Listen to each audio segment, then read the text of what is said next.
start recording so that you guys can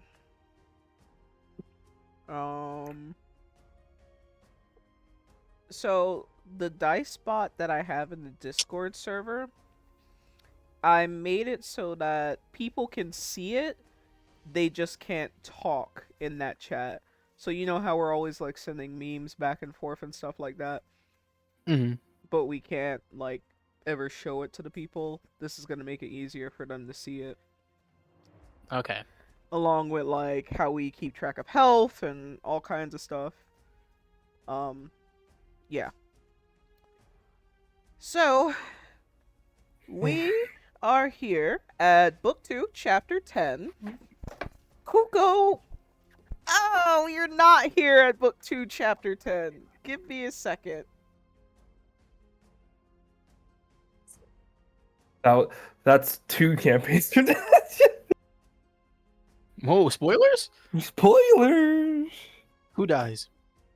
She did that one time. She had like 3 campaigns in a row, and she opened like the 3rd one, and it was just a picture of a character we haven't seen in like 10 like IRL year, and it was just me and Diana repeating. So that happens again. We didn't know why they were there.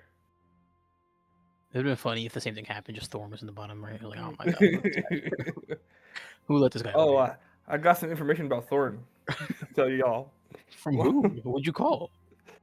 We're not there yet, man. Did you call Thorn? We're not there yet. I've been, you know what's funny is I've been thinking like, because Thorn gave me his personal number, right? And so I have it. So I've been thinking of calling him because I kind of wanted him to be like, hey, could you teach me history real quick? The only problem is that I feel like the school would have been like, no. The moment that they hear me on the phone asking him to teach, they just hang up automatically. Because Thorn would probably love to do it. But I feel like the school would step in and be like, hey, like we sent them on a mission and told them no school stuff. No school stuff. You're fired. Thorn joined us on our little punishment. Well, guys, class is in session. That would be funny.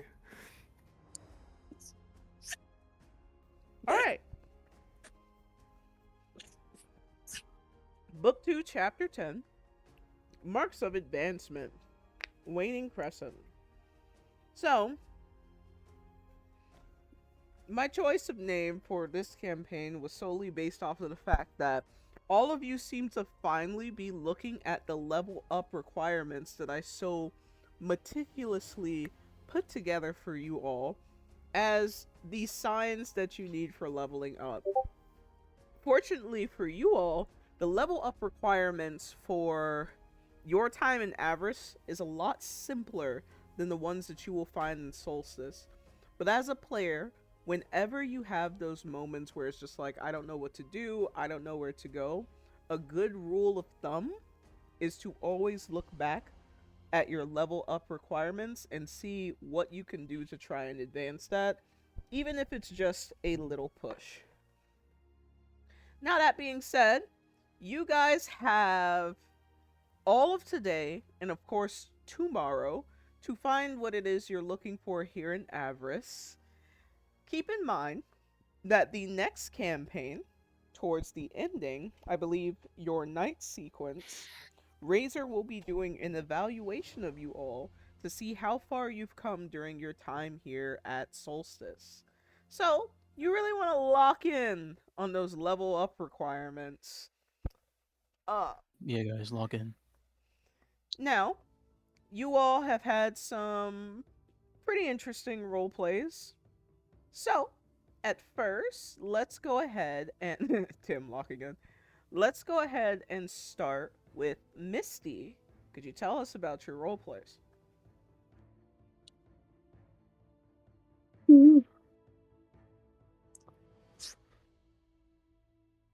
Cool. So let me scroll up.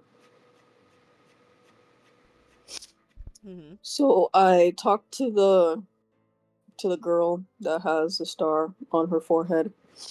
I guess we all did, apparently. I wouldn't be Apparently so she's from the interior city, and she was just doing her rounds or whatever. And we just had a basic conversation, really. And then I spoke to the Moo girl who served us at the tavern. She was basically saying that if anything, sorry, I'm like dying. Hold on. Okay.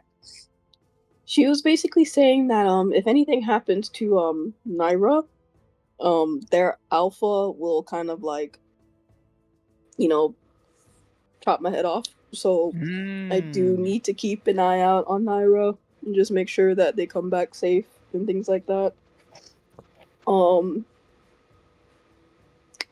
then I called Luca, and he's still upset that I chose this whole mission thing over the relationship that we had, basically, and he's mad that I kept choosing Ball over him too. So, and he's also saying that I'm not a good vessel.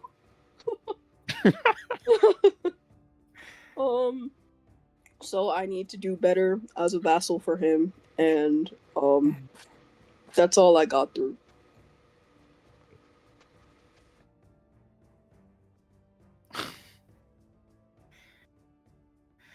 Being a vassal must be hard. Mm-hmm. Ava disagrees. Being Cain's vassal is the easiest thing ever. If anything, he avoids her now more than he did before. Well, I feel like he can't really. It's not really up to him. He's not really there to not avoid her.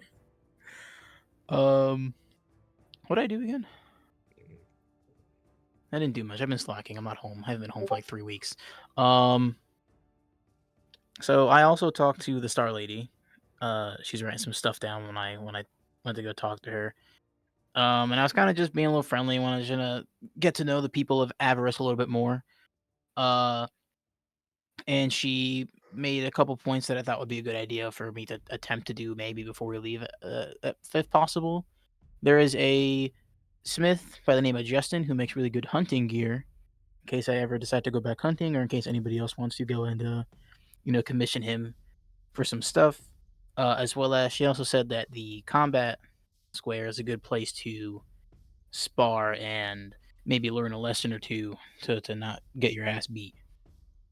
I told her about me and Bentley going to the smithing district to talk to Gunner and get like a little commission going on with the feathers, and she was like, yeah, I mean at night those night animals are ruthless. So I told her that they're going in the evening instead. And yeah, that was basically about it. Like I said, I didn't do too much, but I did get some good information.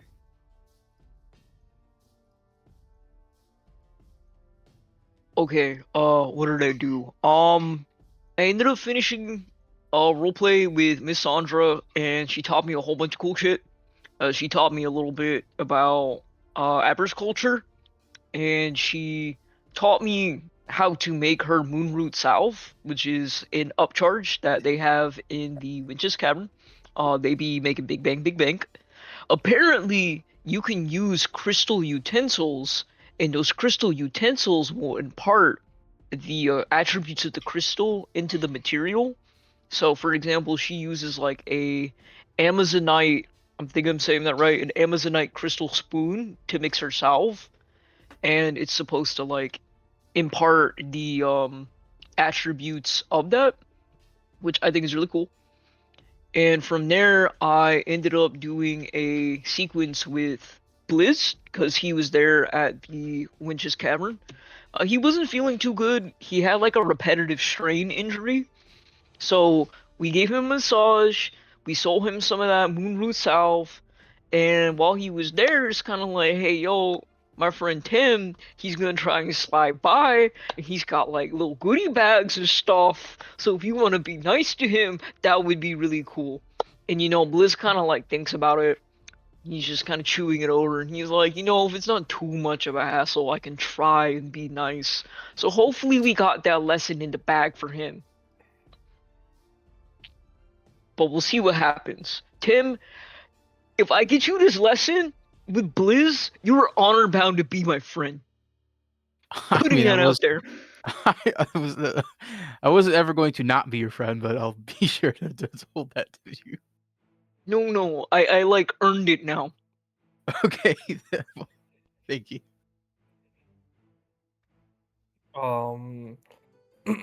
Like my other two Falbis party members, I also spoke to Dahlia, the Star Girl.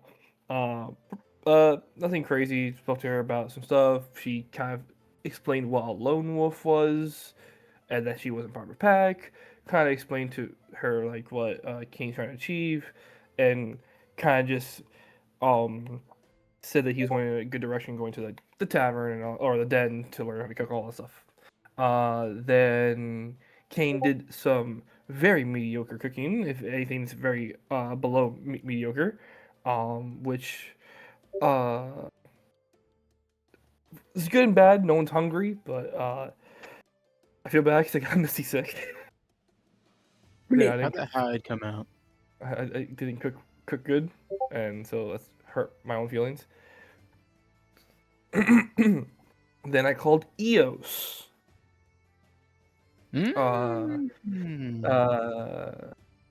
He's waking up. It's the morning for him. Everyone I've called so far has not worn a shirt, and it's interesting. It's a good streak. It's a good streak. It's an interesting streak. He's asking how it is, how am I faring in avarice. I'm telling that it's going well enough. That the biggest issue that Cain has run into, honestly, has been from Finian, from Solstice, the infection. Then Eos, just by gave information just naturally, saying that the parasite infection thing is rare and not even all dark or deep sea creatures have it. A few of them have it like a symbiotic relationship, so it's more. So I got some new words to use when it comes to this thing. Gonna talk to the parasite like venom? I don't know. I was just typing that. I don't know. And that it's mainly used to make sure that other predators / creatures are disappealed to the infectee, guaranteeing the meal for the symbiote. So a little bit more actual wording information. Things, nothing brand new, because I knew it was a parasite. I knew it was because Finny wanted to eat me, but there's kind of a reasoning and kind of a little bit more information there. And they start talking. Cain's talking about that if everything goes well in a day or two at the end of the quarter, his buddy system will return. EO suggested to kind of sit in the moonlight, they've been taught in certain classes, and see how the parasite's actually affecting him, which I'll eventually end up doing when I can.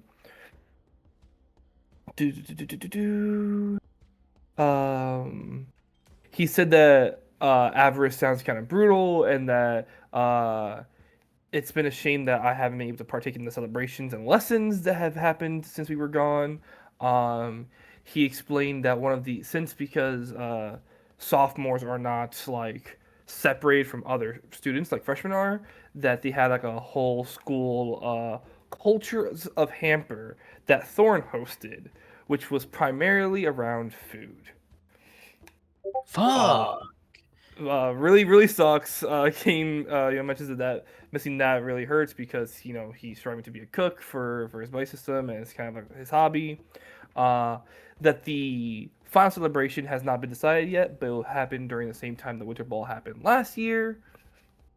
and he hopes to see me and my collective there, and to not miss this next major event. He says to come back in one piece, and that's that. That's the end of my RPs there.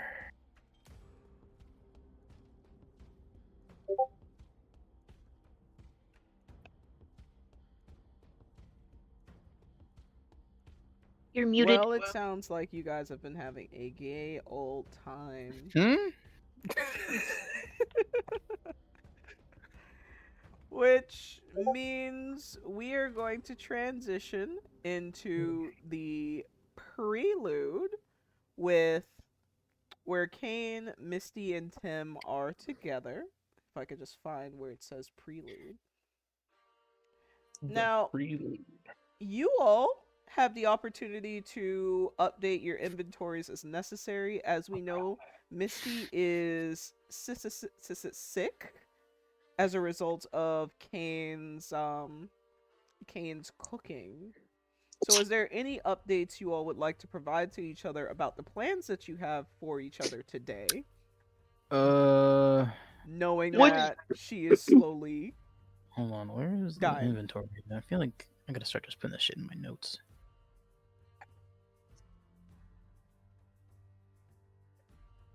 Let me just change up this stuff. What does being sick do exactly?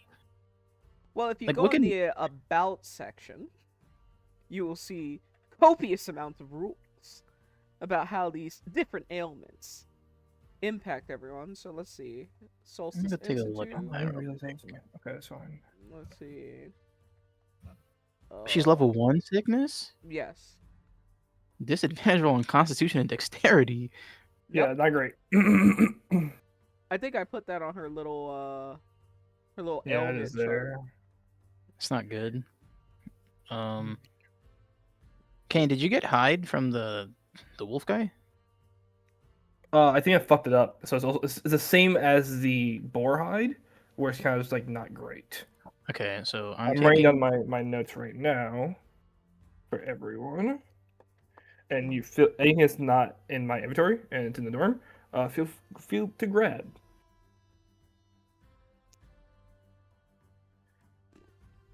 I will say I think the wolf hide's a little bit better because it was a like 11 compared to the 9 that I rolled in the boar.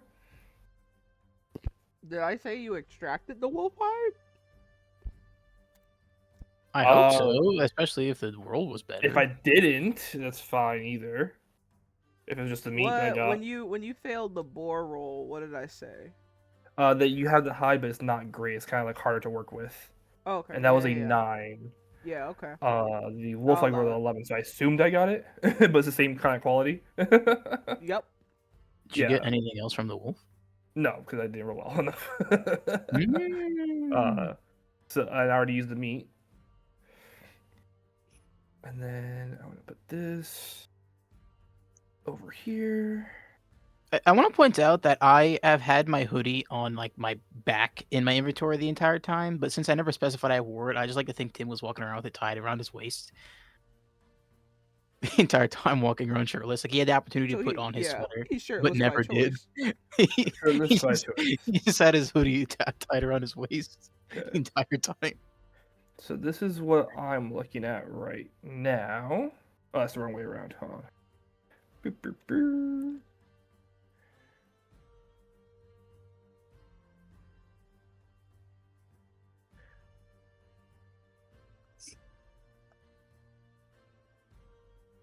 That should be what I'm looking at right now.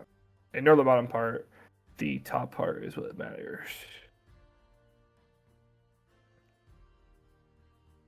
So since it says that the left in the common room Why'd you and the put your one gold- whole ass character sheet in this bitch, bro? This is just what I have on me, so I know.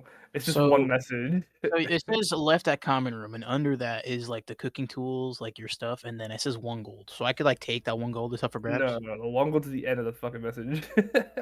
So I know But how it much says, gold I have. but so the not grave, the wolf pelt and the boar hide is not up for grabs. It is. What are you talking about? So then the one gold is up for grabs. Then No, you can see the gold in my inventory. I want it to be my inventory. No, you'll be alright. Oh, can I have the full pelt and the hide? Yeah, you have hide. Okay, thank you. Or you should probably get the pelt. The pelt's a better roll. Well, I was gonna just give it to both of them because I mean that's not. Oh, like you want both of them? Yeah, go ahead. Well, Bentley was like hyping me up like he has an amazing basket. If I only show up with one shitty thing, it's gonna look bad. Yeah, that's fair. Okay. I didn't say amazing, You have both but I of did say the. there was a basket. Well, if a You have basket both has of the- one thing, then there's no point of the basket. So So you have both of the hide and the pelt. That's fine. So who has the bird? I have it in my hands. Take to the Okay. butcher. okay, Um, so this is So I've edited it. my inventory then.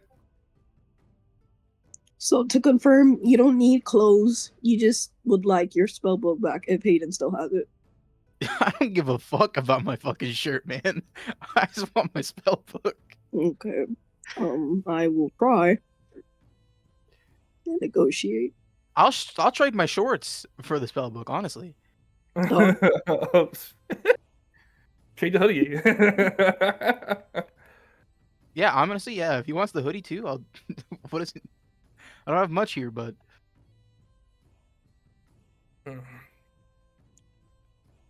Hmm. Is there anything else you all would like one another to know before we move on? I'm gonna look at the schedule real quick. 'Cause I know Okay. I forgot. What's going on, honestly. Let's see. Tim, I have you slotted to be in the blacksmith district with me. I gotta pick up my knife from Gunner, and Blizz optimistically is gonna like show you something if it's not a big deal. And if he can't, I would recommend asking Gunner to see if he could like show you some. You know you're not here, right, Bentley?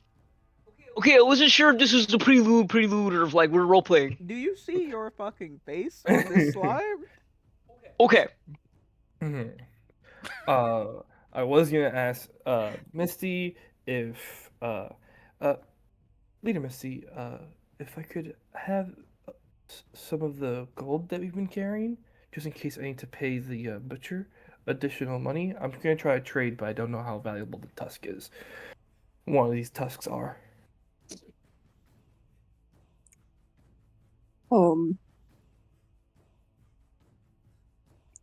Okay. Give me a second here. You know, you're putting on a really good, sick impression.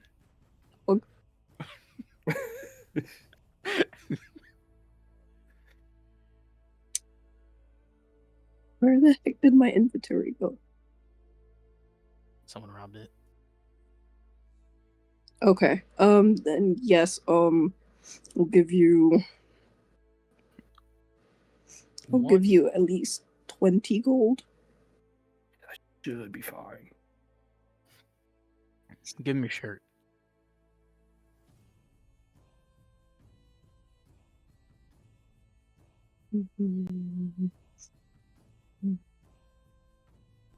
Cain, she gave you 20 Yeah. gold. How do you express your gratitude?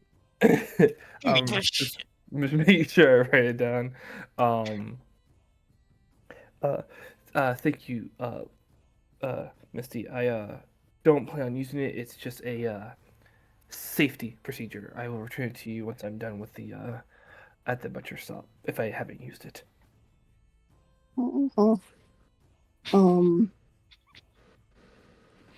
You're welcome. Just let me know how that goes. I shall. Cain, not Cain. Tim is gonna be accompanying me there, so we'll give you all the details once we meet up again in the main road. Right. Thank you.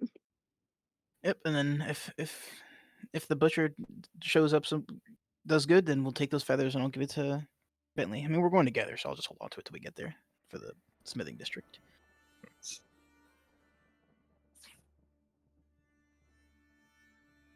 Hey. Sorry, I'm also like doing math. No, you're fine. Does that wrap up? Does that wrap up? Oh, I fucked up. Hello, I have I'm returned. back. Does that wrap up what you all were doing? Or any Yeah, discussions? gave Cain money, some loonies. I had it out in my inventory. Oh wait, That's all I can do. You have don't forget to put the knife in your inventory. Oh shit. yeah, I gotta do that myself. Uh, Man, that's fucking annoying remembering your fucking inventory. Anytime something happens, I switch it out immediately because it gets rough. I just forget. I think I'm good now. I think that's all I have. It definitely gets rough for what you have. I'd be getting it like 10 times in one campaign. You know, we've been hustled a lot, but something I'm surprised we haven't gotten to deal with yet is like being mugged. shut up. Please don't give them ideas. If we get mugged, I mean, you have to give all your stuff away. I don't have stuff. You said it. The boar hide, the hide's gone. I hope not. you said it. Now you gotta do it. I'll stay home today. I'm gonna point it to. I'm gonna point it, all our stuff is over there. The guy with no shirt. Yeah. I try to like turn. So, Bentley, you are finishing up a drumming lesson with Cars, who is very appreciative of the complimentary massage that you have given him. Is there anything that you need to say to anyone before you take off for the afternoon? It's a great question. Great question.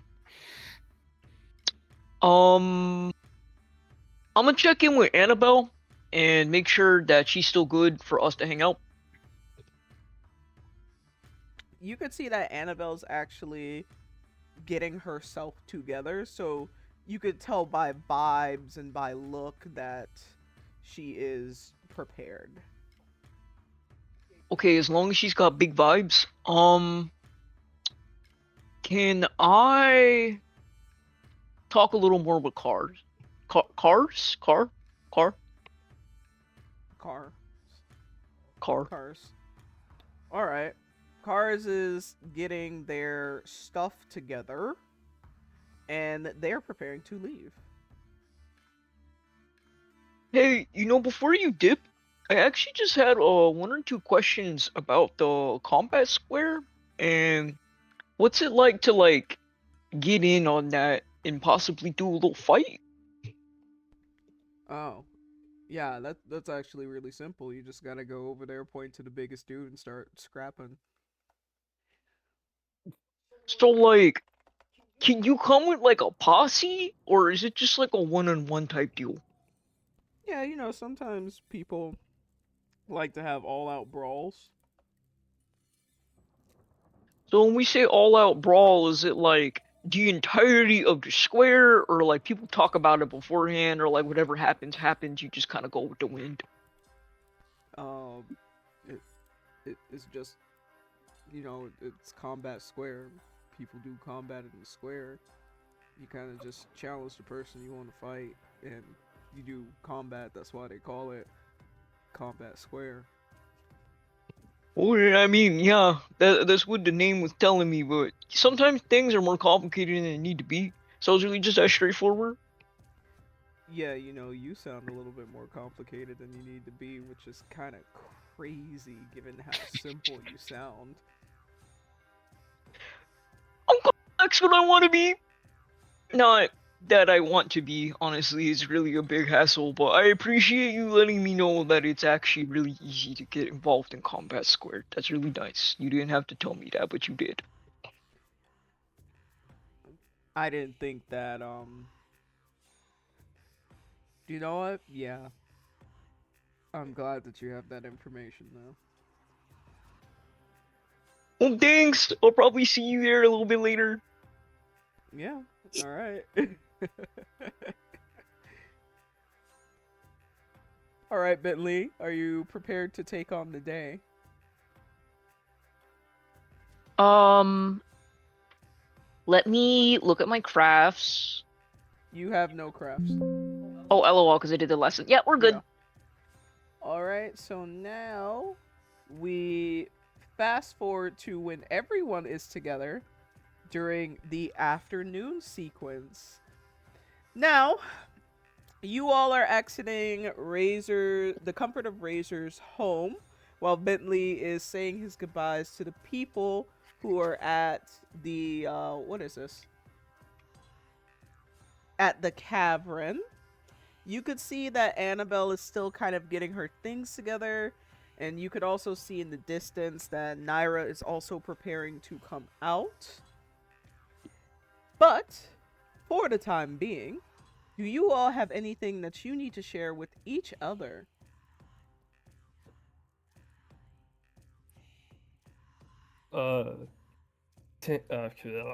Cain looks at Bentley and goes, Bentley, I'm taking the pheasant to the butcher's. What? Wait a minute. Did I mess this up? Hold on. No way, it's closed. How did we do this? Oh, how did we not? What? I think we fucked up, guys. Oh my god. Disregard. DM didn't peep that either. So it's open for today. Open for today. One time only. One time only. That's crazy. I spent so much time playing my day out. I was like, how did I miss that? I peeped because when we were making the schedule, I realized that the Warmden was only open at night. So I was like, oh, I got you. I didn't even realize the butcher shop part. So Oh my god. Okay, sorry. I thought I was about to say some stupid. Okay, back to Bentley. Bentley, I'm taking the pheasant to the butcher's after our little meetup, and I'll be sure to give you the feathers like you requested. So just so you know, you'll have them after the afternoon. Thank you so much. I already made a promise for the feathers before I had them. It's okay. I hope So I'm able to use the meat to cook for everyone. Yeah, of course. What was I gonna say? I have some goodies. I learned how to make some goodies. I can't really use them because like they're just not for me. But I wanted to be transparent. I made a little money last night. If anybody needs a little money, and I also got these cool potions that like do things to your brain. huh? Can you elaborate a little bit on that? How much money? Okay. I have like 120. Okay, between you, me, and whatever God is listening right now, I have 120 rattling around in my pocket. And then I have a potion of insight, and it is supposed to, let me look. I gotta go into my little tab. I'm looking really hard, guys. It's really hard to remember all of these things off the fly because we're learning so much every day. My potion of insight. Pulls out like a little like notepad. It's just like a bunch of receipts that he writes things on the back of. Well, I have an astral projection potion, so I guess like you could float up out of your body if you're really feeling like spicy. Okay. And I guess it's also really good to trade with if you're not into that type of stuff, because I know all of you are gonna be like running around doing shenanigans. Mm-hmm. And with my potion of insight, you get advantage on one chosen sense. One chosen what? Sense, like sight or hearing or whatever. Oh. Okay. You know, y'all be out there trying to fight hyenas and stuff, so I thought maybe that'd be kind of helpful to you. Yeah. My pocket. Well. Dang, how are we gonna talk about this? Cause like, you should probably. Okay. It's no secret that Sandra paid money, right, for you, right? I was hoping to pay her back, but I don't think that's the case anymore. So, we Well, kind of need to Misty, figure. how much of my dowry did you spend?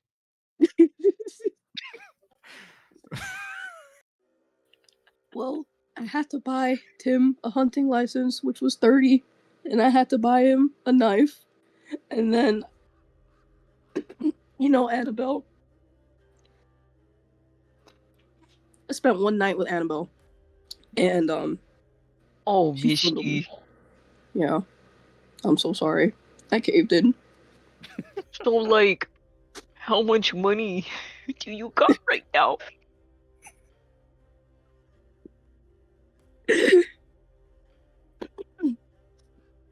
Not enough.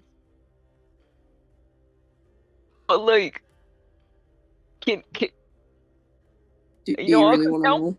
Yeah, I can count past 100. You can tell me. I got like 40. Well, if the butcher shop goes well, we'll have an extra 20 off of Cain.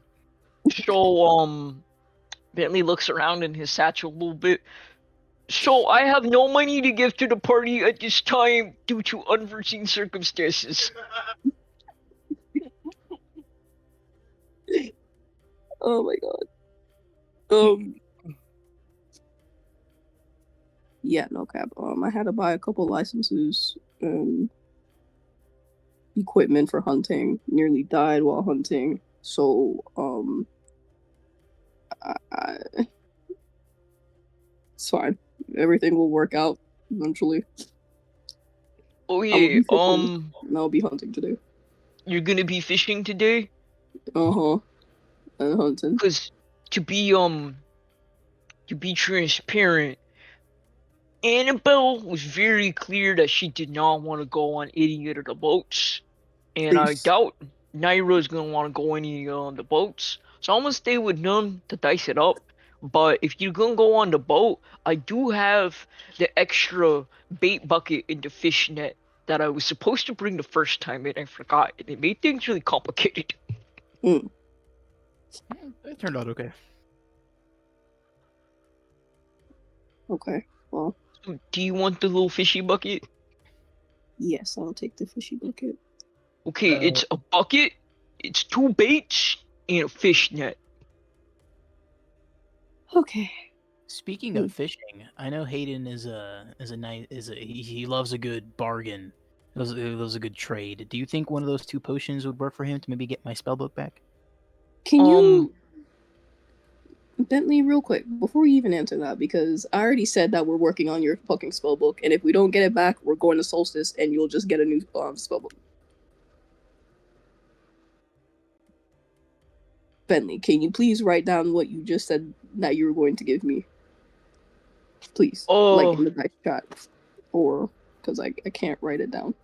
Yeah, it's 1 fish. Oh, that's an exclamation point. 1 fish bucket, 1 fishing net, and I recall it being like 2 servings of bait. So like 2 baits, two baits, 2 baits. I think that's how you write that. I don't know. So I already purged it from my inventory because inventories are they're moving around a lot, so I'm just trying to keep up to date. Dog, and this is what I'm talking about. I have to buy a license. This is what I'm talking about. Like, okay, thank you. Wait, did you not go fishing with Hayden last time? No, I said no. I did not. Oh, you don't. How much money did you have? You said you have 40. I have 40. From what I remembered about fishing, fishing nets you have to be like really dexterous versus the fishing rod you gotta be really strong. Is the fishing net gonna work for you? Okay. Look at my ailments because I have disadvantage. Oh my god, I hate it here. You should probably just hang out. You should probably not go fishing. Dog, I need the extra coin. What do you got disadvantage on? Con and deck. Con and deck. If you take the potion of insight No, it's not really a sense though, is it? I don't think Misty should go fishing. Hey, DM God. Hmm. So if they took the potion of insight, when we say sense, that means like hearing, smell, things like that. What does the potion of insight do? It says that they get advantage on one sense. Oh, that. Yeah, that'd be like hearing sight or something like that. So there's no way that we could swing that for dexterity because that's like just not. It's a sense basically. Yeah, pretty much. Hmm. Yeah, Misty, I foresee you being a landlubber today. Mm. Um. Yeah, you should just secure your friendships at the district instead of trying to fish. Okay. Okay, I guess.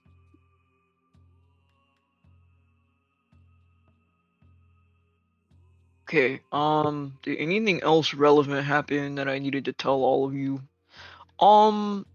Oh. I spoke with Cars about the whole combat square thingy. So I think sometime tomorrow. If you just want to like run up and I don't know, like square tussle, like tussle with the whole square, you might as well just do it to do it. Optimistically. Anything that you think is like valuable and will break, maybe just not break it that day. Okay. I was planning on going there tomorrow at some point, anyways, so I wouldn't mind that. Yeah, we gotta go as a group. Yeah. Tomorrow we can go to the combat square and throw it down.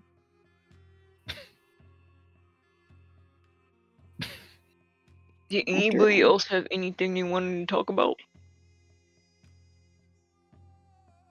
I don't have any other information. Yeah, I think we're all set. Okay. Mhm. So, does anyone want to talk to any of the onlookers in this area before you go? Whitehorn. Sorry, I was just saying her name because I remembered it. Is that her name? Yeah, that's the Jaguar's name. I don't think I need to talk to anybody actually. Not from here. All right. That's a no from Tim, a no from Cain, Misty, Bentley. Hold on. I didn't say no. I just didn't want to talk to Whitehorn. I see Gunner's there. I'll pass. No from Misty. Bentley, Tim. I think I'm gonna have to talk to Gunner. I can't Then leave him we'll hanging. talk with Gunner, and then I want to talk with the middle face claim when he's done. One person. Tim, you better secure his friendship with Gunner. Wait, between all of us, we can only talk to one person? One. No, One each. person per player. Oh, okay. I was a little scared. Okay, yeah, I'm gonna go talk to Gunner. All right. So Gunner is coming out of the warm den. They are rubbing their belly. They are they look like they just had a very delicious meal. Is it only open at night? But the tavern's open. Oh, I don't know. You walked out of the warm den. Yeah, I don't know. Everything's The open place, today. no, the places are closed. It's just that if you have a good friendship with people, sometimes they'll serve you. He's like, let me in.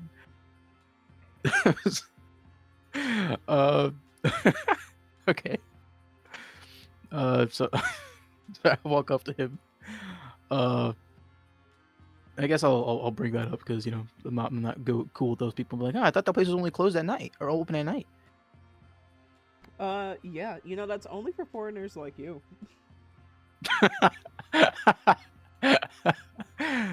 That makes sense. It's unnecessary. Well, I mean, I'm heading there tonight, so maybe we'll change that. Anyways, here I wanted to show you this, and he pulls out the 2 hides. He's like, they're not the best. We're not experts here. I had my buddy Cain here do as best as he can, but I'm gonna think these are pretty good for for me to showcase to Blizz. Well, where That sounds good. where did you get that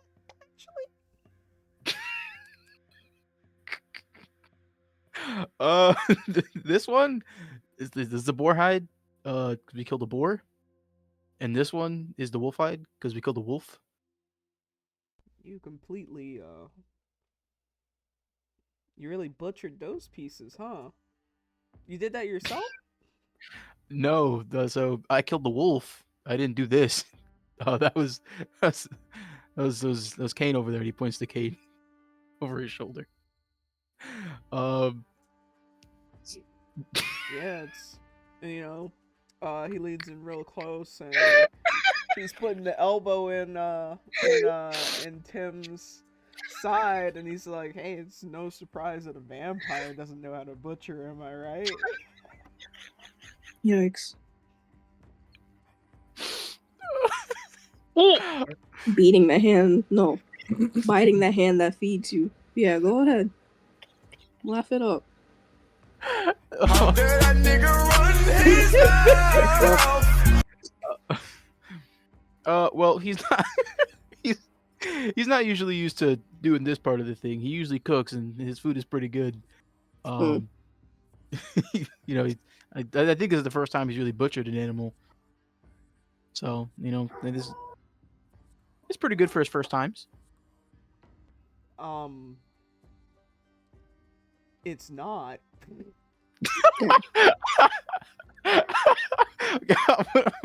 What am I supposed to say, man? I'm not gonna start dissing Cain. I'm sorry, but like, No, it's not canon. But like, god damn it. and he's gonna lean in and look at the fucking fabrics and be like, "Look, there's still like chunks of wolf on here. God damn it, man. There's blood." Like, I'd be surprised if anyone would really call this a pelt. Like, God, it like maybe if we were to like scale it down so you wouldn't get the full like wolf effect, like a nice wolf pelt, like a really nice one, could make like a medium hide for like a 6'1" and lower type individual. With something like this, like maybe we could make something for someone who's like 5'5" or something, just salvaging all of these pieces. And that's just me eyeballing it. I'm not even good with this particular craft. Jesus fucking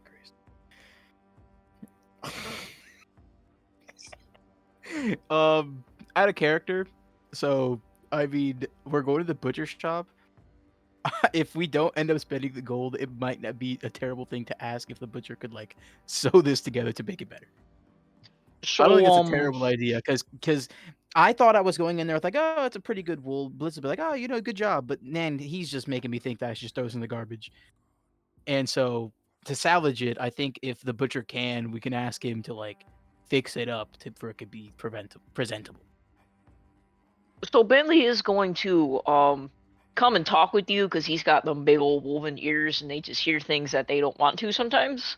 But finish your interaction with Gunner and we will talk in character about what's gonna happen with these hides. Jesus Christ. I feel so bad because I don't want to just say, yeah, you know what, there actually are shit. Like, fuck these guys, and then just throw it over my shoulder.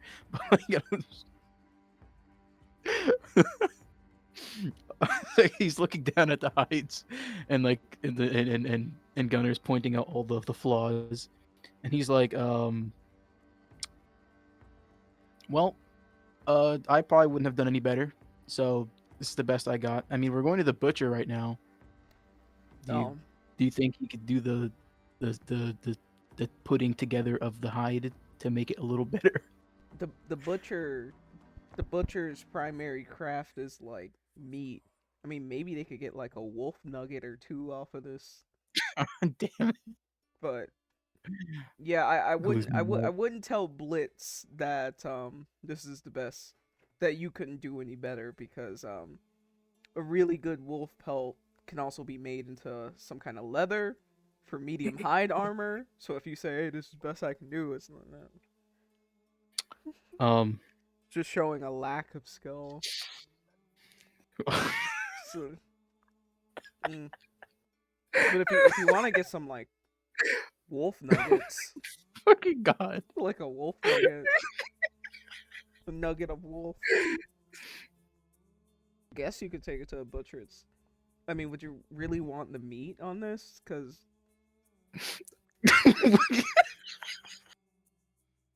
It's a bad day to have super hearing, am I right, guys? Oh my Can Bentley god. go over and cover Cain's ears? It's okay, Ben. I know it's not great. No.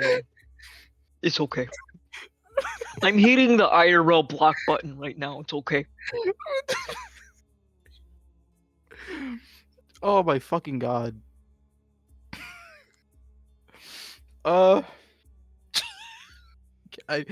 So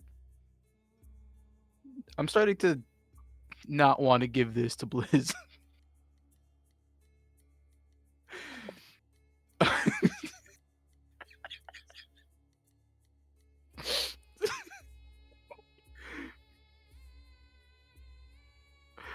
Oh my fucking god.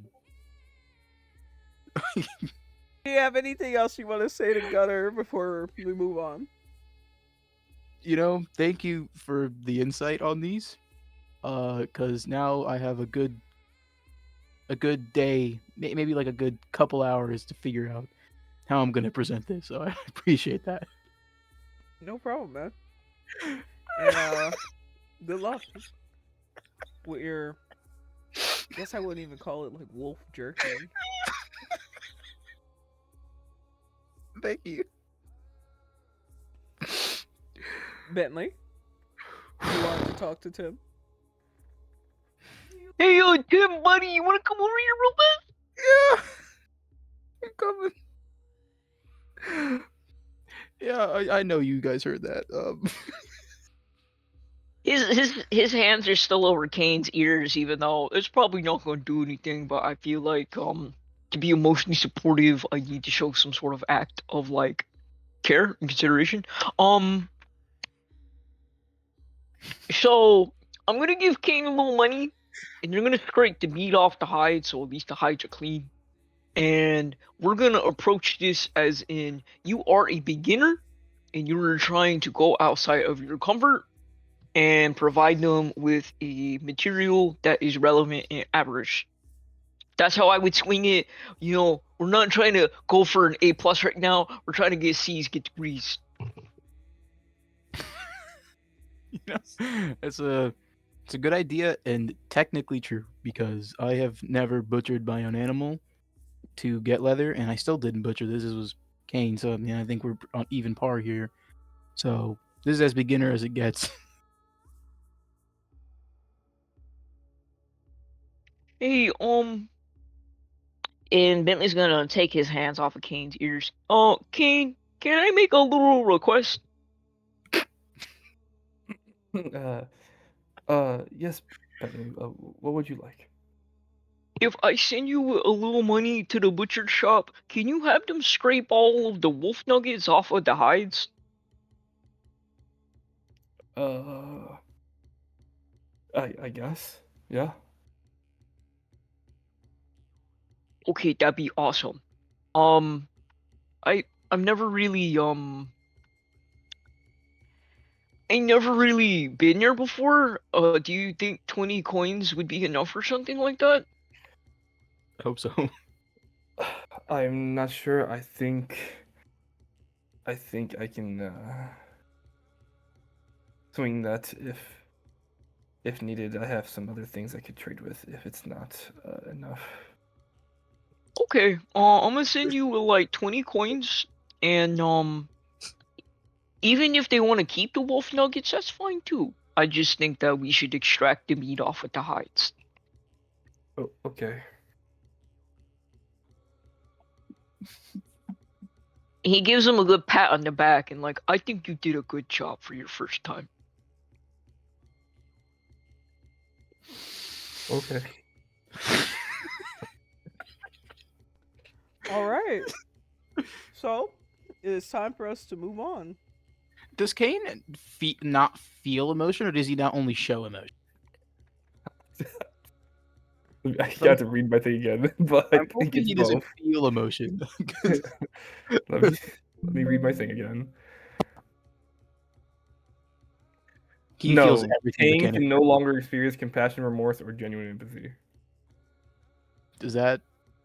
So No, most emotions. no. He could still feel emotions and stuff. He's not monotone. It's just like, how do I put this? Imagine Kai acting exactly like himself, and then Bentley comes up and is just like, "Oh, my parents died," and Kai would just be like, "Well, that sucks for you, anyways."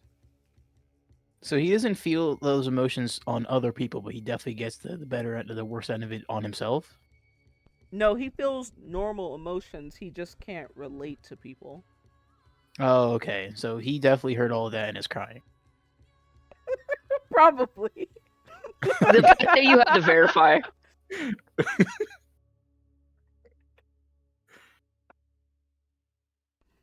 All right. So, the afternoon takes us to the fishing shop. After a lengthy conversation in the Commoner's District, Misty and Bentley are joined by both Naira and Annabelle. Annabelle has taken quite good care of herself. She has taken the morning to kind of groom and prim herself, as if any opportunity is an opportunity to procure some more clientele. I mean, after all, it is how she caught Misty's eye, after all. Naira has a little bit of the opposite kind of demeanor. While he does have this kind of like natural, soft, kind of cute aura to him, he's less primed than, as you would expect some of the people at the Wrench's Cavern to be. I'd say like he's experiencing like level 1 hygiene or something. You know, he keeps his scent about him. He's a little bit dusty. It looks like he's a bit of a hard worker. No shirt. I can't emphasize enough that there is not a shirt in sight. Where's his shirt at? Yeah, you don't wear a shirt. He looks like the type of person that has never seen a shirt a day in his life. Oh man. You say the word shirt, and he's like, "What? What is that?" Exactly. But needless to say, they are in place to be able to meet with you all at the fishing shop. And I will say, as you all approach the fishing shop, you know, the little bell sounds off, and Hayden's behind the counter. They kind of turn around to see, you know, do their little greeting thing, and then they see that it's the four of you. And they say, Annabelle, Naira, what an odd situation to see you in. Disgust. I'm sorry. Oh, we're just on here to that look one? around. Oh. Misty, go ahead. No, I'm sorry. Like, the audio cut out for me. I didn't hear what happened. And I was sniffed. Oh, Bentley was just saying, like, oh, you know, we're just here to, like, look around and get a change of scenery. And then he thought that you were going to interject because, you know, you're the big, strong alpha amongst us all. So he's kind of looking to you like, what do you think, Miss? Oh, no. PTSD.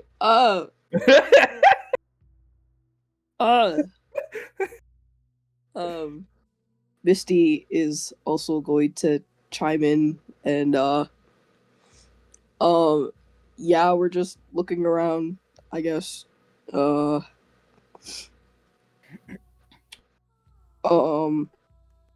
shit. No.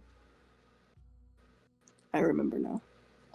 Bentley, just give me 1 second here. I'll be right back. And, she kind of approaches Hayden to, like, the counter. And, you know, obviously she says hi. And she's like, I didn't get to properly thank you for like saving, my beta's life, Tim the Golem. He's really appreciative of that because he didn't have to. You shouldn't be thanking me, as it was, what's her name? Yeah, I was gonna say Hayden was in the shop the It entire is time. Coraline who has saved them. I'm sure she would love to hear the full extent of your thanks.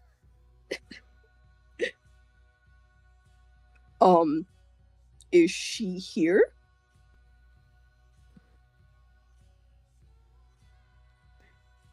Yes. She's standing right over there. Okay. Then I will also. In fact, she walked in with you all from the Commoners District. By chance, did your party member thank her? Oof. In my defense, I never saw her. Oh wait, wasn't she in the? She was one of the boxes. Yeah, oh my god. Oh, to Gunner, not her. I just remembered that.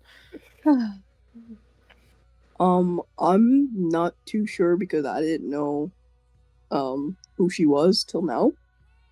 But I will make sure my beta does express their gratitude. All right. Good for you. Well, she's right over there if you want to express your gratitude. I'm sure she would love to hear it. Okay. And one more thing. Of course.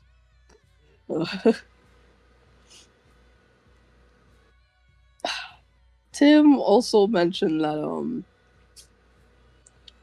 he was missing like his spell book or whatever. I was just wondering, do you happen to still have it? A spell book, you say? Mm-hmm. I don't recall seeing such an item.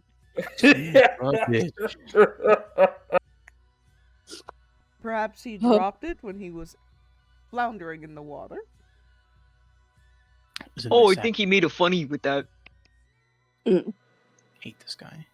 May I attempt to perception roll if they're bluffing? You may. Everything's all like janked up.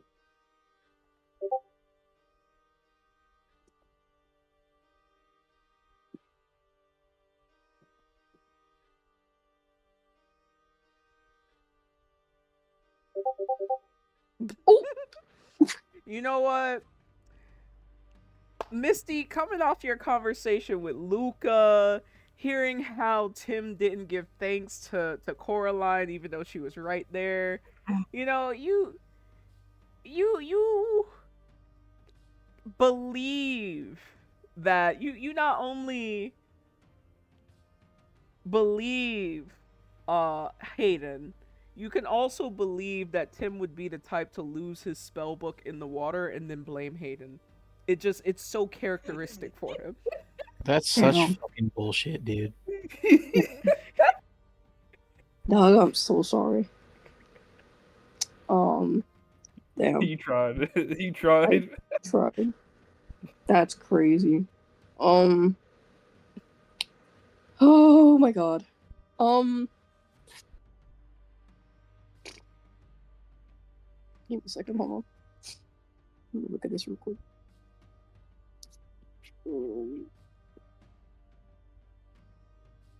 Y'all think sea folk have enhanced hearing? Probably. I would not say anything in this town you don't want everybody to hear. Yeah, what are you trying to say that you're trying to hide at this point? No, I meant like I should have thrown Bentley in there, cause Bentley baby boy. Okay. I am so sorry about your spell book, but you know what? We'll be going to Solstice. You can just get another one, I guess. Yeah, but now you think I'm a liar. I mean, shit. Anyways, okay. So like after enough thinking or whatever, Misty kind of like looks And she like nods her head and she's like, you know what? Yeah, you're probably right. My bad. It's just it's something he brought to my attention. Mm-hmm. And you said her name was Caroline, right?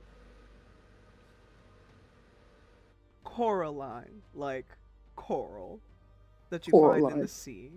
And, you know, I forgive him for making such outlandish claims. Okay, look. All right, what's going on here, man? I don't want to be roasted. Bring me back to when I was talking to Gunner. Yeah, he's he's just a beta. He don't know better. Yeah, you definitely have your hands full with that one, with the drowning and So stupid. Alright. He says drowning like it's like it's like a It's fucking just something sin. I do. It's a sin that you've drowned. Oh, can I interject in a little conversation real quick?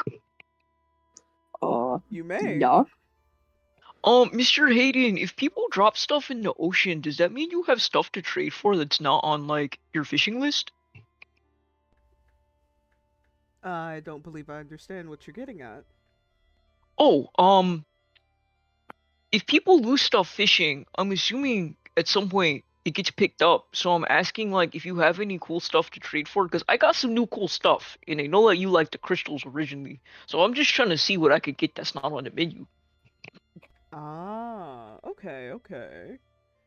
Well, I can't say for certain that all of the items that I have acquired came directly from Lost and Found, but there are some items that I have acquired over the moons that may be of interest.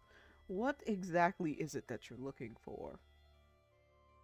I'm obviously really into potions, crystals, um, whoa, dang. The A shark's spellbook. going crazy right now. A Potions, spellbook. crystals, magic stuff in general. Not too much like equipment or anything like that. I'm not too much looking into edible stuff either because I feel like that's pretty easy to get. I might have. Let me actually look at Hayden's character sheet before I start spitting. I have a Hobbies. spellbook. If that motherfucker says that, I'm leaving the call. I'm quitting forever. Yo,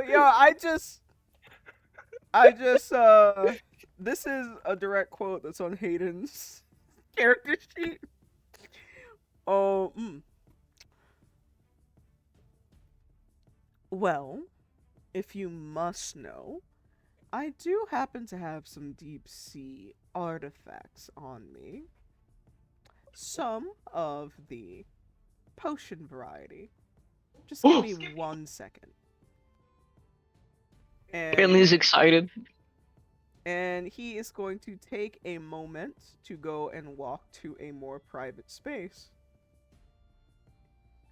He like looks between Annabelle and Nyra and it's like, yeah, he's gonna show us cool stuff now.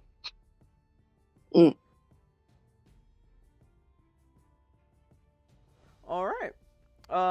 It's gonna take him a moment to get back, so is there anything else that you all would like to do? Can I talk to Coraline since I can't believe this? Go for it. I didn't know she was the one who fucking saved him. I thought it was someone else. In my defense, I also forgot I was hurt, so. Mm-hmm. Sorry, No, defense, buddy. it's I forgot the definitely- face of the person who saved me. Yeah, that's in character for Tim. So, you know, as Hayden leaves, Misty kind of turns to Coraline, and she walks over to her and says, I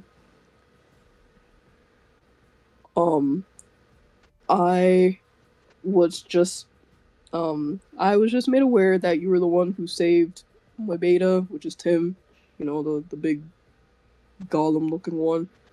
I just want to say thank you.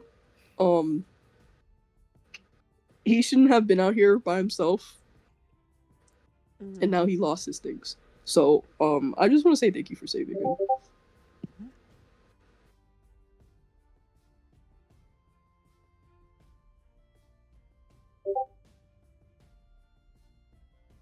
Oh, no problem. Just make sure that you're careful. You know, not all betas are meant to be out on the sea.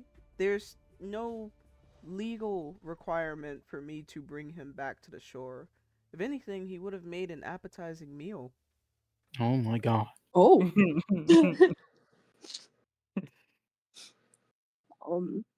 it's like I will definitely keep that in mind. I did tell him not to go anywhere by himself, but you know, Betas. that's okay. But yeah, once again, I definitely appreciate it. No problem. I will make sure he expresses his gratitude when he sees you. Mhm. There's no need, really. You sure? I am absolutely sure. It's all in a day's work.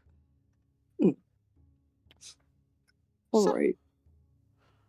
so it's at this point that Hayden returns, and Hayden returns with what appears to be three little, like, you remember like the potion shots, like the really small potion bottles, I do remember them. like the size of a vial, and in it there appears, yeah, it looks exactly like this. Actually, it looks like blue in it, and he's like, I have here the finest potion blend that the deep sea has to offer. For you see, if you are to add this magical elixir to any of your potions, it would make it far more potent. That sounds really kind of cool. Double advantage on hit insight. What are you May I willing to offer for it? may I perception roll honesty because I know he's a little bit of a trickster. You may. Right, let me really put this brain on hard to see what skill I can use for this. Hmm. All right, gang, let me scroll up. Okay. That would be deception. That's what I'm trying to. Would this be? Oh, okay, perception. I'm doing this under perception.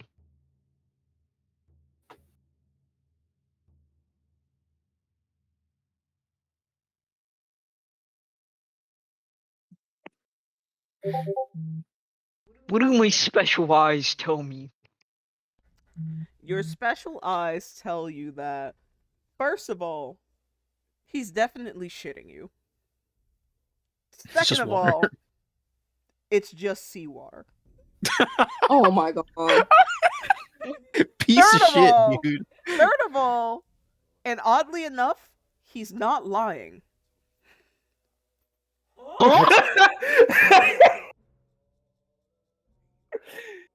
Bullshitting without knowing that he's telling the truth. It'll make your potions more potent because you put a bunch of salt in it, so it's gonna be a salty potion. So you mean to tell me that shrimp fried this rice? Okay, seriously though. So you mean to tell me I just put this in any potion of my choice and it's better? Absolutely. Mmm. Okay, I'm picking up what you're putting down. So I have a specialty potion, and it's taken in a very novel way. I think you might get a kick out of this.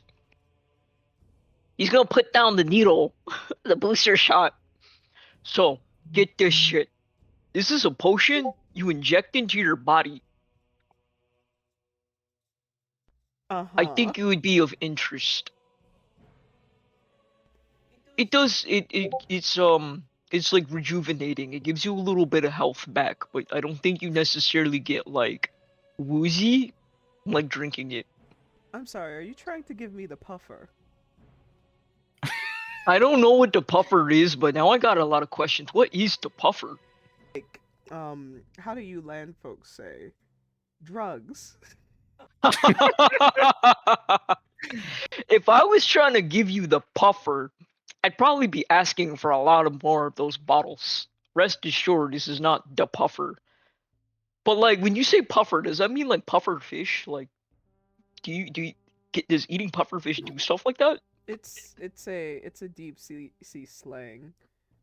But I'm not sure if I'd be interested in something that land folks are injecting into themselves. Perhaps that's why you all are a bit funny. Say less.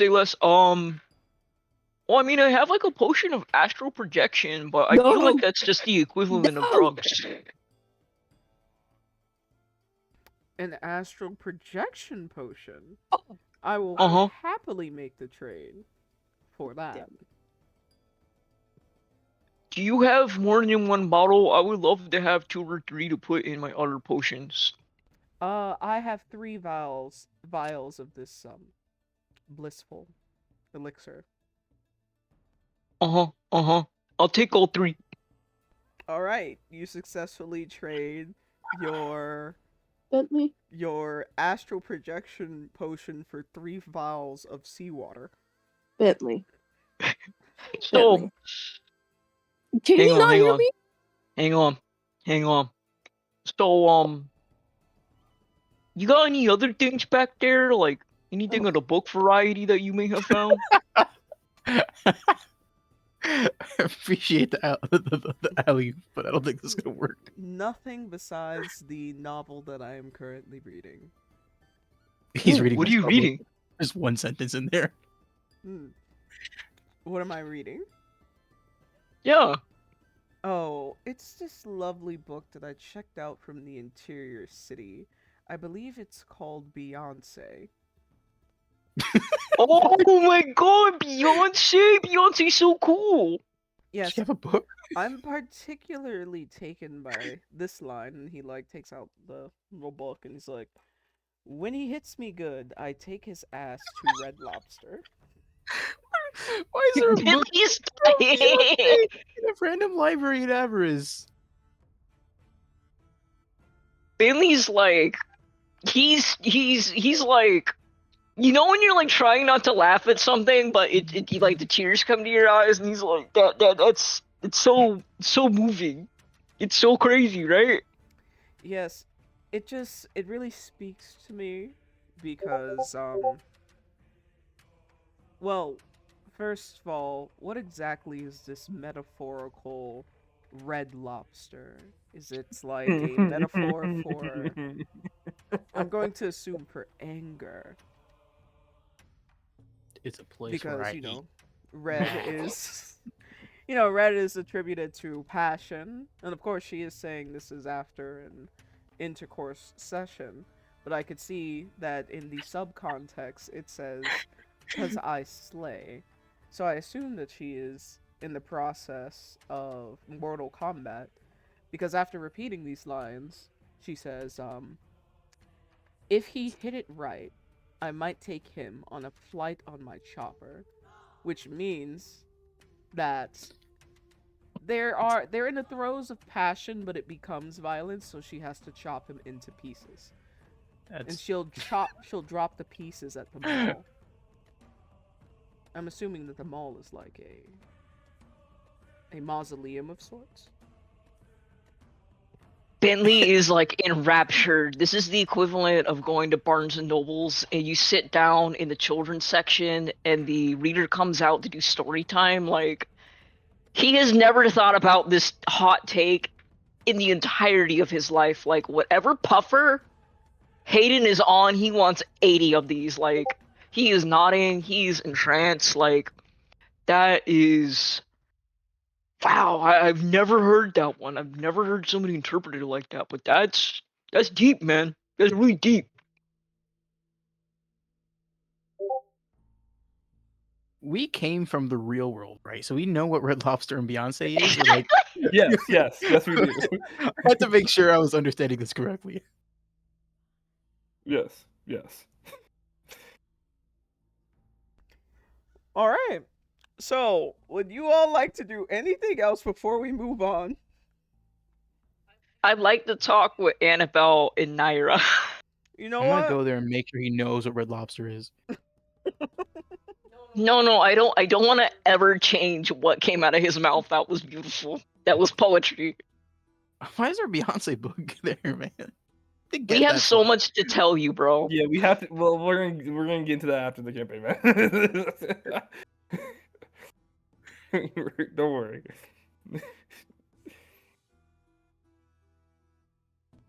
Okay, so I can talk with Annabelle and Naira. Go ahead.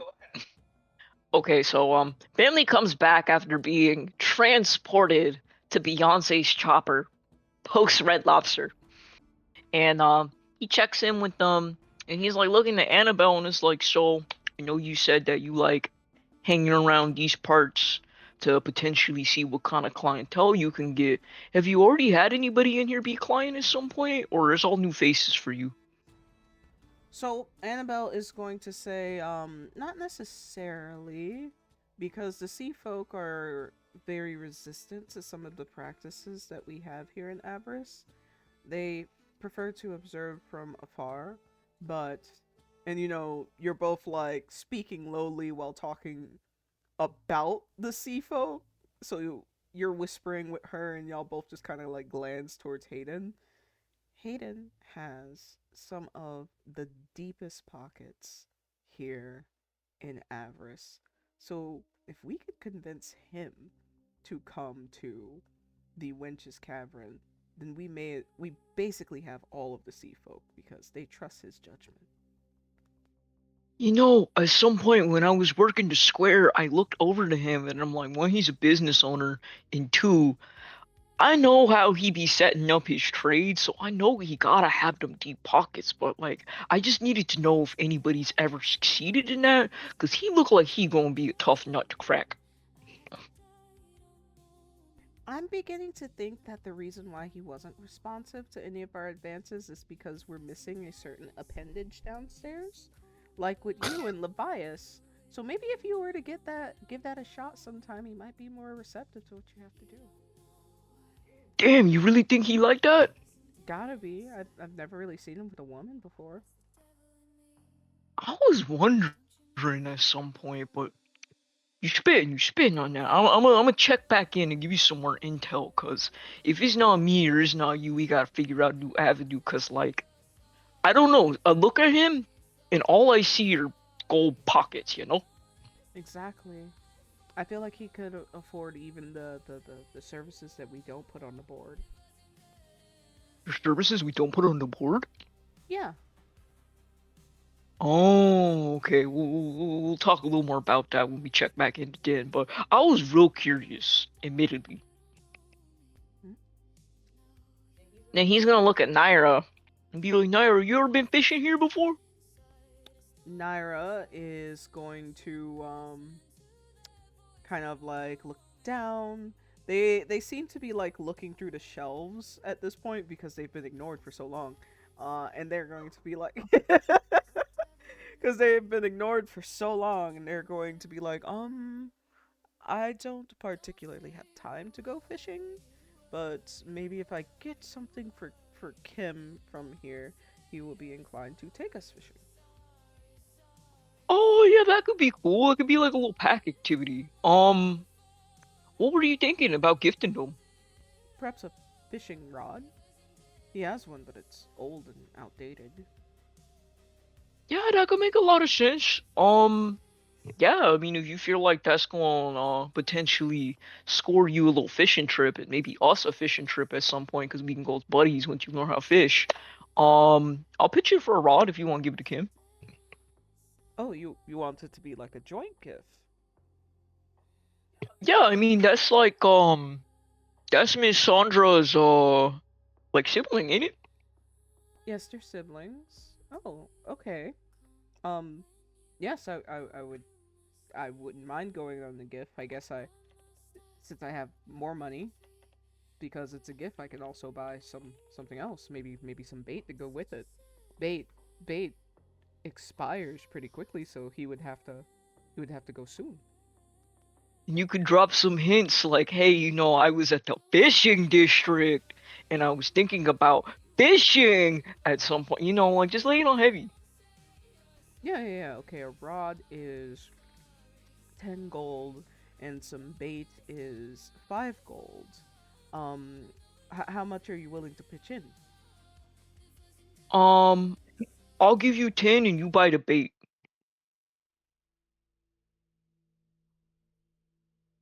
Well, I'm also going to buy a lure then, if you're going to pitch in that much. But thank you, I really appreciate your support. Yeah, no problem. I know it's kind of hard out here, trying to like, I guess make a good impression and then trying to like convince somebody to do something that maybe they wouldn't. And plus, like, I wouldn't want you to waste your time coming all the way out here. I know we just hanging out, but like, you might as well get a gift and get something for your alpha too. All right, so Bentley, you could go ahead and remove that from your inventory. You and Naira go in on a nice little gift for Kim. Naira looks very appreciative and he's like, "Thank you. I'll be sure to let Kim know that you went half on this gift." Yeah, no problem, no problem. I think it make Miss Sandra happy too. I'll be sure to put a good word in for her as well. I know you're still in the process of courting to be a part of her pack. I'm also courting to be a part of Kim's pack. Yeah, I totally understand. I feel like we're kind of in each other's shoes a little bit, so helping you is helping me. It's alleviating some of my own stress about it. All right, thank you. Thank you so much. I really appreciate it. Yeah, no problem, man. All right, anything else before we move on? Misty, you wanna try getting swindled by Hayden? I got me 3 juicy seawater vials. No, I don't want to do that. Trade him back files. I will just check in with Annabelle though, just ask her how she's doing. And is she uh, is she gonna be booked tonight? Mm.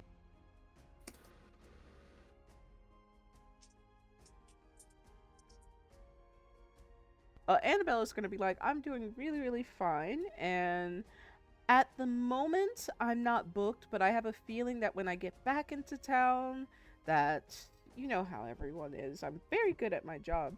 So if you want, you could get me a deposit and I'll keep my books open for you." Mm. um.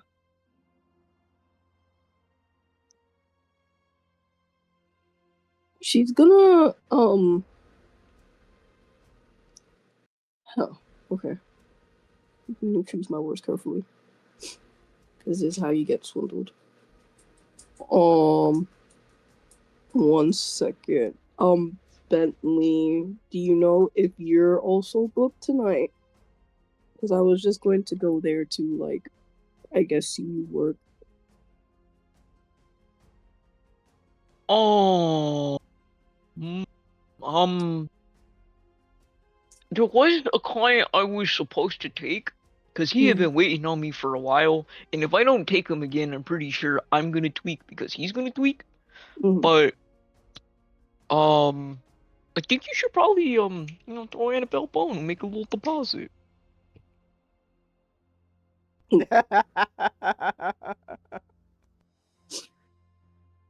siding with the hustlers. Out of character, you're trying to like secure. Are you still working on your friendship goals? I think if you secure Annabelle in terms of like being a continued client and then roleplay with her in the clientele room, you can foster that sense of friendship. So I think it's like an avenue to kind of like approach that. We're also kind of here in terms of like friends. She's just also propositioning you as a client. So it's kind of up to you, but that's Bentley's entire like perspective on it. Mhm. Um. So Misty's going to ask, how much for a deposit for tonight?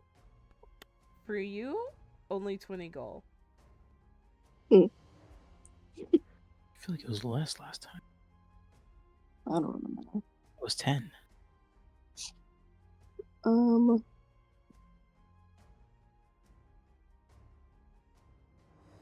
It definitely was less.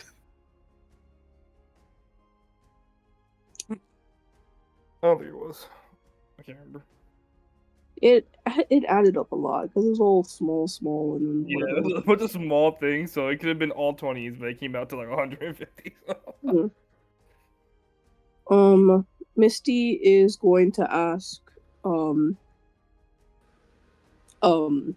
since I'm hunting a little bit later, do you mind if I give you 10 now?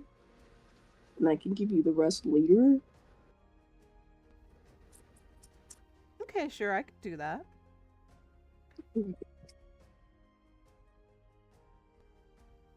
Alright, so Misty gives her the 10 gold.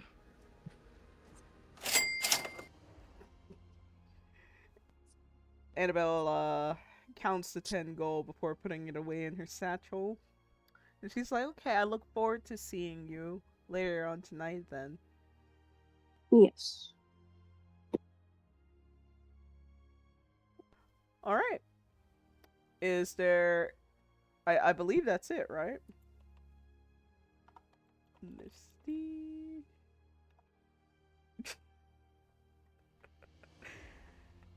Oh. Which brings us to the butcher shop, where we shall find Cain and Tim embarking in their own challenges. Now, the butcher shop is just what you would expected. There is the scent of just raw meat and iron. And you could hear from the back the heavy chopping on like a nice wooden board. There's also the faintest scent of cooked meats in the back, as if this is kind of just one of those shops where you can get a variety of meat services handled. So Cain has met the attendant in the front that has worked before very early in his days here in Avarice, but she appears to be wrapping up an order, while two of the other individuals are currently browsing throughout the facility. So, what would you like to do? Huh. Surprise place is open today. Oh. Can I walk up to the person who's at the counter? Mm-hmm. I don't know who that one is. Is that the first one? Yeah, it's the first one. Damn, I just said you remember and... You forgot immediately. I Yeah. did. I come up, pheasant in hand. Hello. What exactly? How exactly does the process of this store work? Mm-hmm. The process of this store. Yes.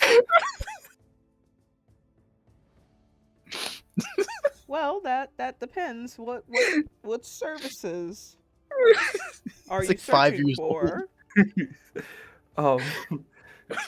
Cain takes out the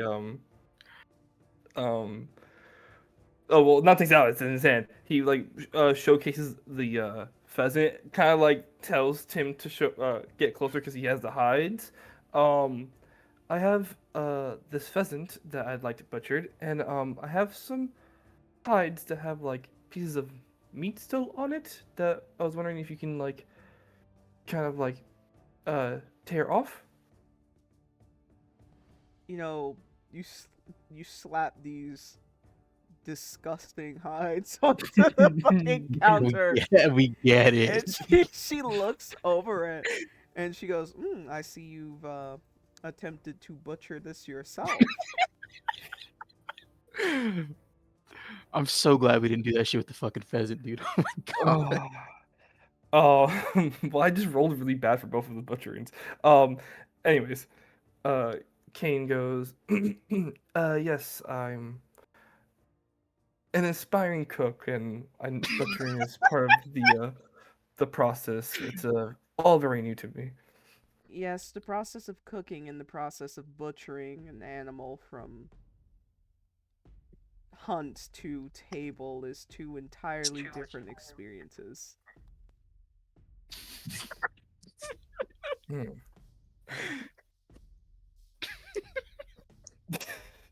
Yes. Um, I I know the state of the hide and pelts aren't great. Um, but that's what. If it's possible, I'd much appreciate it. Um, so I'll tell you right now that I'm not entirely sure that these hides are worth our time. The meat that Jesus. we'd extract from it would be, what, mere morsels, if you can even call it that.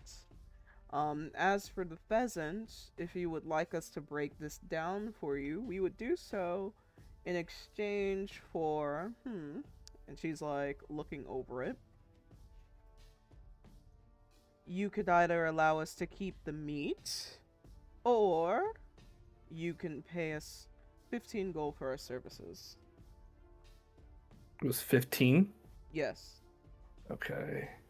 Hmm. Um, He, Tim whispers over to the Cain. He's like, if we're going hunting late, and Misty's fishing and stuff, because we didn't know they didn't go fishing. I'm sure we can get away with giving them the meat, and we'll just get food from the hunt. trying to think. That might be best. Might be best. Because we'll save the 20 gold off of not being able to do shit to the hide. And then we could save the other 20 because we don't have to spend the money. And honestly, it's better than that because I thought she was gonna ask for fucking feathers. Yeah. So, you keeping the meat is perfectly fine. Would we also get the pheasant feathers? Yes, I would be extracting the feathers and the bones for you. That sounds great then. You're welcome to keep the meat. Let me just take this to the back, and if you don't mind waiting, it should be done in about 20 minutes. Jesus, Thank you very much. what the fuck am I gonna do with this hide? You just have to give it to him, man, and be like, "Hey, it's not my best work, or it's not my bud's best work, whatever." Or just work with it, because it can be worked with, but no one would want to trade for it. Because why would I trade for a piece that I would need a DC, say, 19 to work with when I could just go buy one for a DC 14 difficulty instead? It'd be different if it was like a butchered unicorn skin, but it's a wolf skin. You're gonna have to craft that, man. On a unicorn, dude. Sorry, man. Thank you very much, and I'll talk to the middle person. Alright, so, middle person, okay. I don't think I recognize them. Let me, go to exterior. So the middle person is looking at some of the larger slabs of ribs and stuff when, Cain approaches.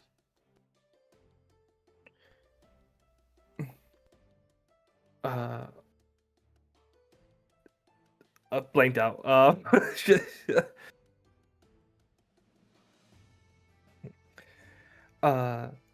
Excuse me. My name is Cain. Are you looking at meats because you are? Huh? What, you talking to me? Yeah. Yes. Yo, my you're gonna name is need Cain. you're gonna need to use your outside voice if you're trying to converse with me. I could barely hear you speak from all the way down there, which is crazy because he's like 5'7".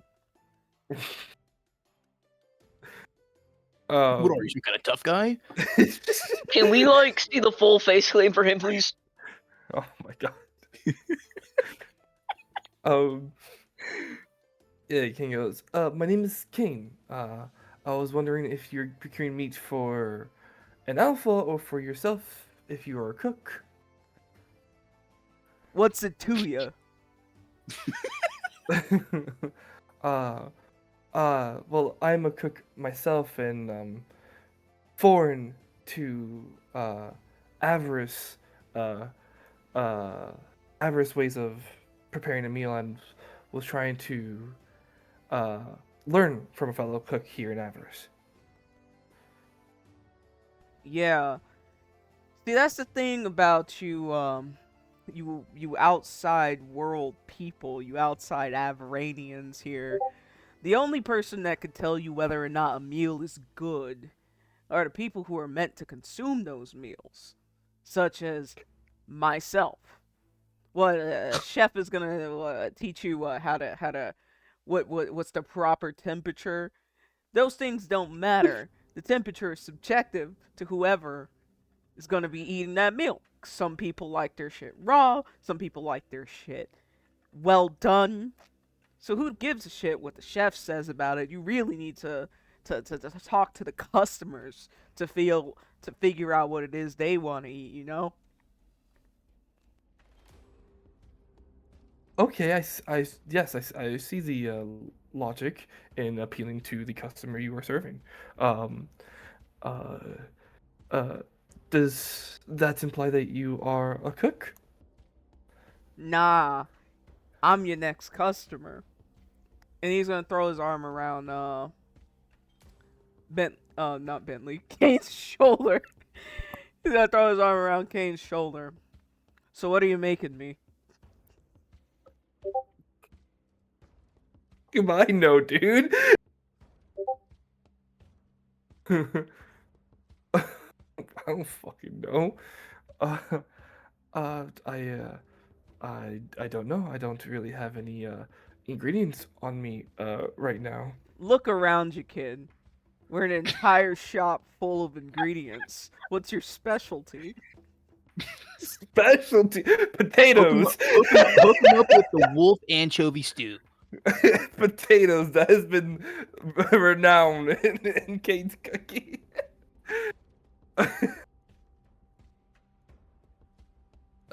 Just fluff it up, fib a little bit.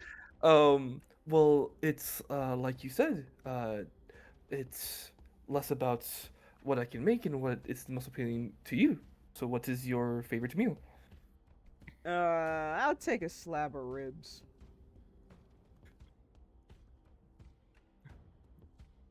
Hey, Marnie, ring this boy up for a slab of ribs. He's gonna make me some later. Are you gonna cook him ribs? Do we have money for that? I don't.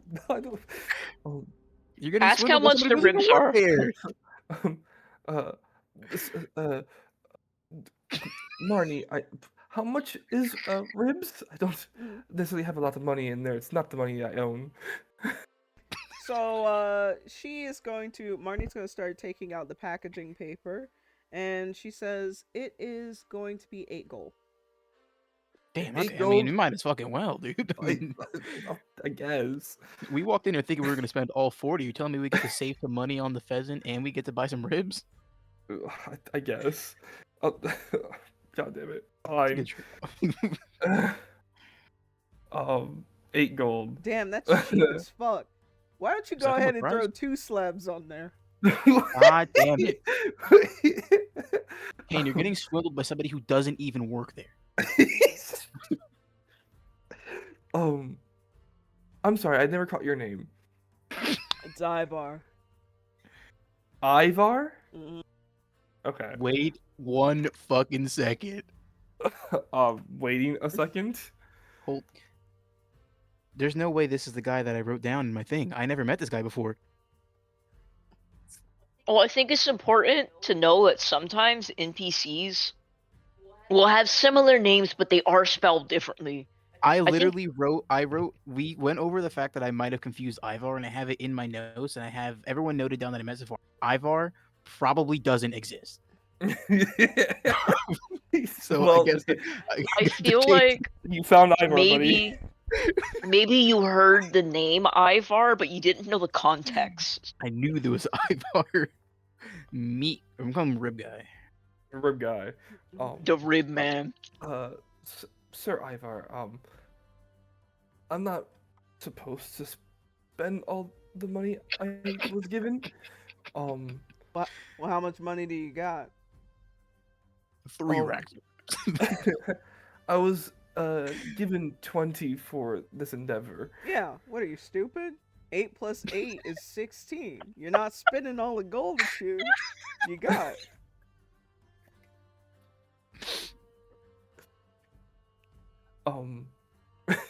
No, it's Anyways, go ahead and throw on 2 slabs of ribs.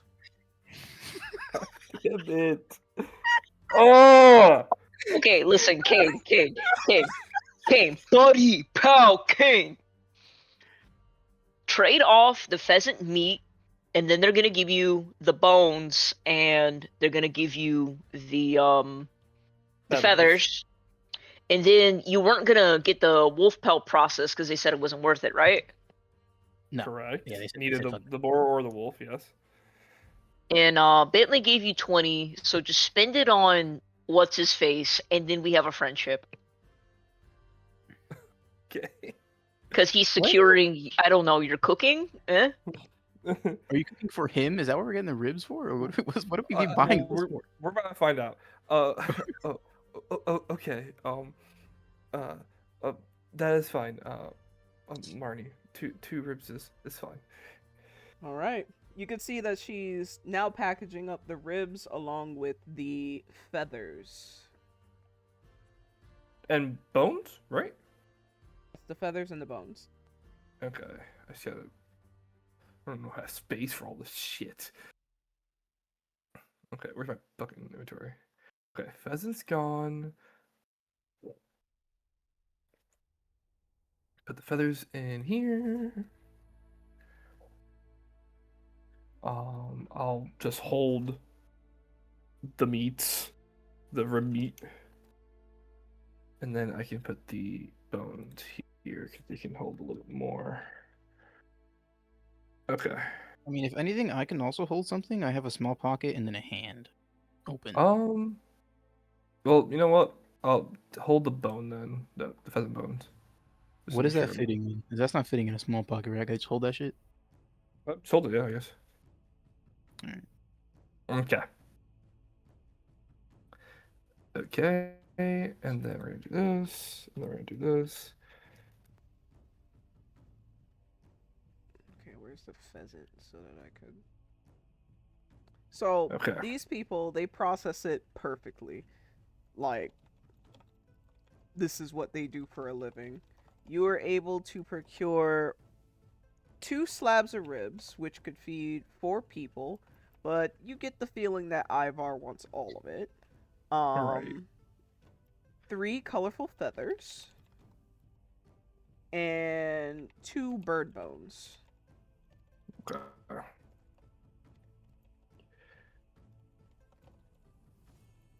Is there anything else you would like to do before we move on? I'll take the pheasant feathers just because I'm gonna be giving it to. I'm gonna be meeting up with Bentley. We all meet with Billy now. I'm just giving it back to them immediately. Don't even worry about it. Oh yeah. 3x feathers. I can probably hold 2 of the bones in there. How big are these bones? The pheasant's not that big. I can probably hold them in my hands, right? 2 bones. Yeah. Okay. Okay. And then I was gonna talk to Sir Ivar. When are we supposed to meet so I can cook? Ivar is going to let out a grotesque burp. Okay. Using their pinky finger of their right hand to dig in their little woven ear while throwing the left arm around Cain's shoulder. Of course, this is after Cain secured the rib slabs. And he's going to say, "Oh yeah, I'm not leaving your side till I get my fucking ribs." Bitch is starving. So he's gonna just be with you the rest of the day. I don't fucking know, man. He's like, behind you the rest of the day. Where's my ribs? Okay. Oh, okay. I planned on hunting after this. I don't know if that's comfortable for you. Mm. Belch. Ah, yeah, I ain't got shit else to do. Misty, I'm bringing a friend to hunt. Misty, Misty, did I do good? No, because you're gonna cook him a meal after making me sick after you cook me. So what sense does that make? No, Bringing it's about to another make mouth to the best- feed. Gotta make the best ribs in history. I'm gonna. All right, we're gonna. We're gonna. I'm gonna make this work. Mm-hmm.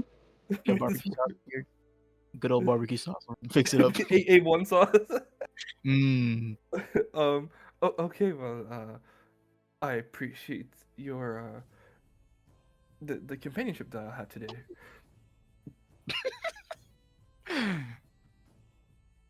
And his friendship that made him ribs. Spent the day with Iva. We went hunting. Don't we slept. I bought him ribs. Went hunting. He came to me to the warm den. He saw me get a different lesson in cooking. If you don't cook them fucking ribs by the warmed in time, he's throwing hands, bro. Well, You might have if to I'm go allowed behind to the use- counter. If Yeah. I'm allowed to use Mr. Farhan's kitchen, I'll gladly do so. Oh, you know what? I'm also I going. think if he starts tweaking, you gotta beat him with the ribs because he's not patient. They don't. This isn't a fast food restaurant, all right? This isn't McDonald's, and he's like, "What's McDonald's? Well, that's And that's is that, there I ribs guess. there?" Is there ribs there? The McRib would make him so happy, Temporarily, bro. Temporarily, they have ribs. Take me. Which brings us, you guys are like walking out of shop and shit like that. Cain, he's ruffling your hair and shit like that. It's just like, why you smell like that? You smell like ass, right? Like, shit. Like, we don't bathe, but you in particular, you smell like wide open ass. It's like you were purposefully not bathing. I thought vampires were supposed to be like, I don't know, suave, tall. I've Was it covered myself. long, dark, and handsome? You're more like short, light, and I guess you're okay. All right. I covered myself in dirt hunting a couple of times. And not once did you think to wash your ass? I have not. I've not. So I you haven't been able advance to. funky. You just stank. You just stank. Right you now, like yes. you want to walk by and make sure that someone a block away can smell your ass. It's not pleasant. It's not. I haven't had smell, so I'm smelling this funk like twice. uh,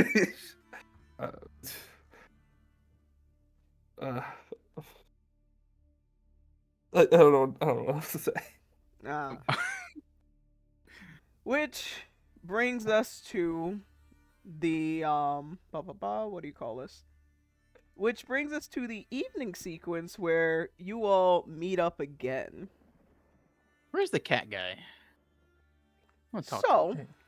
what is this, civilian?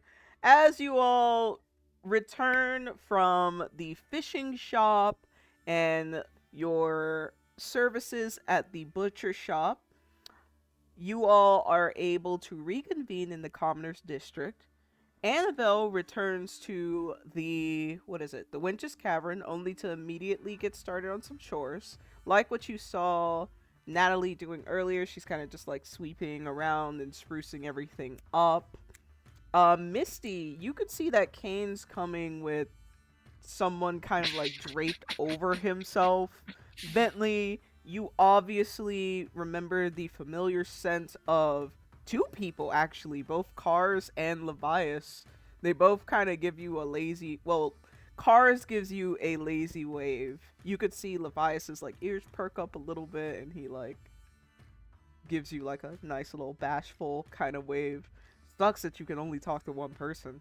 And Oh! And yeah, Cain basically comes up wearing this new individual, like what is it, like a sweater tied around his neck. And this person is also gonna ask Cain, like, who are these people? Because you guys are like convenient together. Was this? Well, I was with him that whole time, so I don't know why. Yeah, but Who is this guy? Yeah. Who is this guy? I've never seen him in my life. Nah, he's dead ass gonna say that towards Tim as well. He wasn't paying attention to you. I was in the shop. So, God. are you suddenly the king of shops now? All right. Ivor, this is my pack. Bentley. Which one of you is the alpha? That would be Leader Misty. Okay. Hey, Misty, are you aware that your beta smells like wide open ass? Oh!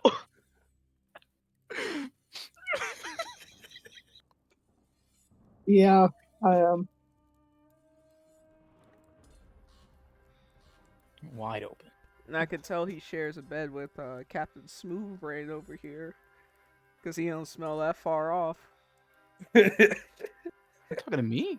Yeah, he's talking to you. Smooth Brain is so fucking good. Why'd he call me that? You're like, I was in the shop.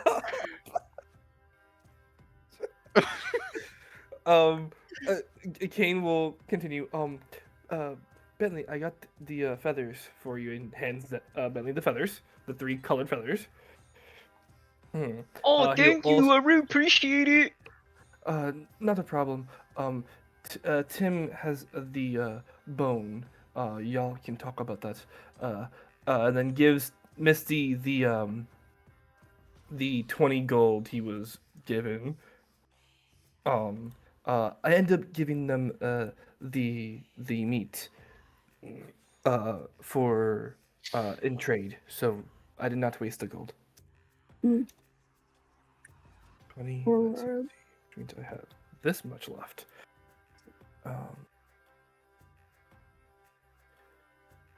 And that's gone. Cain? Yes. You introduced us to your friend, but you never introduced your friend to us. Oh, this is Ivar. He was in the butcher's, and I was asking him some questions about cooking because he was looking at meat, and so he told me to procure this, and he kind of like holds up the rib meat, and it kind of is wanting me to showcase my skills in the kitchen. Oh, Yeah. He will be joining us to hunt, Misty. What? Yes, I won't be able to cook because we're going hunting. Well, at least immediately. And he said he has nothing better to do, and he's gonna be following me until I cook it.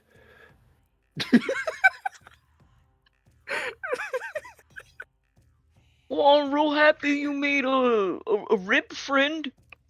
Yeah, that's cool. Yeah, Nosferatu here is gonna cook me a big old rib dinner in exchange for my company. I heard that vampires are lonely, but who said that friendship can't be bought? I feel like he's forcing both the cooking and the friendship on you. This is not a good choice, the king. I'll take both. So we will have somebody else with us hunting.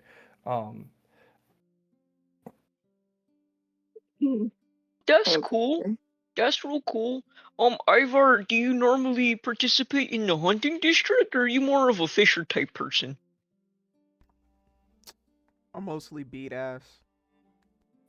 He's Combat squared is. That makes a lot of sense. You want an example? No. If I'm not involved Bentley, in he's it, not axing. Can I get a dex roll? Wait, who's doing this? I'm scared. I have to ask. He said Bentley, I think. I wouldn't be surprised if it hits me like a sucker punch. Just an example and just fucking slaps me in the face. Bentley, because of it, hold on. As long as he doesn't roll a nat 20. He crazy word. That'd be insane. That would be insane. It's pretty high. It's not a nat 20, but it's pretty high. But I think rules of nat 20 is like what you dodge and you get an attack. Yeah. Are you gonna You can- attack Let him? me see. You can counterattack. You must make- Nat. Don't you ever try that on me again.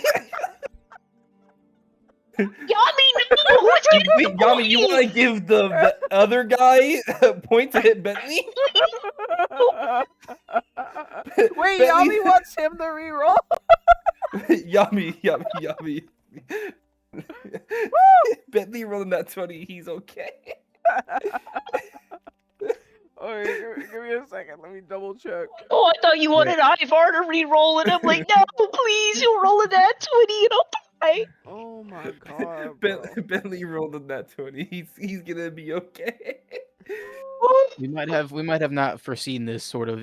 Yo, surprisingly, rolls. I don't have the rules of a nat 20 in the D&D server. Let me just, in... Man, Ivar was about to knock me out my goddamn shoes. I was scared. You gotta start being for nice reference, to the viewers. he They can ask rolled for a a- reroll. For reference, he rolled a 17. It's illegal, And no. that's without the mods. The... Dog, Oh man. rules of nat 20. Oh, here it is. A nat 20 on an attack roll. Wait. In the instance both characters, in the instance that one character is attacking the other's dodging, the attack shall land, but with a single damage rather than double. Dodger shall receive half damage that the attacker delivers. I don't believe it does an advantage. A free attack. Mm. So I dodge it? No, nat ones are the free attacks. That's what it is.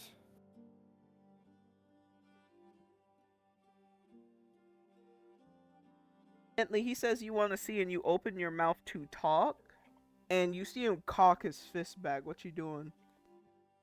I am running to stand behind Levias. Oh! Oh, that's a move. So you oh, run, God. you run to stand Oh, behind God. Levias. Why'd you do that? Of all the things you could have done, you could have just put his hand down. You're fast. If you had the nat 20, whatever you were gonna do was gonna work. You could have said stop, and he would have stopped in his tracks and said, "Okay, I'm sorry." I don't want to be in this conversation anymore, dog. But you chose to stay It's behind. Kane's friend. I'm out of the conversation. Y'all have fun with him.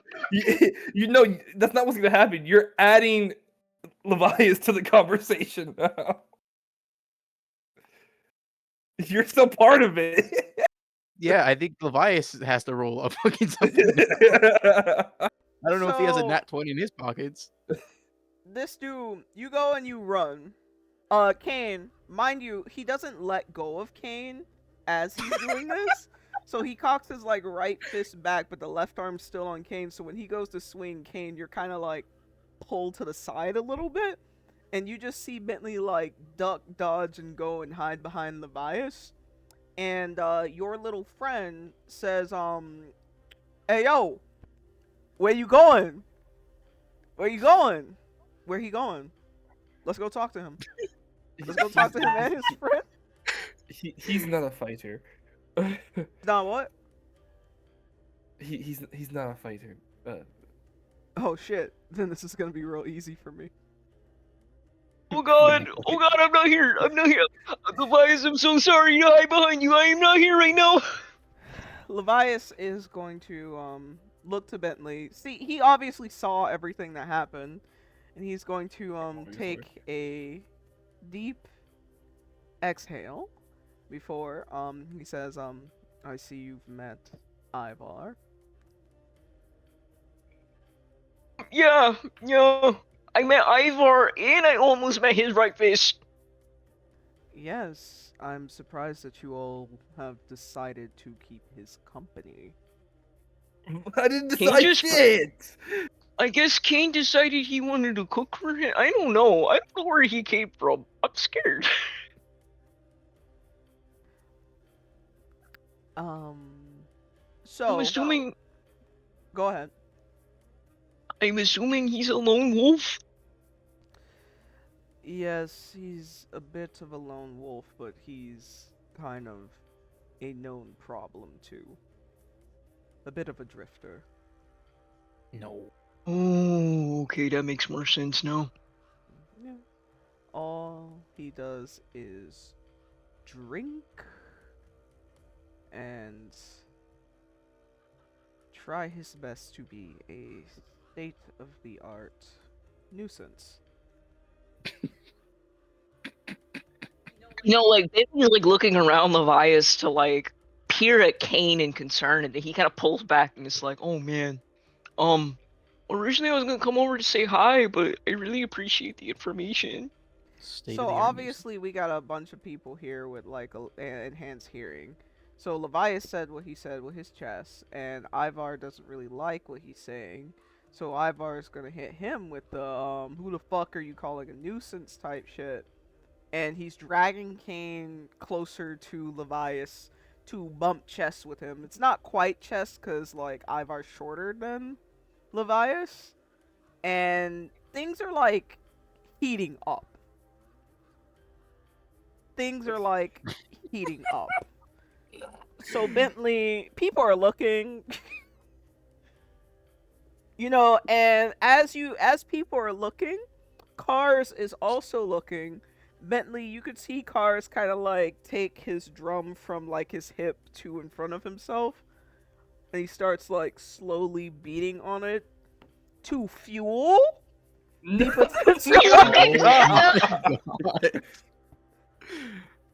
Like what's a good old fashioned fight without music?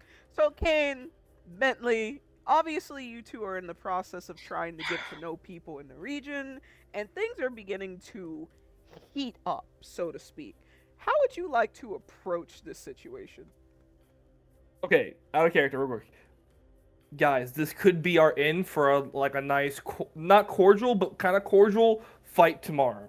If we're like, hey, we can sell this tomorrow in the evening type shit. Yeah, but isn't he a lone wolf? We're just gonna 1v4. He can get other people. I honestly think we need to 1v4 him. Yeah, we can just be like, hey, we can, it'll be us. We can have a nice friendly spar. Levias can, play referee so nothing goes crazy. So he can assure Bentley doesn't get hurt. Car can play the music. We can make this like a whole little thing.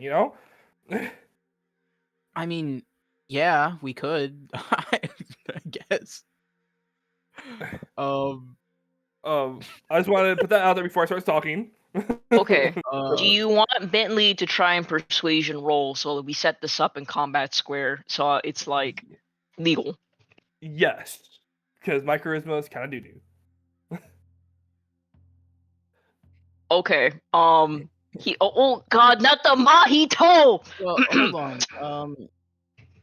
It specifies pack-wide combat. Does that just mean we have to fight, or does that specify we have to fight another Our pack? pack-wide, I believe it is. We just have to win a fight as a team. I think was what that means. Okay. Okay. So what Bentley's gonna say is like he sees Cars like slowly pull out the drum, and he knows what that means now because he did his drumming lesson. He just okay, wait. Where's combat square? How about we just take this over to combat square tomorrow if we get this handled? I'm sorry, Abraham, you're freaking me out, but I am willing to fight with you in combat square. All right, and Annabelle's going to say, combat square is right there. This is technically a legal space for combat to happen. No, we have to do stuff today. We do not have time for this shit. We have shit. We have No, stuff but to we can do it Yeah. now and get it out of the way. Do we? We can switch up. I don't mind switching up. So that would take over going to the smithing district for me and Bentley, and then the other thing for whatever Cain, or it would be hunting. It would be hunting. We don't need to go hunting. You're about to Just in the fight your moment. best friend, man. Misty would also be guaranteed to fight sick. Yeah, that's not great, but I guess mean, we you have to really can. play. I got a we have to combat play. square map. Let me just prep that real quick. Are we really about to do this right Listen, now? listen. I know you want your rib dinner, and I want to go and meet with Gunner. So I think we should establish our business and handle our business, and then we can meet back up into square. I mean, Bentley, who are you proposing fighting? Like, just you? Because it sounds like you're proposing you fighting Ivar. So you're gonna have to be more specific. Us four Alright, versus four. Obviously I'm a very squishy beta, so I want to bring like my crew with me. I'm pretty sure you got a crew too. I think it should be pack on pack or crew on crew. Ivar is going to, use their little, they're digging in their ear with their little pinky, Cain on the other arm. And he's gonna say, yeah, you're not really worth my time right now. I'm sitting here trying to swing off of, Bias's neck. I'll throw in some pheasant Leviathan bones. in the pack. 5v5. 5v5. Levi's is like, what the fuck? Ask Levi's if he would fight with your pack, Bentley. Bentley looks to Levi's and is like, I kind of got you into this. Would you be willing to let me fight with you in Combat Square after I go and pick up my stuff? So Levias is going to look at Bentley, sweet Bentley, and then he is going to look over Misty, who's like sick and coughing, Cain, who hasn't seen a bath in like 8 days, Yeah, we're not great. You don't look like a good fighter. and him, and Hmm. he's going to be like, I don't think that if the 5 of us are fighting Ivar, I don't think that you all can handle your own against the company he keeps. Gonna be honest No, with you, I agree. I'll flatten Ivar any day, but I worry about you all dealing with Nala and Lloyd. Oh god, he's friends with Nala! Nala got a backhand, bro, I'm not gonna lie. Oh, is she the one you try to pamper her up? Oh yeah. Bentley sits there, and he's obviously processing that because he's starting to like put names to faces. Well,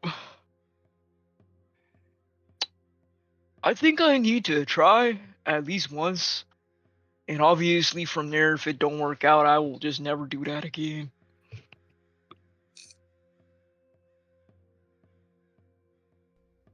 So, party, what are we thinking? I will say that it specifies we have to win. And so if we don't win, not to say that that's not like, okay, we'll do it again, but we will have to do it again. Yeah, I'm aware, but You wouldn't have time, given the fact that you all basically pushed this to your last day. So if you lose, there's a chance that you're staying in Avarice all over. well, that would be tomorrow. We can probably cure Misty's sickness if she sleeps and eats properly. Oh, I forgot we're doing it tomorrow. I was thinking of doing it like today. That was still on my mindset. No, yeah, it'll be tomorrow. That's what they're kind of like talking about.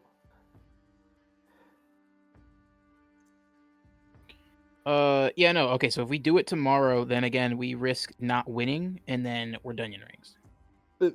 Dungeon Rings, but we have to fight somebody. Yeah, and so, Oh, I mean, honestly, the plan Sandra's was. pack, Well, what I was gonna say is the plan was we go into, well, at least what Bentley was proposing when he had originally talked with Cars, is going into Combat Square tomorrow to try and like arrange for a pack on pack battle so they can meet that requirement. Right now, the disadvantage is we know that the company that Ivar keeps is like going to be very difficult, but it may have been that same set of people that were in Combat Square tomorrow, anyways. Because Ivar says that he already frequents that place, so we may have just accidentally been fighting him regardless. And then too, it's like we would be turning this one down or trying to dissuade this one to try and find another one. and we were going to commit to some type of battle because we were going to go into Salem's dungeon. Right now, we're just committing to like that Avarice dungeon. Yeah, like I said, we have to fight anyway, so I wasn't turning it down. I just think if we here because, yeah.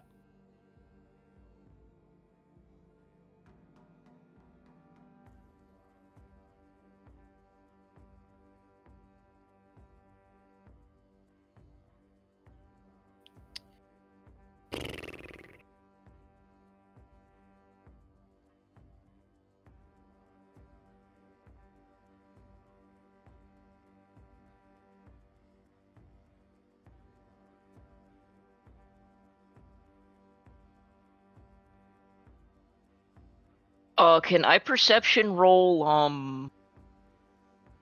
Ivar? All right, I'm gonna put this brain on hard, and hopefully, when it says level 20, it's like, oh yeah, maybe we should just leave. ADV. What's my brain telling me about him? He's DM level is you, 5. by the way. So, as far as Ivar is concerned, Ivar, for sure, if the 4 of you band together, jumping Ivar by himself would be simple. It'd be kind of similar to the fight that you experienced with Vex, if not a little bit easier because he doesn't really seem to have any magic capabilities. And you're able to see that Levias is definitely stronger than Ivar. Like, let me get the exact number.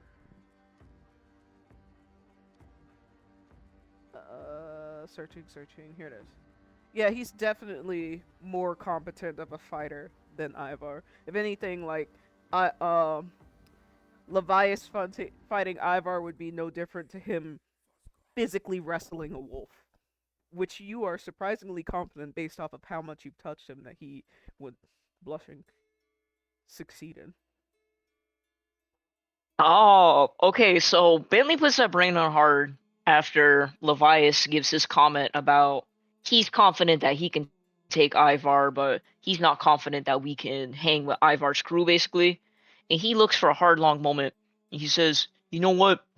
You're probably right about that, but now that I'm really thinking about it and I'm not scared no more, because he got the jump on me, and admittedly, I'm kind of jumpy, I feel like me and my old pack can handle this on our own. Maybe that would make more sense if you think that Ivar would be a little more our speed. Levias is he doesn't seem to have any qualms backing out of this. But Ivar says, whoa. 4-on-1? Isn't that fair of a fight? I should at least be able to phone a friend. Oh, man. You're not confident you'll win? Yeah, confidence isn't the same as being stupid, asshole. Phone a friend. Oh, okay, I'll phone a friend. And this nigga. Yeah, you just said you would.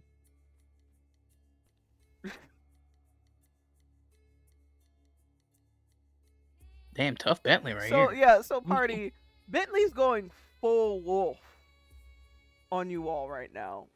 He is further escalate, because, Levias says, oh, I'll flatten this guy, and Bentley's essentially go, yo, nah, we got him. Like, Levias, take a seat. I'm not scared of this motherfucker right here. And the motherfucker's just like, oh, it's not a fair fight. He's like, okay, phone a friend then. Call your homie. Bentley is not de-escalating this situation. Is there anything you would like to do in this moment? Party, not Bentley, because Bentley's all in on this. Cain from like his I guess like shoulder to shoulder with this guy is gonna go we we aren't accustomed to all the culture, and we wanted to partake in the square. Um, since you and had initiated, it seems like a good idea. But I'd like it to remain friendly, and it's just for us to partake in the culture at the square. So you're affirming the fight. Uh, yes, and saying that it doesn't have to like escalate, like, um, isn't trying like Kane's kind of like trying to maybe lower the like tension of this like phoning the friend idea. Is just like, hey, we just want to partake in something. We're not like trying to like beat your ass, you He know? wants to be like a fight, like a friendly fight between friends, just to enjoy the culture of the combat square, not because we're fucking wanting to kill each other. Not like, oh, I'm gonna call my own Levias because Bentley's over here talking smack, you know? Okay. Could you give me a persuasion roll? Because Bentley is acting in his culture. There's technically nothing from Ivar's perspective wrong with how Bentley is acting. Yeah. So you are trying to kind of talk them out of their culture now. Uh,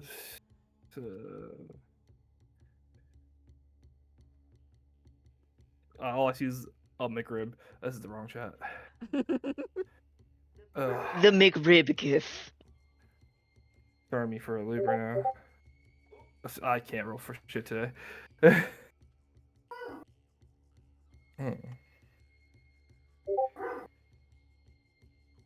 So, see, this is why the role was important. Because is Bentley doing a lot by Solstice standards? Yes. You wouldn't act this way on Solstice. But technically, he's acting perfectly appropriate for Avarice culture. So, Cain, in the attempt to de escalate this situation, you actually fortify it. Where it's just like how I first heard it, where it's just like, yeah, we want to take this to combat square right now. Like, yeah, let's hash this out right now. We want to be a part of this culture. Like, bring us to where you are, type shit. Oh, guess we're not hunting. Misty, Tim, is there anything you would like to say about this? I feel like I'm gonna just also roll really bad if I try to do that. So I just don't want to battle right now. We're not prepared for that shit. Like we're not prepared at all. Just move. The problem is, I just wish it was 1v4, I guess, but that's not happening anymore. Well, it would have probably never been 1v4 to begin with. It's fine. 4v2 is okay. Tim, you're gonna have to go middle real quick, man, because Misty's not gonna be dodging that great. I was saying Tim just clicks his ring real quick without saying a word. Okay, well, I mean, we kind of have to do this anyway. Yeah. So it's whatever. And then you're gonna have to go cook Sorry him for ribs jumping the afterwards. gun on this gang. No, it's fine. It's just it's mainly it's not a fault, but it's just the roles. I wish I didn't get Misty sick today. I would be a lot more happy if it wasn't Misty sick. But hey, maybe the roles will turn our favor. It's two people. That's the best we can ask for. It's not like a 4v4. We should try to set some. Well, can we set some ground rules? Like, Don't punch Misty. Don't. Oh, I think we can probably set them as we like prepare because I don't even know if we get to see the other person and stuff, right? DM, that's like valid to say that we can prepare once we're like there. Let's put a pin in the details of the fight for now, because Bentley hits this dude with the all right, call your fucking crew. we don't care. We'll beat all y'all's asses and all. Bentley's taking off his shirt and shit. Like, he's doing that young nigga stuff. And this guy, Ivar, responds, oh, okay. You want me to call my pack? Yeah, I'll go ahead. I ain't really in a pack though. But I do got my homies out here with me. But hey, give me 1 second. And nigga starts howling. It cut out for the audience, but through the wall I heard a howl. So he starts howling. Hopefully that picked up. Whatever. Who would like to do a luck roll on behalf of the party? Because there are 3 levels of people who he can summon in this moment. That's kind of crazy. So nobody gets advantage on luck. It's literally just luck, right? Yeah. I think there's So anybody items that can can roll give any you amount. like There's, like, increased items that luck. yeah. Well, I'm saying like for But we right don't have now, those. like luck Yeah, isn't like yeah. a stat we can upgrade. It's just no No. matter who rolls, it happens. Yeah. Bentley, because it's your culture, man. Okay, you want me to roll? Yeah, I think that's the best case scenario. You roll well. Not bad. Not the worst.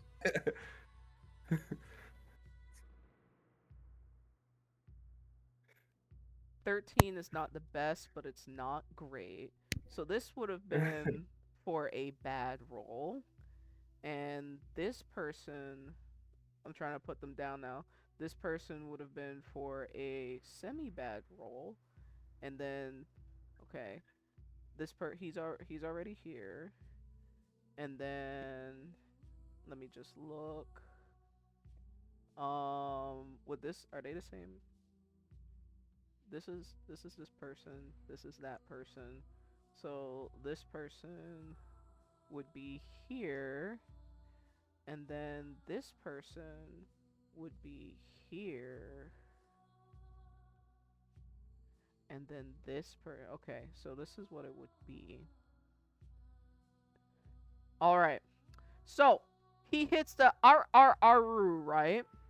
And the Aru.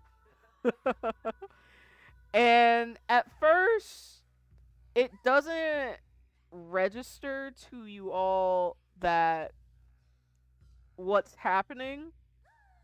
But Cain and Bentley, in the distance, you can hear someone moving. Likely jumping from tree to tree. And then somebody lands beside Ivar, and you look closely, and Bentley, you're immediately shaken because it is, in fact, Nala. Fuck. Oh, Tim, you gotta take all the hits. damn it. Yeah, Tim. Nala lands, and with your pristine eye, Bentley, you could see that Nala is, in fact, stronger than Ivar. Oh, Got it. Oh, right.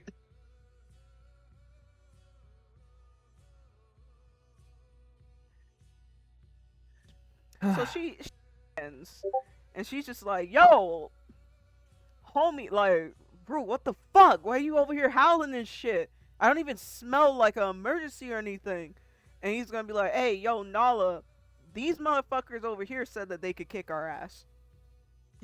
And Nala's head snaps. And she looks at all of y'all. Levias just kind of like takes a step back a little bit. And she's like, what? You guys out here picking fights? All right, put your money where your fucking mouth is. Let's go into the square. You don't have money. For the record, he started it. He was being a jerk. I don't give a shit what he was doing, okay? Foreigner, he can do whatever the fuck he wants. This is his town. Even though we don't really claim him. Wait, wait, whoa. That don't. You know what? We'll get into that later. wait, pause. He's not claimed. No, he's 100% a lone wolf. Is he? He's not Is he part a of a beta? pack. Do we know if he's a beta or an alpha? He's probably a beta. He's a lone wolf, lone he's wolf. neither. Captain, He's Oh. neither. I don't He's think not part of a pack. I don't think that she knows what a lone wolf is, Bentley. So I don't know. think you should explain that because I think you were the one I explained it to. Okay, so obviously some people decide to pack up, and you would have an alpha and you would have your betas. Alphas tend to be in more like hunting and fishing district positions. It's kind of unusual to see betas in those positions. Betas kind of have those caretaking roles. People who are not in a pack are called lone wolves. And some people choose not to have betas because they don't want the responsibility. And then some people are lone wolves because they're just very rough around the edges and they haven't really established themselves to a point of like getting betas and acquiring betas. So when we say lone wolf, he's not associated with anyone. He's out here on his own. And then he also kind of has a reputation of being just like a problem, according to Levias. Okay. Oh, and then for the winches cavern, a lot of lone wolves end up going there for grooming and like medicinal purposes because they don't have betas to take care of them. So like Blizz is also a lone wolf. They don't have a pack and they don't have any betas to help them, and that's why he went there for his massage and his medicinal salve. Oh, okay. Got it. You think we can take him back home? I mean, you could try. It's just you would need to kind of like temper him because Mhm. Solstice is a little Yeah. softer, I guess, and he's a little rougher. Mm-hmm.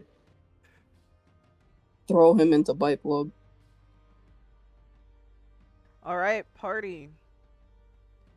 It is time If to we win, perform you're coming with combat. Is Why am I everyone sick, ready? dear God? Yeah. All right, Yeah, so do it. Cars. I actually won't be ready until next campaign, so we want to like just switch it up. All right, so Cars is like skittering to the combat square. He didn't think he'd be like on shift this early, but hey, what the fuck ever. And as he is taking a position in the distance, you could see like one of the dancers was like enjoying a drink over at the fucking what is it, the Howling Tavern? Tavern. And then she Yeah. sees like cars running to like the edge, and she's like, "Oh shit! Right. This is our job." LOL. This is our job. And she like finishes her bottle, and then she gets into her position to proceed to dance.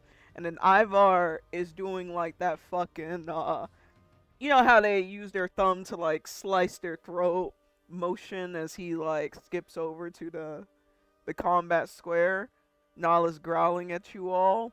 She says something along the lines of "You're fucking dead." Before also she doesn't skip, she stomps. She's moving, and you can see like her shoulders. She's like prowling towards the combat square. These people are combatants. They fight for a living. Party members, can you inform the audience what's going through your head as you are about to enter the ring with people who spent their entire lives fighting versus someone who has taken 2 years of lessons? Bentley's standing there, shirt off, breathing heavy, and then he kind of pauses and it's like, "Oh my god, gang, I'm so sorry. The adrenaline runs out. I just something about him makes my blood fucking boil. I don't know. I am sorry, but we gotta win this." Cain, the rich boy, whose family doesn't take accountability for his actions, for their actions, he's very much, he's a little surprised because he's never seen Bentley like talk back. I guess is the best way to put it. Bentley's always been just a chill guy. And so it's kind of throwing him for a loop. He's kind of like trying to process that, and Bentley, says sorry. He's like, it's okay. I think we have hunted and we've gotten to know each other's abilities a lot better. And then Cain kind of just like starts putting everything he has experienced with Tim hunting, with Misty hunting, everything he does know about Bentley, to best be of help because, as Bentley said, he also wants to win. So I guess it should be something Misty would be used to, because in Solstice and Bike Club, it's all about fighting and being rough and shit. But it's like, I'm also sick. And That's so Steve's bad. not gonna perform well.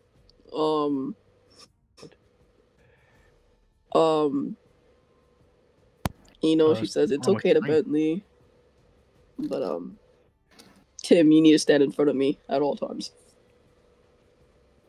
Do not let them hit me. Well, Tim was already thinking that. Tim sees like the whole like thing going on. I assume they were close enough for him to actually hear that, but he doesn't have super hearing, so I don't know how much he actually heard. Well, the point is that he was like he hears all the commotion going on. Now he's like, hey, we're going to the combat square. We're gonna fight people. He's like, shit, okay. So he's thinking to himself, he's like, he has to use all the fighting that he had throughout like the time that he's been fighting to his advantage. So, for example, what Misty just said, like defense, he has to stand in front. Hopefully, not let the team get too hurt, especially if it's a piercing thing, because he knows he can tank those easily. And then he also takes out the knife from his pocket and goes to hand it to Cain, because he knows that he doesn't have any like actual like physical equipment to fight with, if in case he needs to defend himself.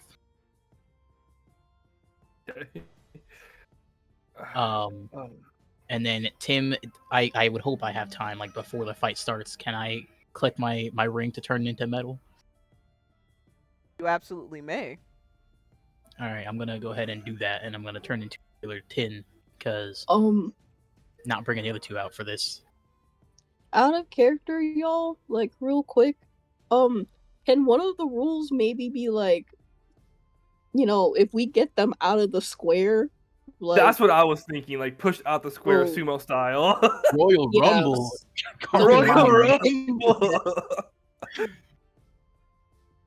I feel like we should try to like make it work in our favor in a way.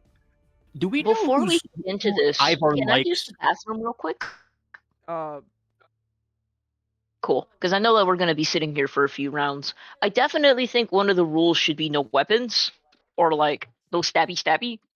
Because if one of y'all pulls a blade, we're dying in avarice.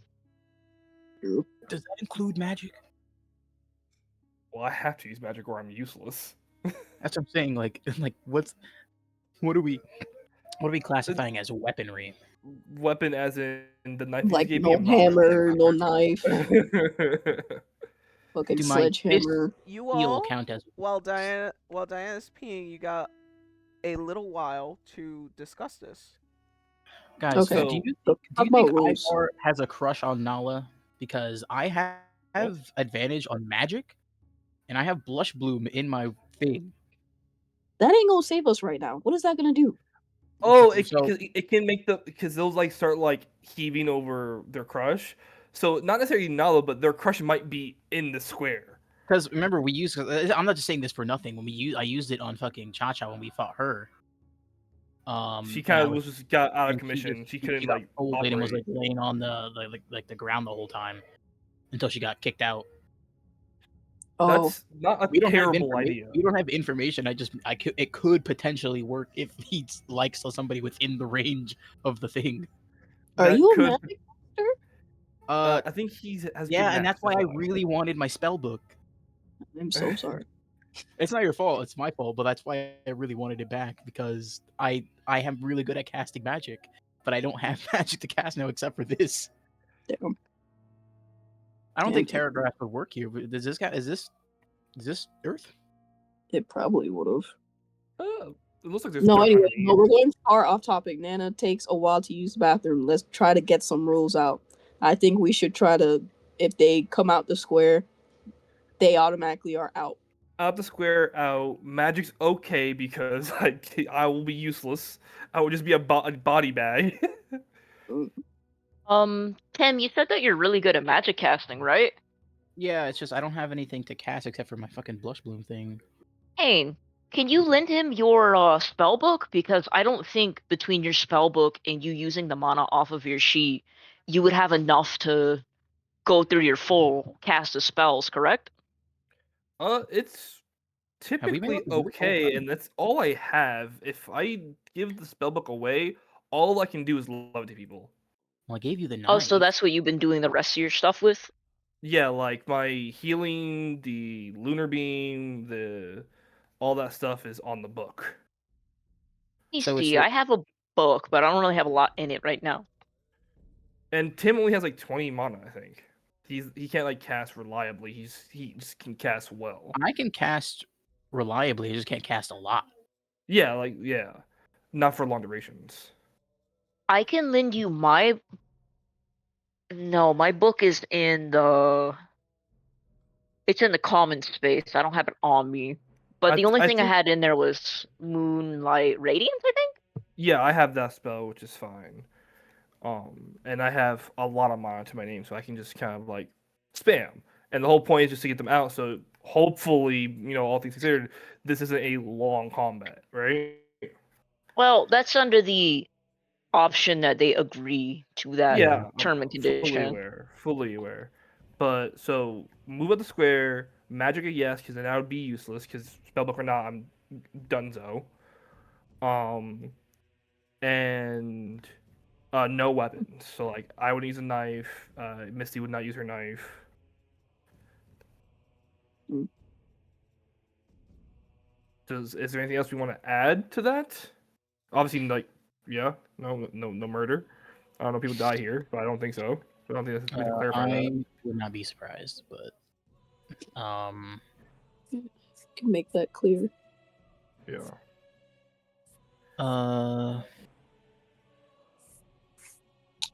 Yeah, I don't really have any other rules. Yeah, I guess I gotta really play defense. My biggest fear is like the throwing. I'm still agreeing to it. It's just I'm thinking about like in the rule, like the throwing out of the square thing is, it works both ways because me and Cain have a little bit of that when we were doing We have experience of that, elemental but split, it's all good. and we got I think tossed it's the out best pretty scenario. easily sometimes. So like we wrote one bad roll, and I'm tripping out I'm stumbling out of the circle. No, I fully I understand that for real, but I think it's the best case scenario, so we don't like get close to hitting zero or whatever like that. It's more of just push and shove. Mm-hmm. I don't hate the idea. Anything else, Misty or Bentley?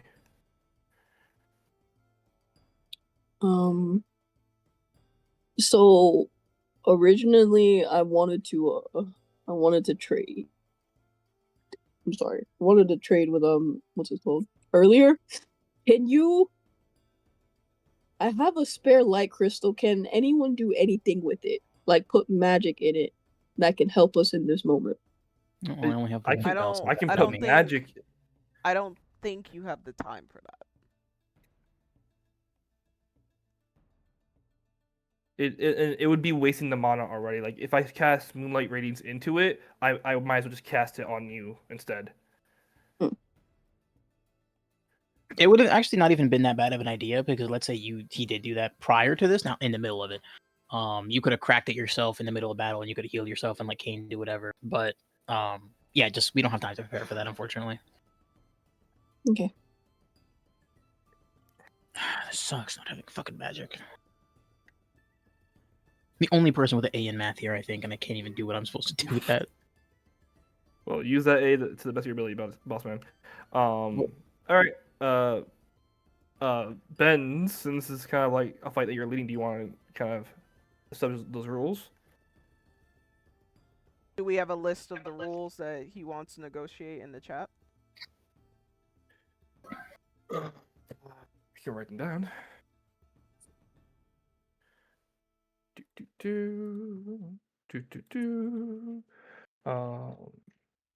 No weapons. Pushed out of square.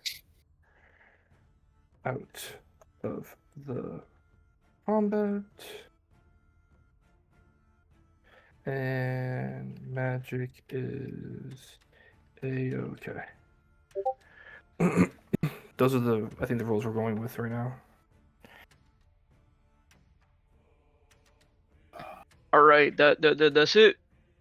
I think so, unless anyone has any other things they want to say. We can't lose. I Even don't if think we they're win- gonna agree to that one. Even if they win, we win. It's like a tie. Yeah.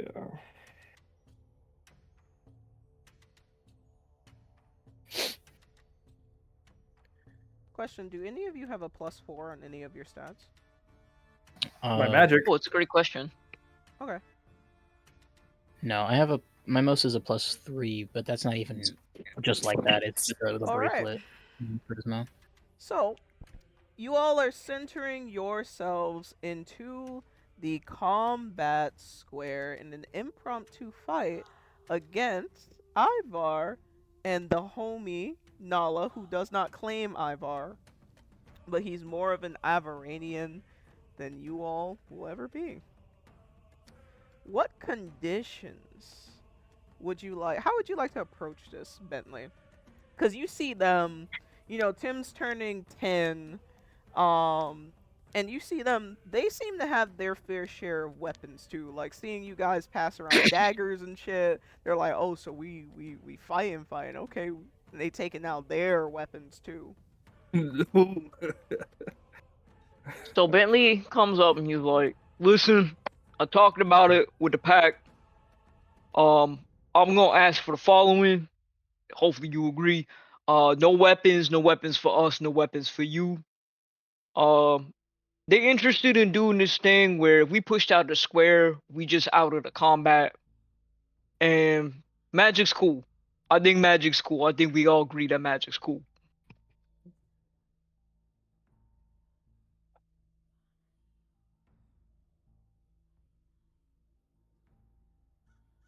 I don't know if they agree if magic's cool. I can't So, tell. Like, what's you're that? setting the rules, and as you are setting them, Nala kind of just goes like that. Really? Alright. But what do you want if you win? Misty's like, we What get we Ivar. want? We get Ivar. Mhm. Misty, the alpha, wants Ivar in her pack. That's crazy shit. Ivar is going to say, okay, since we're doing all that shit, we doing life-changing bets here, I guess. If we He's like, win, I want Cain. we want Cain in our pack. And I don't even have a fucking pack, we just won. That's gonna be my professional rib cooker. Cain! Misty! Yeah. You don't have to yell, Bentley! We're standing right here! Okay, Mahito. You hearing this? She's Misty, still, you the that alpha. he's still yelling. It's the cutout. Yeah, I hear him. It's Oh. fine. It's Yeah, he fine. coming home with me. We're about to I lose 2 people. I put my life on the line. You're good with this. We're gonna win. That's the mentality I have right now. We're gonna win. We're gonna get a 5th member. Cain's gonna be like, you're gonna be my rib cooker. Alright. Can I get your initiative rolls, which is a dexterity roll? I always fail Gosh. this, and I've never done a good, So- I've never done a good initiative roll ever in my life. My question is, my ailment is con/dex. Can That I means- choose, no. or is it just It's both? both. It's both. It's both. I read the thing. Okay.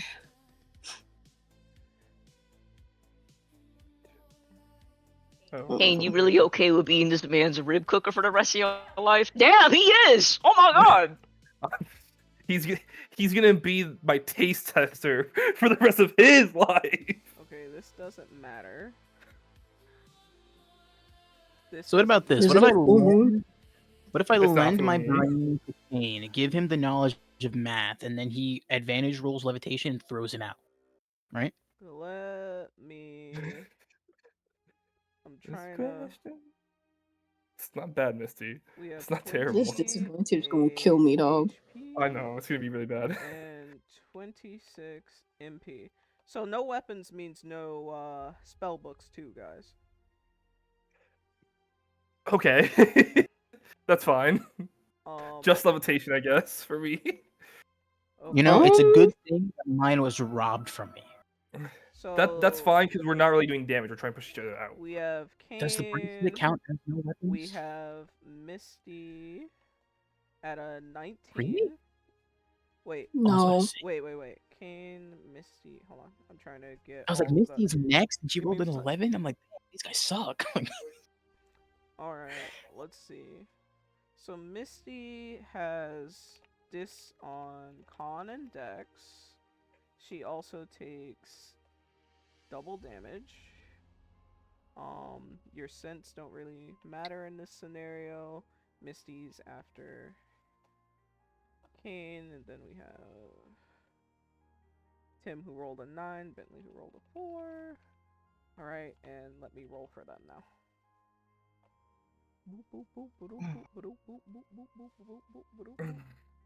This is gonna be so bad.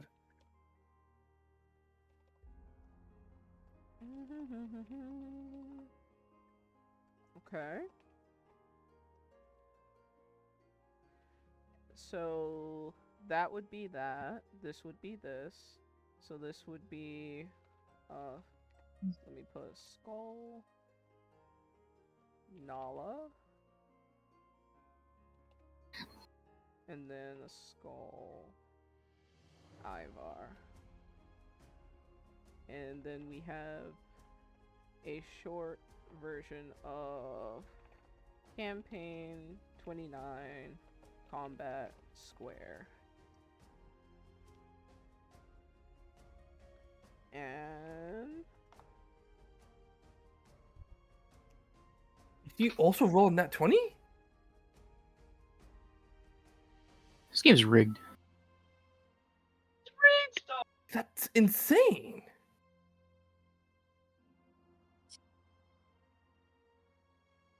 Nala is gonna say, "All right, last one in the ring, right?" Mm-hmm. Alpha said it's okay. So, you all have the battle starts, and as you can see, there's a couple of onlookers for the situation. Levias stands to the side because he's like, okay, we're like, we're really getting. He didn't expect this to go, but this isn't like unusual behavior for the combat square.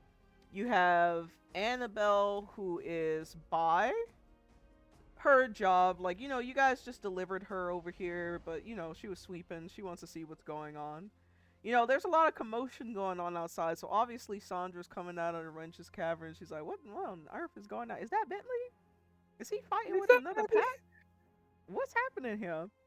One of the girls is like working with their little love of their life over here, the person who's a lone wolf and can't afford, the whole story. Farhan's looking out from the wench's den. He likes to sit on the porch occasionally, but this time he's getting a show. And, just a bunch of other bystanders in this entire situation. Some familiar faces, some of them foreign. And Nala, Cain, you're ready for this. You don't want to, like, be taken away, because you guys were just talking this morning about how you don't know if you can afford Bentley. And then that's when Nala hits you all with, she does She takes a step forward. She does a minor flip as she does it. And Cain, in the corner of your eye, you could see it. She is using magic in you all's direction. What would you like to do? Okay. Eek. I have two things I can do here. I can out magic her. No, I think they can still cast magic if I use my telekinesis. Let me read that again. Yeah, they can still cast magic, so I gotta do this and hope for the best. Once per round, vampire can use telekinesis up to enemy within 15 feet, imposing disadvantage on any attack, spell, or movement. Mm-hmm. So I want to impose disadvantage to make sure she fails the spell. That is what I'm hoping for. Is that a reaction, a passive? What is it? This is a reaction. I've always used it as a reaction. So one of my passive abilities I get to use. Okay. It still stands, but okay, I guess that's what you want to do. So, Yeah. if that's what you're going to do in this moment, can I get a dex roll from all four of you? Out of curiosity, so it's only Cain, I guess, is using because he's second, or like, do we all get to have some I form of said a reaction dex to roll this? from all of you.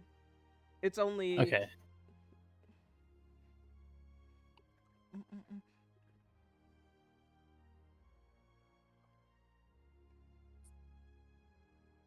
Okay.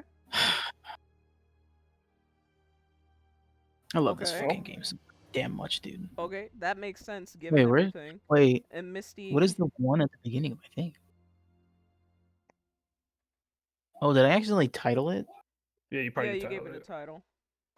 Is that how you do that? You put an underscore? How the fuck did I No, do you that? use right at the end, underneath. Oh, I mean, okay. God fucking damn it, dude. All right. So this is what happens. She was standing beside Ivar, and then in one foul swoop, she does a flip to this square. In that motion, you could see her elegantly sway her hands, and with an open palm, she strikes it in your direction, and you are able to tell that she is using air magic.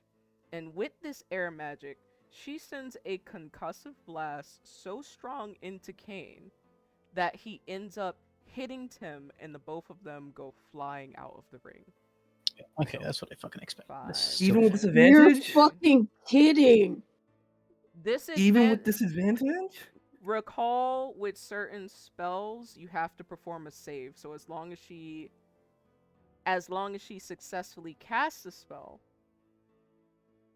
spell clears, and it's up to your save to throw it. You rolled a 1, Oh, he rolled God. a 4. So it sends I you guess back But flying. Oh, damn.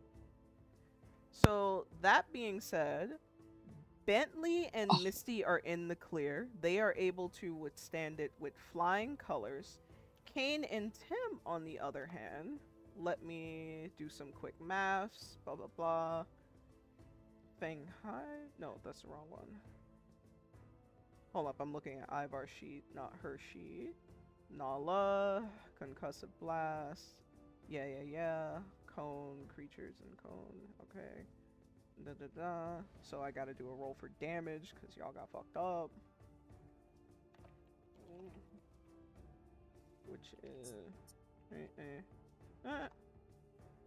dealing the both of you 9 damage each.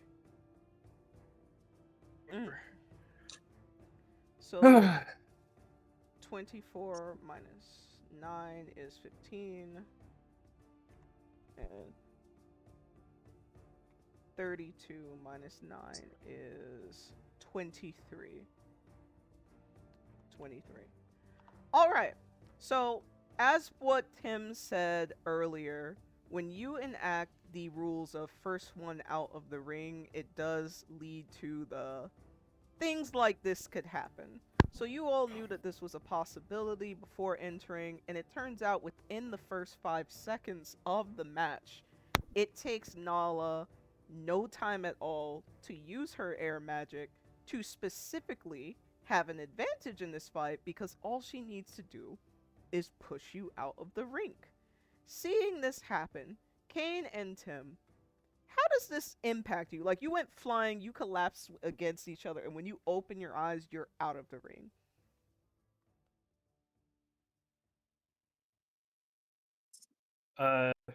Kane just feels bad because he had an opportunity to do something and it failed, and now he might not ever go home.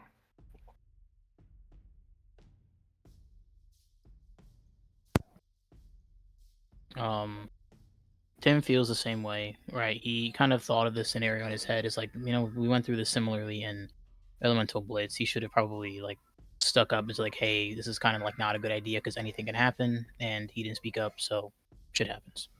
Mm-hmm.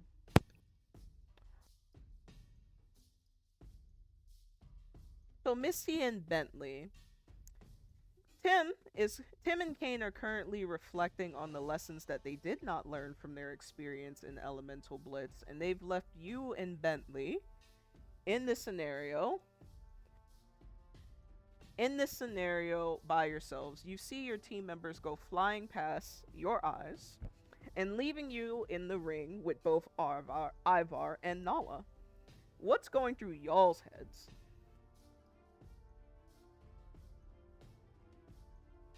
Misty, again, it is up to me and you. Boy. Oh. We're so fucked. I want you to know I've always loved you. Aww. I love you too, Benz. Okay, let's try to do this. So now it is Ivar's turn. And Ivar is gonna be like, hey yo, I'm gonna go ahead and hit the one that was running his mouth. So Bentley, can I get a wisdom save from you? Man. It's been a rap game. No, stop. Let me take a look. Let me look. Let me look. Let me look. God. Wisdom save. I can't breathe. Oh, no, I don't have anything in particular for that. What's my wisdom? Fucking great. Give me a break.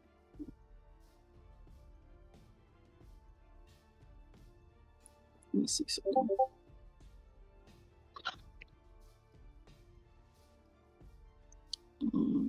So Bentley, Ivar comes running up to you. You heard him with your enhanced hearing that he says, yo, I'm gonna hit the one that was running his mouth.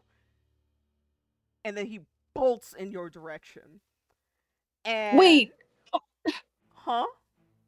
I'm sorry. Uh-huh. I don't want to interrupt you, but if I have my shadow clone as a passive, can I summon it if I'm quick enough to have him punch the clone instead? Like, can that be as a reaction? I will allow it in this instance. However, the clone doesn't really work in that way, if that makes sense. And we can discuss that at a later date. Okay. Sorry. So, if you want, you could go ahead and try and do that wisdom roll. Let me see. If I'm even quick enough, then this motherfucker.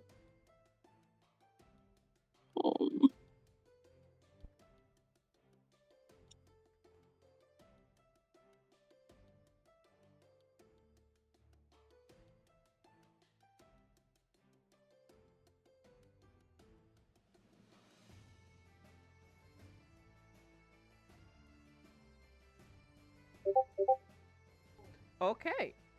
So, that being said, Bentley, you can hear him say, I'm gonna go after the one that was running his mouth. And you've never seen someone move this quickly. There's definitely something about... You could see firsthand the difference between how you guys as students have only just now started learning to fight versus someone who's probably fighting and hunting since youth. And he cocks his fist back. What would you like to do? Oh, fuck. Can I dex roll out of the way? You may. Disadvantage.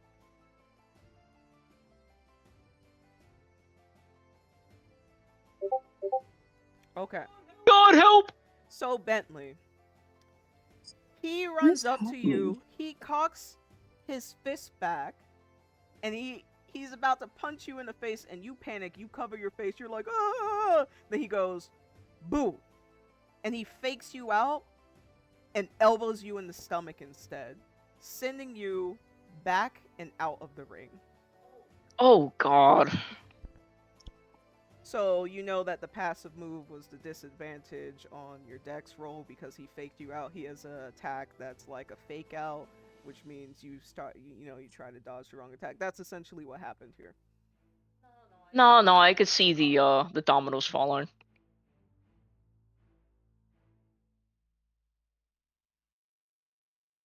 Bentley, that deals you. He did this attack up here.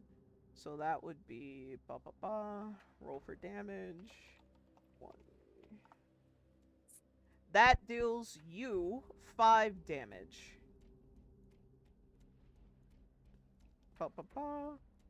So you are at 23 and you are out of the battle. So Bentley, you have been taken out of the battle just as swiftly as your comrades.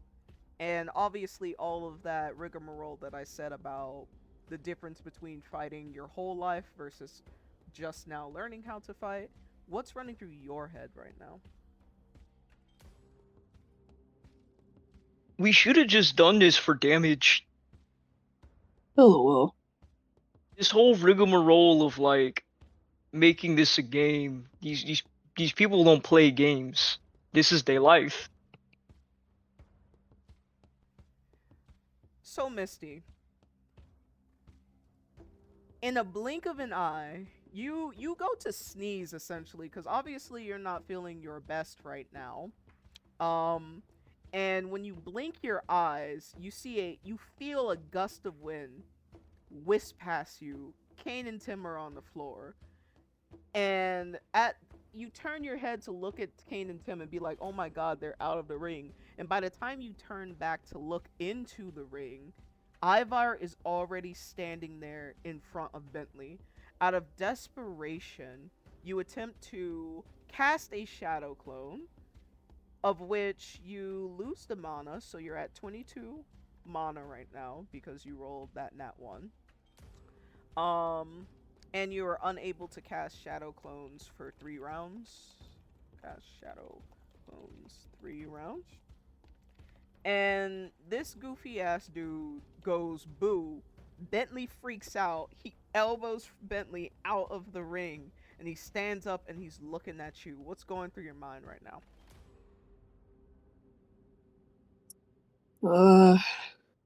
That we fucked up.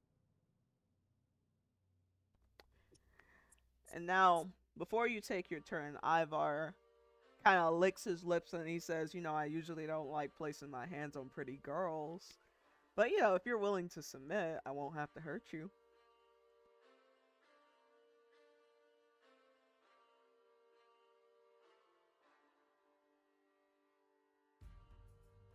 Hold on.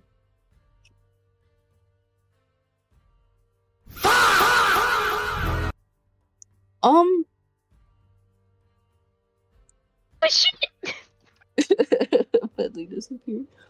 My bad. So, My bad. oh my God. So her squad's down, and she's looking down at this boy, and he talked about some whatever he just said.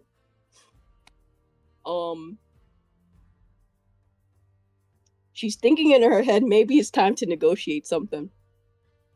'Cause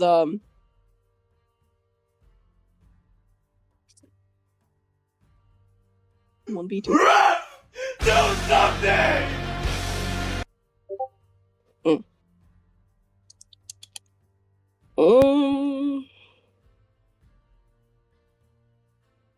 Fuck.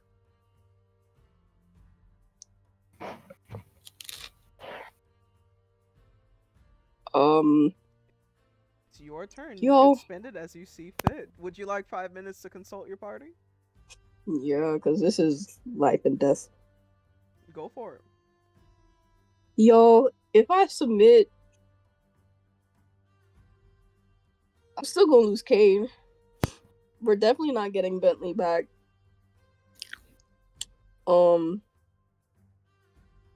Is that bravo?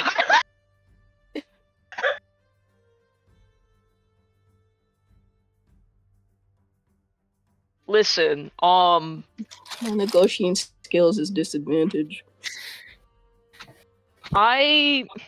there's a lot of things that I'm kind of surprised happened here, but there's a lot of things I'm not. I think you could do that either way you want. Honestly, the only good thing that's happening right now is we did this now instead of tomorrow, and we realized doing a Royal Rumble type thing is like a really dumb idea. And so hopefully, if we can have an opportunity to fight tomorrow and not do this.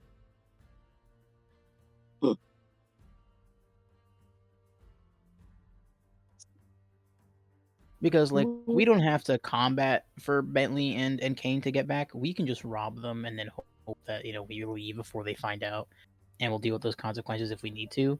But we really need to win this combat thing just in general. So we would have to set up another fight tomorrow anyways. So we could potentially be like, hey, rematch for Cain.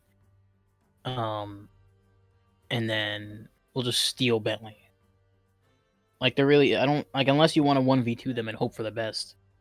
But I don't think there's a real way out of this.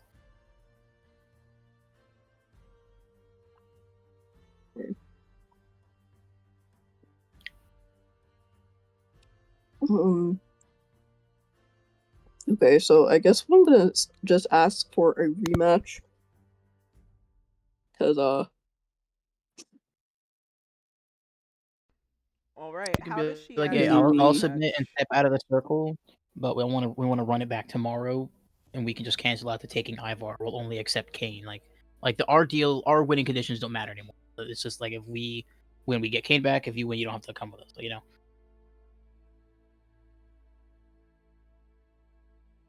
okay.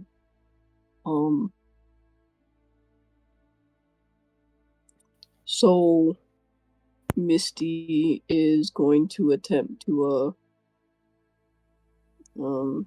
negotiate. So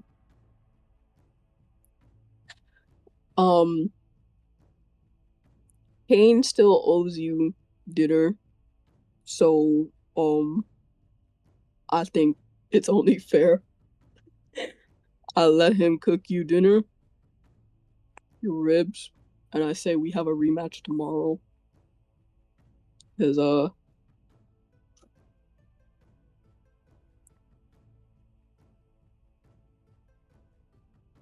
I would just like a rematch. Alright. She said. Juicy persuasion roll. She said while she's shaking.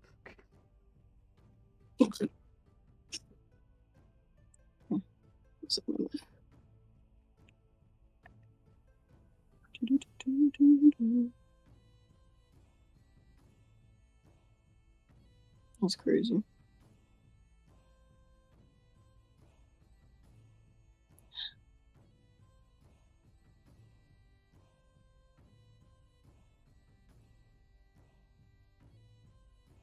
Hang on. Yummy! Yummy, are you still in the chat? Yummy!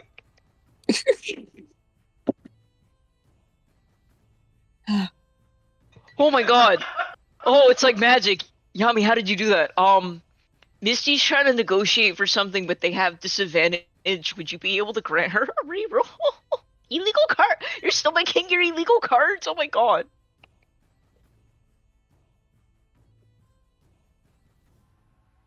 So Yami, would you like to grant Misty a reroll for her persuasion roll? Yes. Alright, Misty, go ahead. Reroll, still disadvantage. Oh.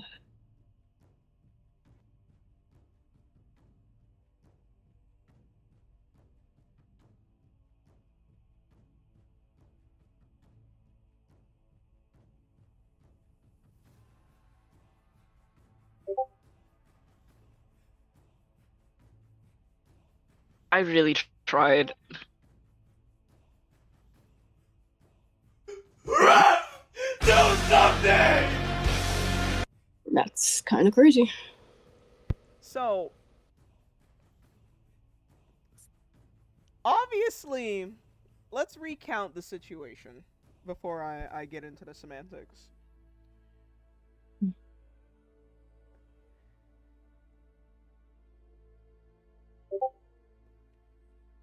What's the shit that Professor Thorne used to say? Cultural mnemonics? The party's inherent lack of cultural mnemonics led to them engaging preemptively in combat with people of Avarice who are known specifically for the fact that they spar day in and day out in the combat square. Bentley allowed himself to get wrapped up in his culture, and he's like one of those African Americans that go to Africa for the first time, and they're like, you know, doing that hotep shit about how they're at the motherland and stuff. So he allows himself to get like really swept up in his culture, of which he's bumping chess with not the strongest fighter in combat square, but easily the most reckless one. And then the team, although they have improved in their ability to work together, Cain and Tim in this moment, in spite of their better judgment, decides that the easiest way to navigate this fight is by going for the out of the ring method that they tried in Elemental Blitz. None of which either of them have won, even when going up against people who are similar in level, if not lower than level to them. And of course, Misty is probably the most forgiven in this situation because she is definitely sick and had a hard time following along. However, if not given her illness, this is demonstrating that she essentially let her betas run free and make a decision for the pack that might not have been the best decision for them. And in total, all four of them were focused so much on how to use their own advantages that they've neglected to think about how the conditions they set might have given their opponent an advantage in terms of allowing magic to be used in Nala's case. 60 seconds into this fight, 10 seconds into this fight, Cain and Tim go down. Bentley obviously has no fighting experience and is afraid of pain, so is easily feigned out by Ivar, leaving Misty standing in this ring herself.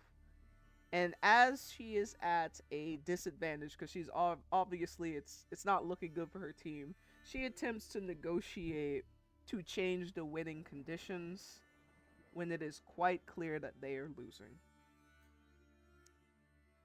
To which Ivar is going to chuckle and say, if we're changing conditions in the middle of the fight, then I'll give you two options. You could step out of the ring and I'll take Cain. Or I could push you out of the ring and I'll take Cain and you. The choice is yours. Bruh.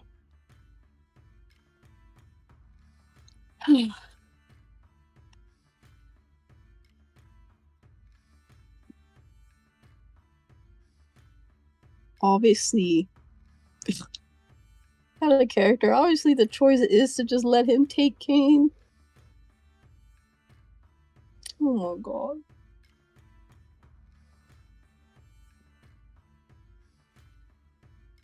Oh my god.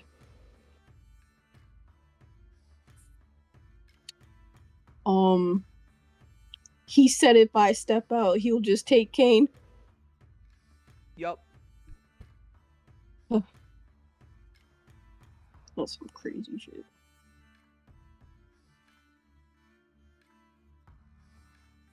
Well, negotiating after setting the conditions when things aren't looking good for us, it's kind of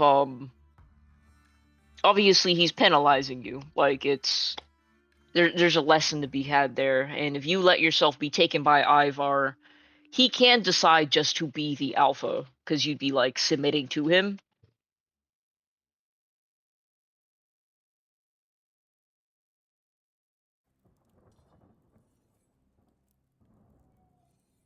Yami says, "Tell him to step out instead." No,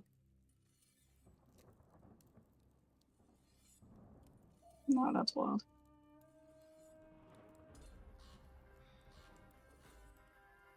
Now me thinking outside the box.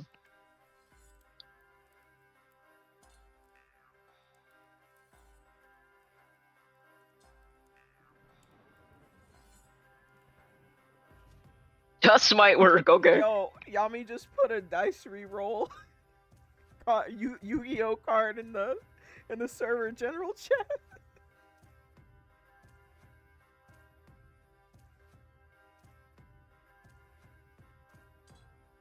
I'm also trying to think because, like, I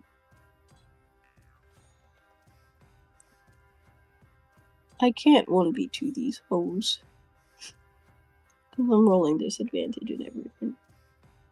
Double damage. With with the conditions of them just being able to push you out of the ring, I would just maybe if this was for damage, but this was a balanced fight when it was 4 people, like a 4v2. Knowing where Nala is and knowing who Nala's related to, like out of character, the odds are bad. Okay. So I guess Misty is just going to take the first option, which is to step out of the ring and just let him take Cain.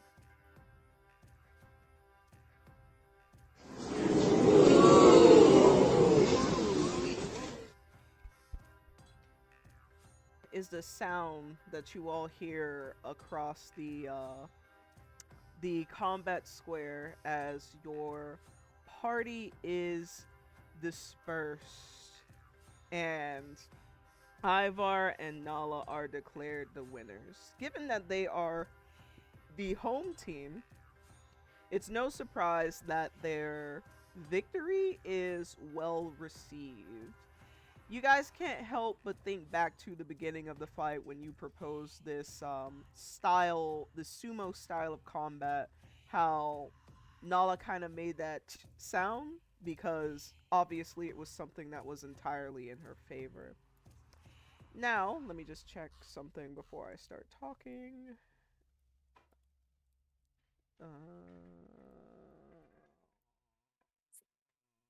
Scroll, scroll, scroll, scroll, scroll. Scroll, scroll, scroll, scroll, scroll. Doesn't believe. Okay, here it is. Okay, cool, cool, cool. All right. So they're in the morning. They're in the moment, kind of like basking in their moments, and giving you all time to kind of speak to one another as you lick your wounds and think about the situation that you've put yourself into.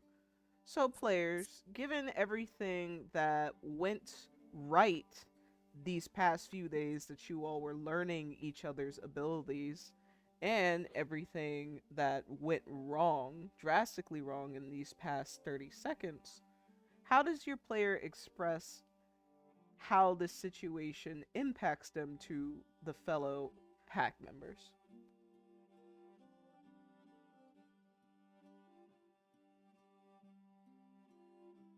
Bentley hugs Cain and says, I am so fucking sorry. I cannot express to you how sorry I am.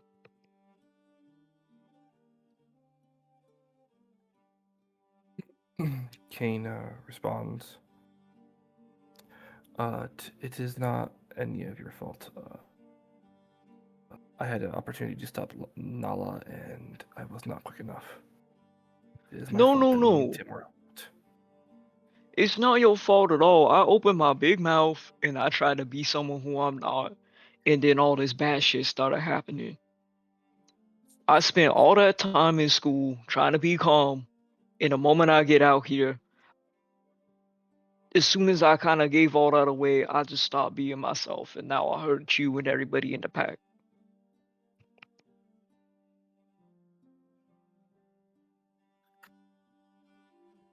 Yeah, I'm sorry, Cain. I'll miss you cooking for me though.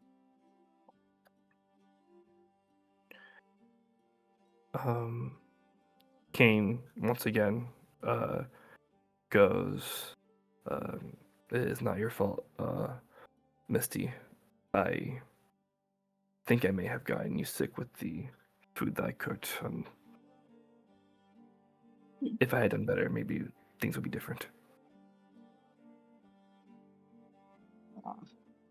It's all right.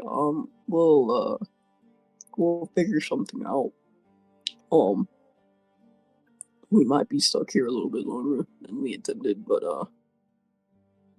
we'll work something out. That seems likely.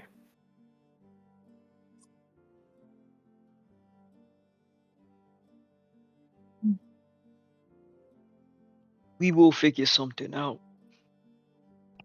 Tim.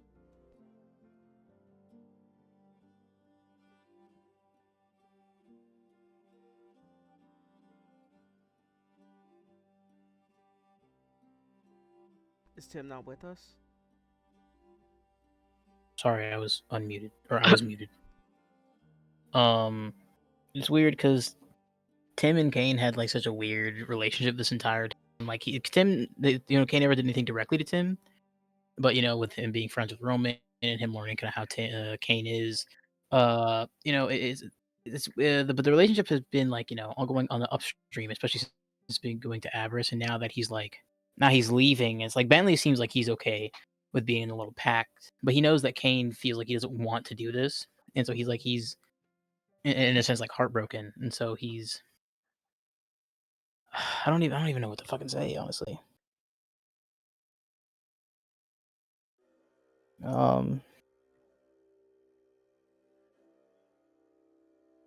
I guess Tim kind of just stumbles over his words and he says like something like we'll get you back.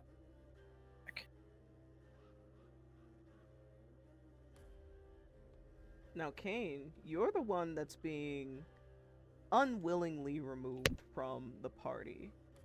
So, how is that personally affecting Cain in this moment? For all the reasons he said to Bentley and Misty, kind of like it. He takes a lot of the blame for not being a good enough cook and being a good enough caster to kind of prevent things that attributed to what happened. And he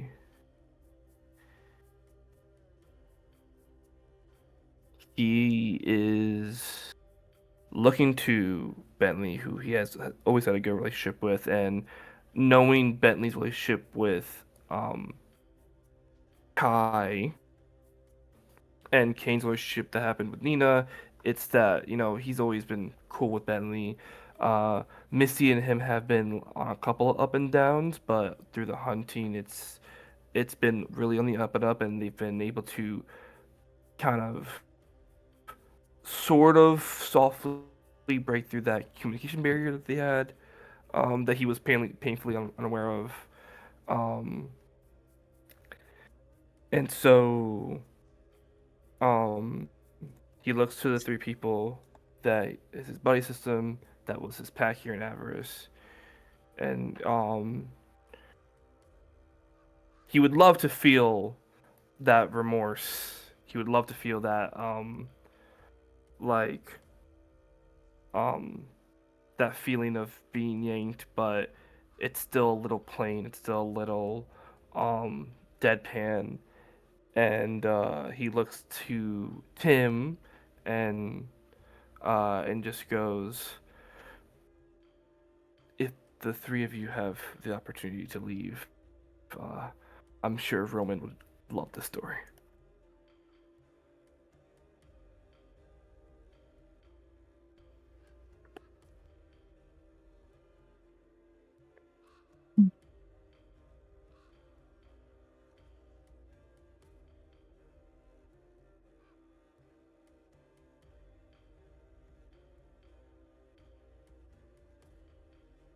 Lame.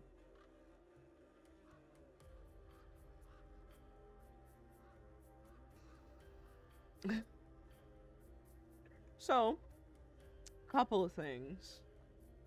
Ivar has not made it unknown that he is absolutely obnoxious. So, as you guys are essentially licking your wounds and like trying to figure out where everything goes wrong, he's essentially dancing jabber style, really rubbing in and celebrating his victory.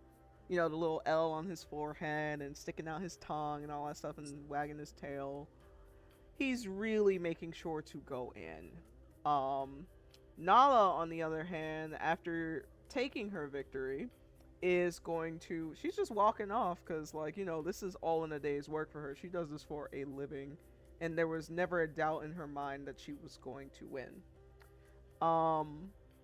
Bentley, as you're licking your wounds and dealing with whatever it is you're going through mentally, you make eye contact with Sandra, and she beckons you over with two fingers.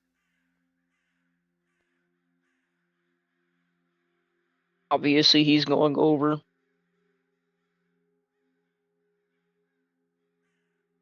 And once you are in range of Miss Sandra, she provides you with a polite smile before promptly slapping you across the face. It is not a polite salad eating slap. She delivers a head turning slap to Bentley. 3 damage upon impact. There's not a doubt in your mind that maybe back in the day, or maybe even in this day, she might be able to give some people in the combat ring a run for their money as well. So, Bentley, you've known nothing but affection from Miss Sandra up until this point. So, when this hit is delivered to your face, what runs through your mind? He's immediately crying because that's like this is his alpha because he's not with Zeke right now, and obviously he just deeply craves that like affirmation. So the fact that it's like active scolding now is just really cutting deep because he knows what he did wrong, but now it's kind of time for like punishment and accountability. And there's nothing you can really do about that. You just have to like sit there and do better. So, Sandra, with the polite smile that now feels a little bit strained and maybe even perhaps irritated, is going to look down to Bentley as he's weeping his little eyes out. And she doesn't seem to be moved by it. Even when that strike hit, like you could see like some of the other little Winch's Caverns girls kind of like flinch as if they've also come to know that kind of discipline. To which she is going to say, now, BB, where exactly do you get off entering a negotiation like that with assets that don't belong to you?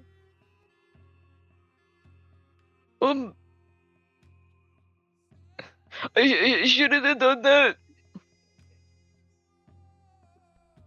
Alright. Must I remind you whose pack you're courting for? Oh, you don't have to remind me. Good, good. Now, you've been a good little boy up until this point, so I'm willing to overlook this for now. But don't give me a reason to have to take my discipline a step further, if you catch my drift. Ma'am. So, party members, you see Bentley get his shit rocked by Sandra, which, to be honest, you all know that in like a day or two, y'all are probably gonna like sneak out at night and run to the Solstice portal and put all of this stuff behind you. But the people in this nation don't know that you're gonna do that. And as a result, Bentley's getting a shit rocked because technically that's his alpha. How does it impact you to see basically where he stands as a Lycan in this culture? Starting with Tim.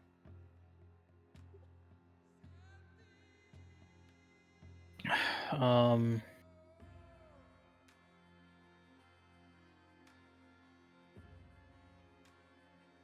Tim kind of stands off, and he's seeing that happen, and he knows back at like Solstice, and just knowing Bentley, that Bentley's a lot more of like a sensitive person, and even like within his pack, like back at school, he wasn't so down, down the chain. Everyone was kind of like friends almost. It wasn't like it was like a there was a hierarchy, but like everyone was still kind of friends with each other. But now here, it's like it's genuinely like that is an alpha. They're going to be treated the way that they're meant to be, and the same thing for betas. They're going to be treated the way that they're meant to be. And so seeing how real it is out here versus what what would have been at school, it's like it's like disheartening to see Bentley in that position.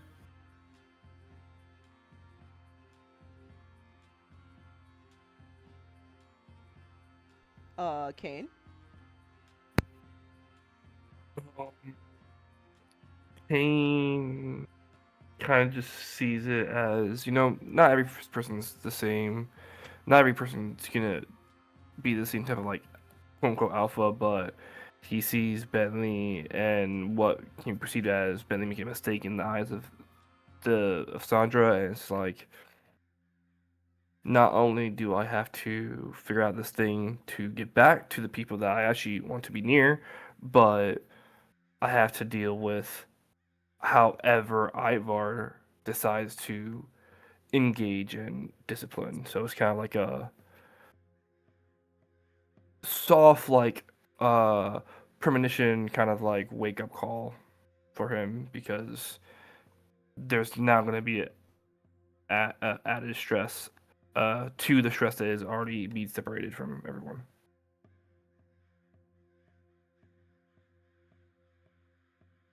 And Miss. She's just not having a good time. It kind of sucks because like Luca kind of warned her, like, don't let these people like talk over you or whatever. And I guess I let that happen, and I don't know, we had to fight, but at the same time, maybe not right now. But it's whatever.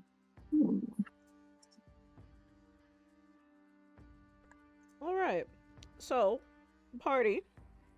You've decided to spend your afternoon in conflict and your evening in conflict and in combat square. So we have some choices to make. Because at this time, we are transitioning into. How do I put this? Well, theoretically, this fight only lasted 30 seconds. So we could proceed with evening and everything as scheduled. It just might extend the campaign a little bit. Is that okay?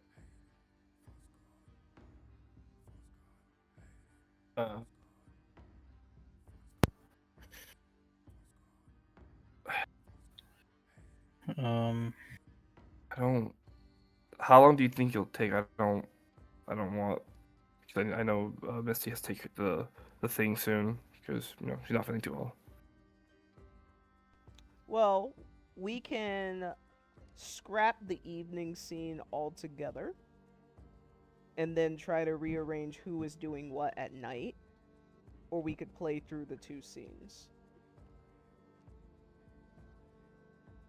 So it's up to Yes. y'all.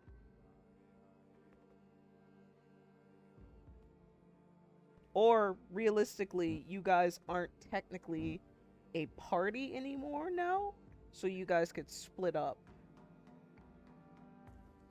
in a different way. Yeah, because Cain won't be hunting with me, and I'm not gonna do that by myself. So Yeah, I don't mind doing the scene. I guess, are we gonna be able, like, is I guess Ivar might let Kane go, hunting. He'll go with him, but like, would Benny be able to go to the smithing district with me? So Cain can still go hunting if he wants to. Ivar doesn't have an issue with that because, he was gonna come hunting with him anyway, more meat, more whatever. Bentley can still come to the smithing district for you. Because we could also just do the evening sequence and then say that the night sequence happens in text roleplay. I think that'd probably be the most agreeable, because Because then we don't have Alright. to skip over the scene of the evening, and we can still do night. It's just over text. Yeah, that's fine. Yes, that sounds. Text And then roleplay. morning happens through text as well, right? Yeah, Oh yeah. typically. Okay. Then we shall proceed to the smithing district. Is it known that we took the feathers from Cain? Like, we grabbed it earlier before we Yeah, I left? gave it to Bentley already. Okay. Imagine if I said no. God, I did. Okay, so we're in chapter 29. Smithing district, which is... I don't have my glasses on, so I'm blind. Okay, here we go. it just has something. No, I have them right here. They're just not on, because, when you have them on for a while, it's just like, whatever. So, Bentley and Tim proceed to the smithing district in silence.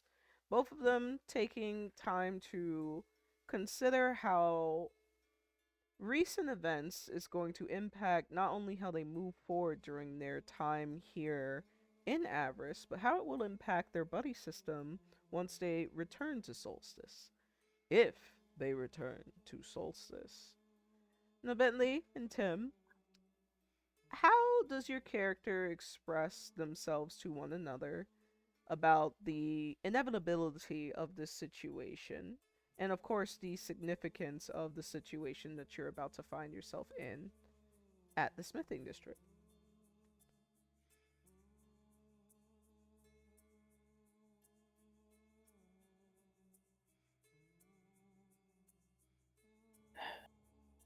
I knew we shouldn't have done an out of a circle thing. I did it in Blitz, and it never works out well. I should have said something. Bentley puts a hand on Tim's arm and he says, "You know what?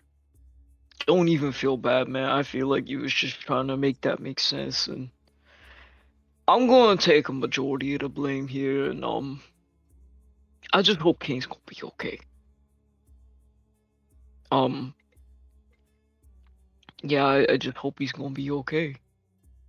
Um, all we can really do is try and make the most of what we gonna find themselves in, cause I could most likely buy my way out my pack if I just start saving my money. Kane might be able to find his way out his pack too, depending. But I don't know how I'm gonna be able to do this combat square stuff. I obviously got to work on Miss Sandra's time.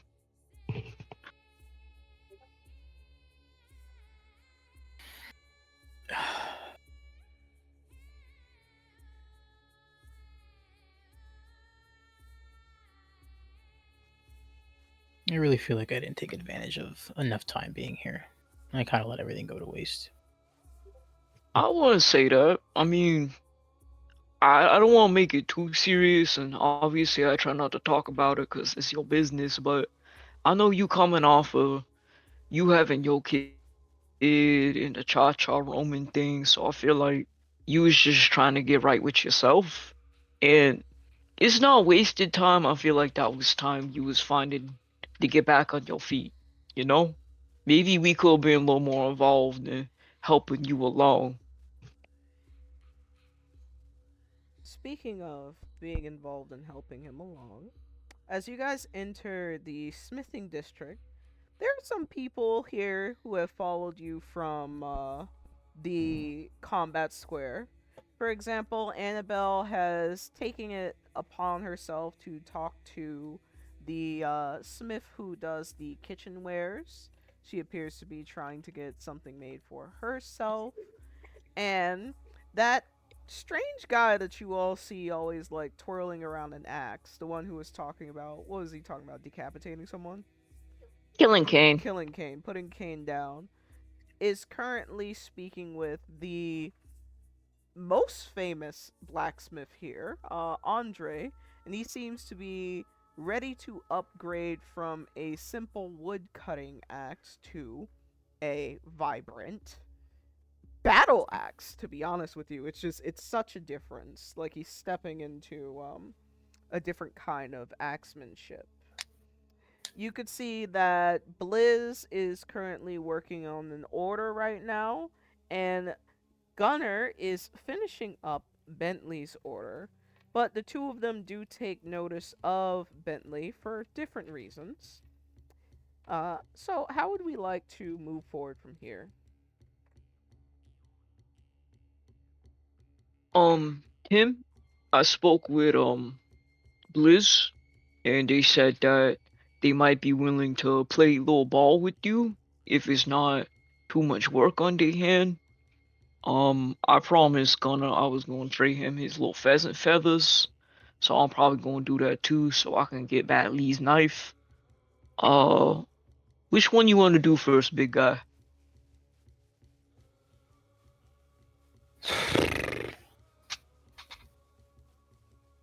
Um,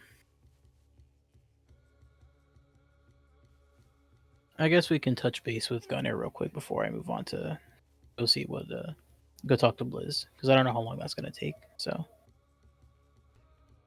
What did you have Gunner do to your knife again? Oh, he offered to like sharpen and polish it. Okay, cool. I figured. All right.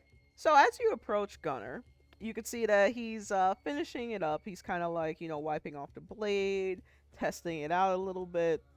You watch him basically slice it with no resistance through a slab of meat.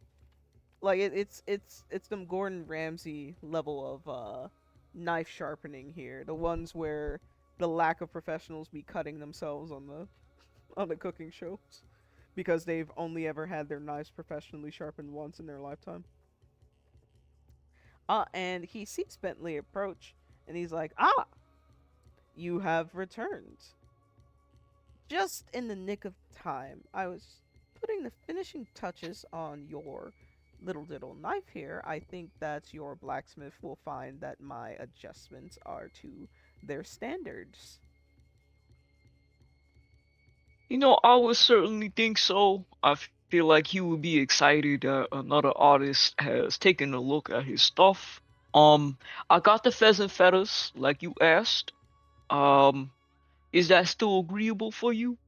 Absolutely, unless you want to leave a nice little tip. He's tapping his fingers on the table. Um,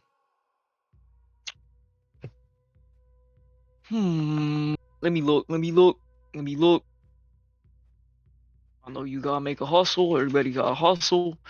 Um, I can give you, checking my pockets. I can give you 20 gold. That would be very much agreeable. Thank you so much. I really appreciate your patronage. And also, just be careful with that knife. Daggers like these are typically used for like, combat, hunting, whatever you want.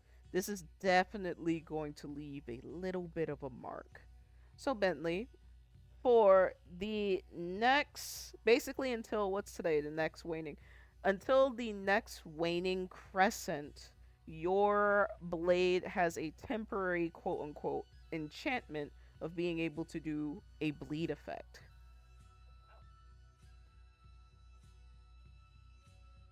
Oh, that's really cool. You did really good on this. And you said until the next waning moon? Waning crescent moon, yes. Okay. So for 8 campaigns. Bleeding for next. I'll just put next 8 campaigns and then count it down from there.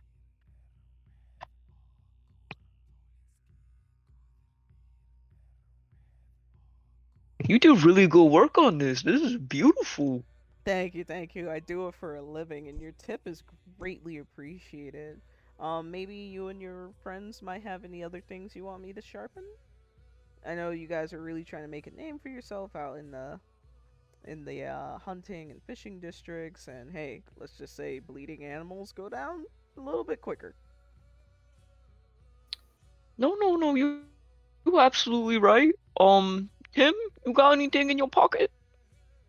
I already know I don't, but I'm gonna just make myself feel better by checking inventory.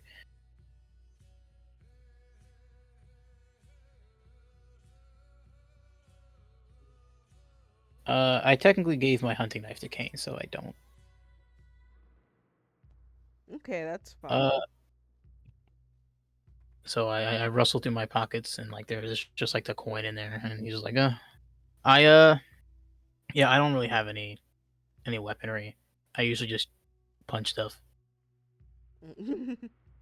Well, that is also a very feasible way to fight. But if you guys do happen to find yourself stumbling upon any blades or further from that, hit me up. I'm obviously your favorite blacksmith now. Yeah, you got that right.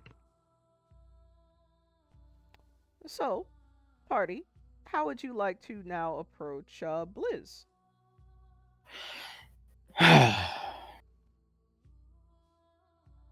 I have no. I'm so scared to approach him. We were such a bullshit day. I feel like he's gonna be like, man, this height sucks. Get out of here. You know what? We have to try. Tim, like, because he still has it in his bag, because he's not carrying around that shit. He opens it. He looks at the hide. He remembers everything that Gunner said. He takes like a giant deep breath, and he takes it out of the bag and holds it in his hand, and then walks up to Blizz. Bentley will walk up with him, and he's waving. Blizz is going to return the wave to Bentley, and he's going to look upon you two. Given the conversation that him and Bentley had, he kind of knows what to expect, but is that enough to predict what Tim is about to say? No. I don't even know what I'm fucking gonna say. Hold on a second.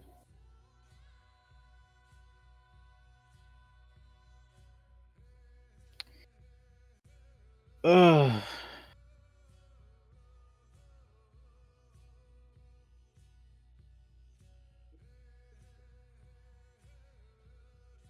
I thought a lot about what you told me when we talked last, and speaking to Gunner and the rest of the people in Avarice, I realized I wasn't really getting the true meaning of community, and so I took the time. I worked with my pack, and I can't say this is my best work, but I wanted to give you a little bit of a gift to show my faith in this culture and community. And he holds the other the the hide in front of him.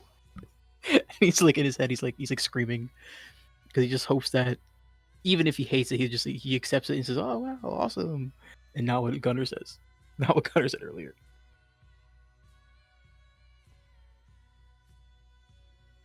He's finding it.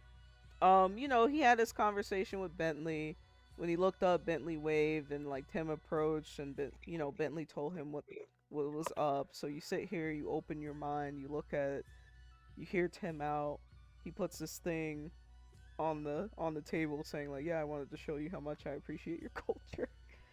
And then he He's pulls gonna throw this shit in thing garbage. out of the bag. and puts it on your table. And it's just this absolutely obliterated hide pieces. Not that bad, man. And Blizz takes one look upon it, and he says, this is almost as tragic as the rumors about your recent fight." How does he already know this? Oof. It's been 5 It's seconds. Tim, it's a small town. It's okay. It's a small town. It was pretty bad. Yes, it is true. And this hide is also a little bit bad, but I'd like to think that it means that we're teachable. Yeah, there's some skills you can't teach, and butchering might be one of them. I mean, it depends on what definition you use of butchered, because if butchering is what you intended for this, then you've definitely done that.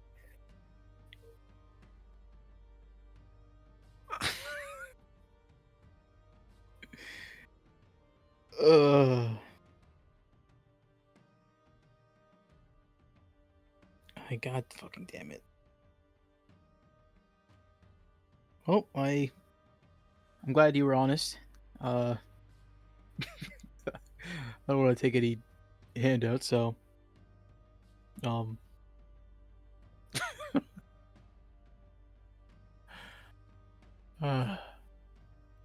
So is this like supposed to be a gift for me? Is this like an offer? it was Or are you supposed to just be. showing it to me as like a demonstration of your Yeah, I have no. prowess?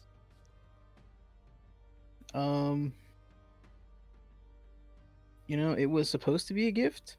I didn't realize how bad I would be at butchering because I don't really have access to metal, so this was the next best thing. And so, god damn it, dude. Fuck. I should have just taken it to the goddamn butcher. God damn it. And he's gonna like, if he's working with like some tools right now, he's gonna like take like a nail or something and like use it to lift the corner of this butchered pelt. And he's going to say, I guess I could turn it into like a rug or something. It could be a very nice rug. If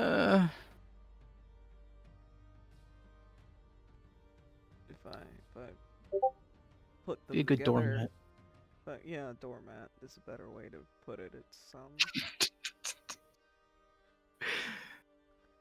but it's something. Now your butchering is going to definitely need some work. Well, butchering is the wrong way to say it. We skin and tan here. We make hides. I could see like there's meat chunks in here, so I guess whomever was trying to use this was trying to extract the meat. That's an entirely different art form in itself. But at least it shows that to an extent you're a competent hunter. I mean, this is a boar and a wolf hide, almost. So it's good to know that you're hunting, and to get your ass beat that viciously by Nala specifically is kind of a rite of passage around here. He also went fishing. I would like to also point out that he did go fishing and he did land some catch in a small fishing net. He took me with him and he helped me because I couldn't lift it. So he's definitely been around, and I feel like he's definitely trying to learn all of the different aspects that there is here. And to have someone from another pack vouch for you so hard is truly something. So I would be willing to give you an evening of my time. We're extremely grateful.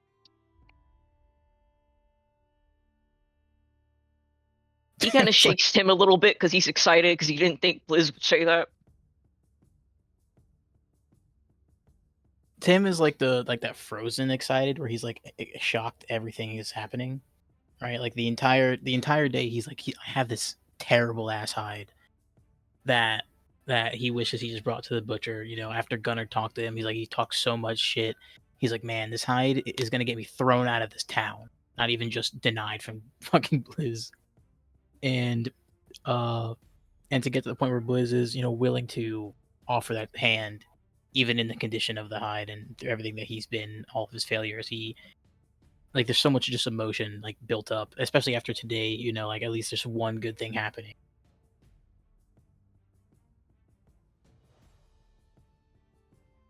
Alright. So, I guess you can come here tomorrow with either if this is the hide. No. This is a gift for me, so this is my problem now. Come tomorrow with either money for some hide that I have laying around the shop, or a different kind of hide that you want to work with, and I will see what I can teach you about making a half decent armor. Thank you so much. I really appreciate it more than you know. Anytime, but mostly tomorrow evening, and no other time. That is a wonderful time that works very well for Tim, right, Tim? It's the most perfect time of the day. It's the best time of the day. All right. So, is there anything else that you two would like to do before we move on to Misty and Cain's scene? I want to go home. I don't know about that one, Chief. You mean Razor's bunk bed? I'm gonna ignite the portal myself. All right. Then that brings us to Cain and Misty. So, Cain, Misty, would either of you be purchasing any materials before you go out into the hunting district? I won't be. I have the knife now, and I think Missy has her own knife, so we'll have the snare. No, I won't be purchasing anyone. Okay. Which means that you all will be going directly into the hunt. So your attendant for today, oddly enough, is Levias. Nice. It's a quiet walk. It's a quiet walk to the hunting district. You know, you guys get in there and Eden's like trying to Eden's oh, my bad, this is the wrong graphic. It's missing a certain je ne sais quoi. Misty with All right. I forgot he was here. Misty with the war flashback. Certain je ne sais quoi, you know. And that is right here. Obviously Ivar is kind of like egging you guys on the entire way there. Levias is paying it no mind, because obviously this is a part of the culture. He already knows that Ivar is kind of fucking obnoxious. And technically, Cain belongs to Ivar now, so there's no outside interference with how a alpha may want to treat their beta. So, Cain and Misty, as you guys are making your journey over to the district with this unlikely addition to your group, what is running through your mind? It's definitely trying to figure out how things are gonna go. Um, you know, he because it happened so quickly, he has all his magic still, and that's like the main thing for Cain when it comes to hunting and helping everyone else. But it's just the feelings are there, and it's just now it's almost like uh I wonder if Ivar's gonna interrupt or tell me not to do something, or is he gonna throw like a wrench in things, and I have to listen because I am owned by him. So he's kind of just like walking, trying to his best to prepare for what difficulties may lie ahead within the hunting group.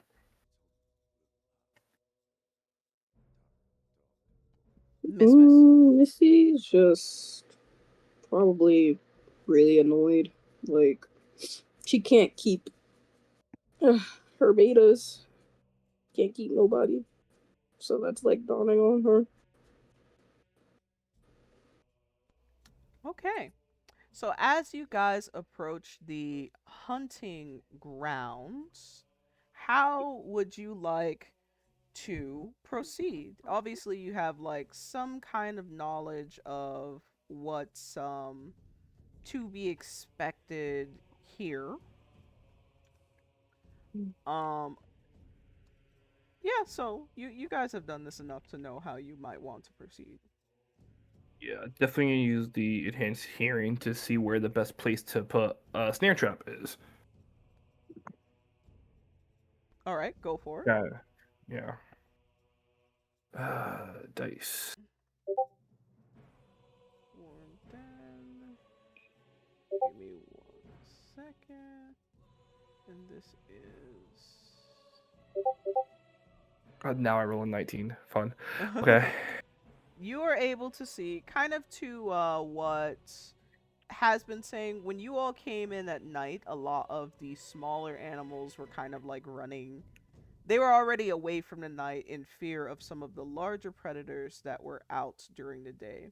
So you're able to hear that there are some mid-size animals that would be more than happy to run into your snare if you kept it out in the open field to the north of you. Obviously, cover it a little bit with some grass and stuff like that, but out in the open field above you. Then I will do just that and explain to Misty what I hear as I do so. So quietly, kind of to make it enough too much noise to kind of alert anything too crazy, but goes with the snare. I have like I guess where that little like green spot is, like the little like circle spot.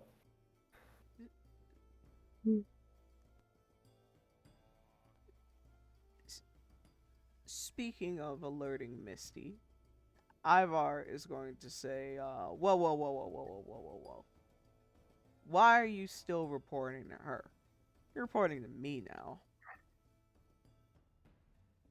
So, and then after doing so and before walking, he looks to Ivar and then kind of just repeats it, and then goes, right, change your pace.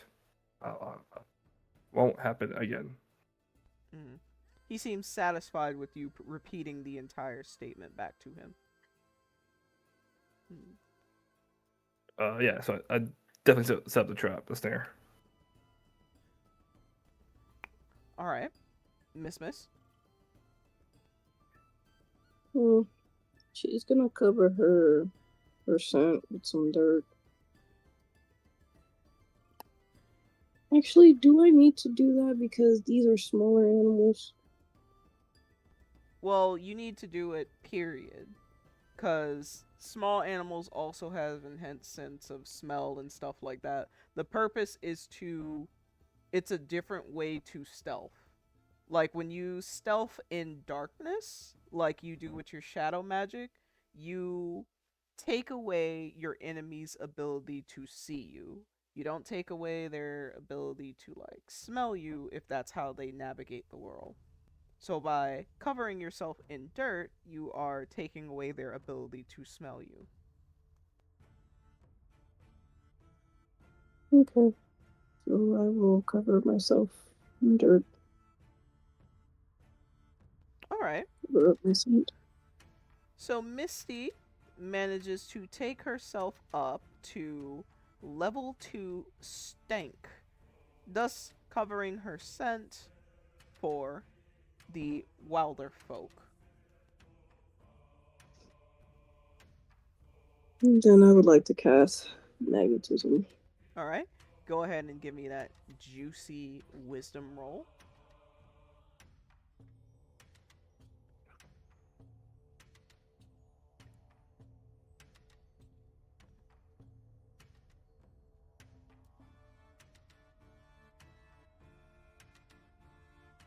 Boom, boom, boom, boom, boom.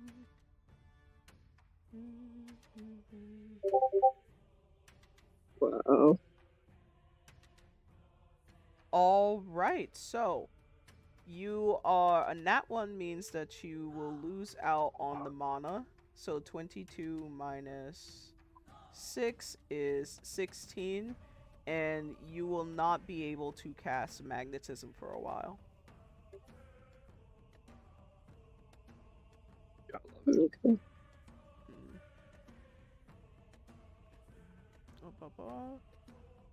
So what would you all like to do now? Ivar's kind of like digging in his ears, and he's just like, "Oh my God, does this only take you guys this long to hunt?" Oh, Yes, yeah. Can I like stand near the snare and kind of just I don't have anything I can use, I don't think. Let's see. Kind of want to like call attention for animals to like come by. okay. So you're trying to do a version of magnetism. Yeah, I don't have the magic myself, but kind of like just like normally, I guess. Okay. Um, Go ahead and give me an animal handling roll. Science, intel.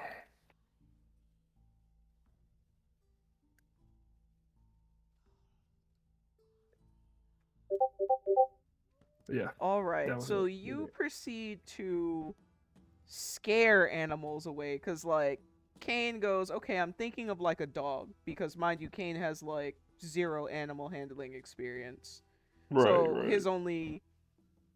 his only experience with them is like, oh, you know, like dogs. If I see a dog in the street, it's like, here, boy, come here, come here. So he does a version of that near the snare, and it effectively deters all of the animals away because they're just like, what the fuck is this guy doing? Mm. This guy who smells like death. Fun.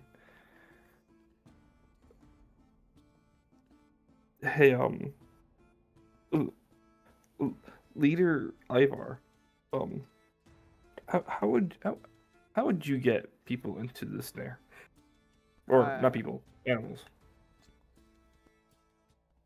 Ivar is going to say like, first of all, I don't hunt like this. This is what are you like? Scared of the animals? But I'm not much of a fighter, so it's kind of. If you're not much of a fighter, then why were you so confident in fighting me earlier? You see my confusion? Like,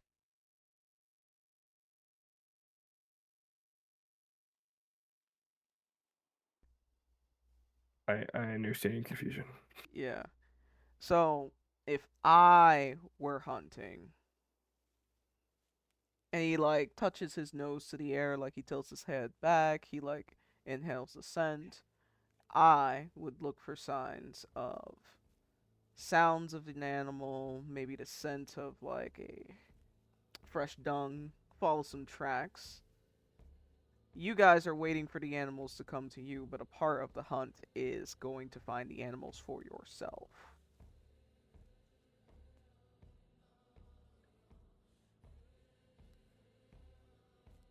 Uh, Okay, so I have like natural hearing. I don't want to like cast the magic again, or maybe I can use the magic previously. But could I kind of go towards where I heard the animals the first time, like quietly? Well, the place you heard them going towards is the area that you now deterred them from. So Oh, right. you would have to try and find a different location. Got. Mm. All right, I guess we can see the magic again to enhance the already enhanced hearing.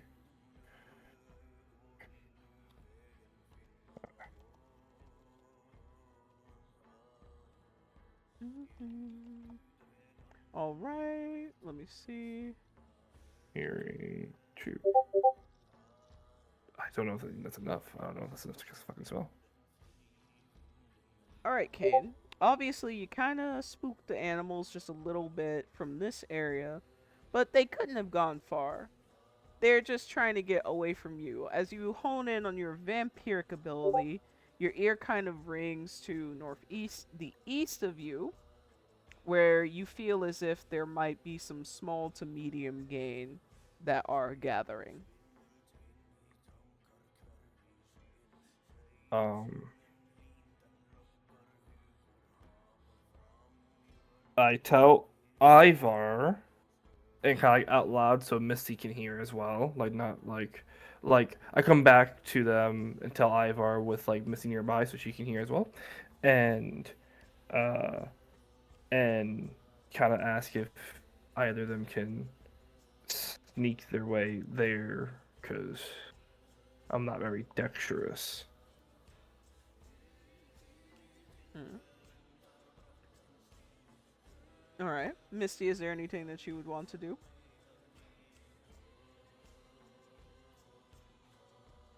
Hmm.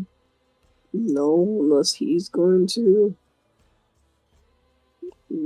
go capture the animals or something.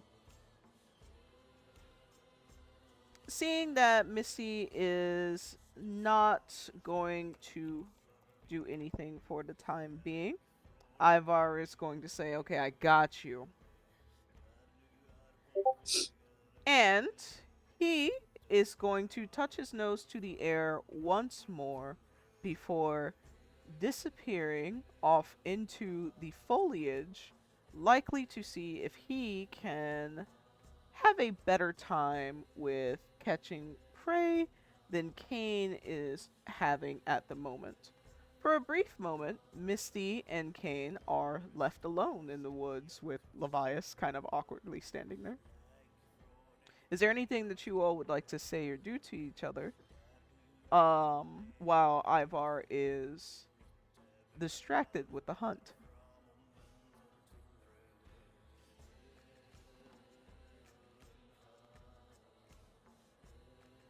Um, uh, this is the knife you gave Tim. He's technically still your beta, so I think you should give it back to him in case y'all do something. It might be useful. Um, I don't really use it anyways. I only used it in emergency last time. I'm not really good with weapons other than my spell book. So he kind of hands the knife back to Misty because he forgot to give it to Tim when they walked away. Um, just yeah, there you go. Misty takes the hunting knife. And I will give it to Tim when I see him later.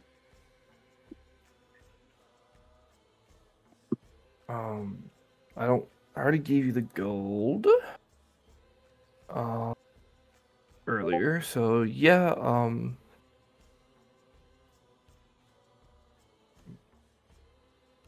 Just be sure to eat. Um, we don't have any more meat at the house.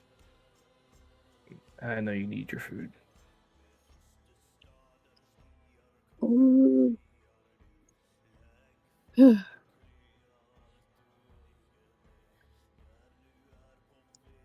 I will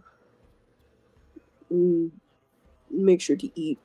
I'm probably just gonna, I guess, use my nose and try to grab an animal or two so I can make some money and buy some food later.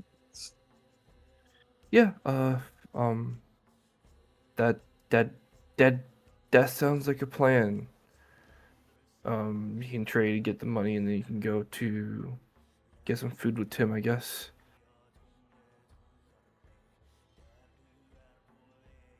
Okay, so I don't have this anymore. Yeah, yeah. And then this is that's So fine. did Cain replace the snare? Well, the snare's already there. There's no I kind of skid them away, try to call them to the snare. But yeah, the snares. I know we can't really see it, but it's like in the middle. Yeah, this.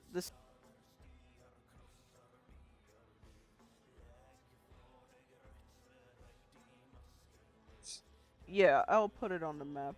But the snare's not really going to catch anything because Cain scared the animals off from that. That's what we were Yeah. saying earlier. Yeah, I messed up. Bad roll. And so, in the distance, you all hear a little bit of a commotion going on before Ivar emerges from the woods. And he is kind of like lazily dragging the corpse of one of those yipping dogs behind him. And he's gonna look to Cain and he's gonna say, "See, you go to the catch. You don't wait for them to come to you."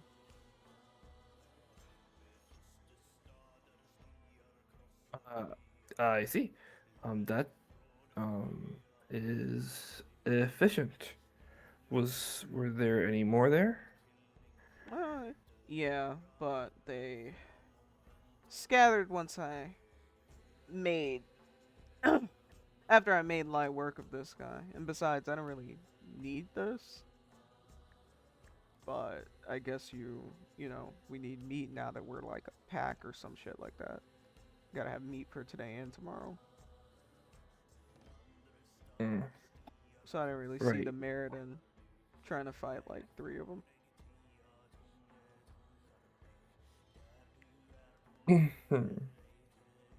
um, that makes sense. I'm gonna see if I can hear anything else that's out there. So so uh, Misty can get me for her pack as well. Oh, yeah, no, the hunting sequence over. Oh, okay. Yeah. So he is going to say, "All right, let's go ahead and get out of here before the bigger stuff comes out." And I don't feel like you guys are prepared to handle any of that. And they're probably gonna tail after us now that I'm dragging this bloody thing behind us. All right. Well, I re-pick up the snare and stuff just so we don't forget it. All right. Oh, so as you guys are returning to the hunting shop, where is that? Um, bu- bu- bu- Ivar seems adamant on, and this is curious for you, Cain, because he's someone who's like used to being here in Avarice. So instead of selling it to Ethan, he kind of waves at her. And you know, they like do their pleasantries and stuff, but he doesn't even seem like he's remotely interested in selling it to her. He's likely either going to butcher it himself, take it to the butcher shop, but he's keeping his game to himself. While you all are in the hunting shop and in the sequence together, and before you separate, is there anything that you would like to say or do? Think so. I don't.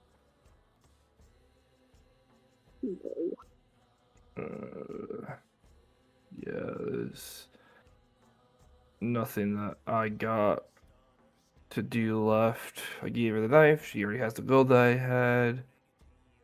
Um, Yeah, there's nothing I can do.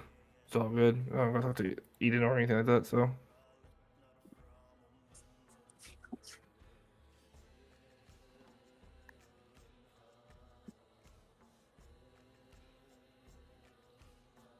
You're muted.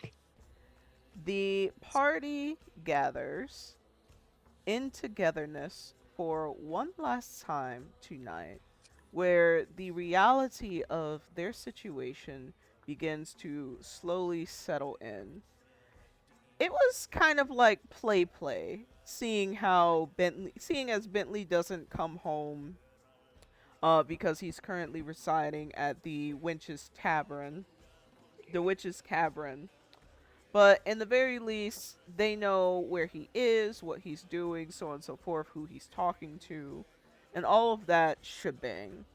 But now we have someone like Cain who is also not going to be able to return home to Razor's location, at least not without permission of his new owner, so to speak. So, thinking about how Bentley's absence has impacted him, he hasn't been able to make contact with his loved ones as easily because he's never at Razor's place. This is now going to be passed on to Cain as well. Cain, who has actually been taking advantage of a lot of his calls. Like, he's been trying his best to call people like Ava every day, trying to connect to her. And in his recent conversation with Eos, he also realized just how much life he was missing out on by carrying out this temporary suspension. And now he was finding himself in a place where even the little inklings of what he was doing to stay tethered to the world he came from, it was starting to slither away, like at his fingertips.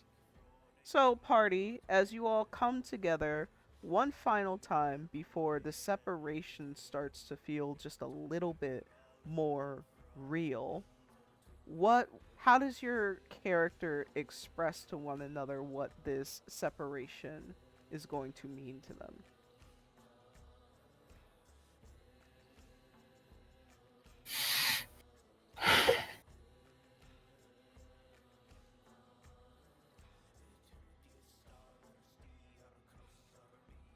Oh, I thought you were saying something. You took a deep breath. I don't know what to say. I'm trying to figure it out. uh, uh, uh, Cain definitely looks towards Tim and kind of just reiterates what he told Misty earlier, but just to make sure everyone's on the same page. Um, try your best to eat. Uh, um, we didn't really catch anything for Misty's pack, but I'm sure you guys can find some food or trade to get some. But be sure to eat and make sure that Misty eats. I'll do my best for that. Hopefully cooking isn't as hard as it looks.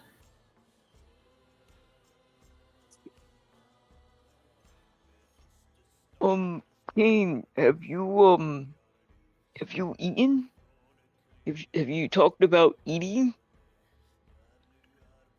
I had blood this morning, and I plan on cooking in the next couple of hours, so I should be okay. And I still have to have that conversation with my new alpha about my consumption of blood.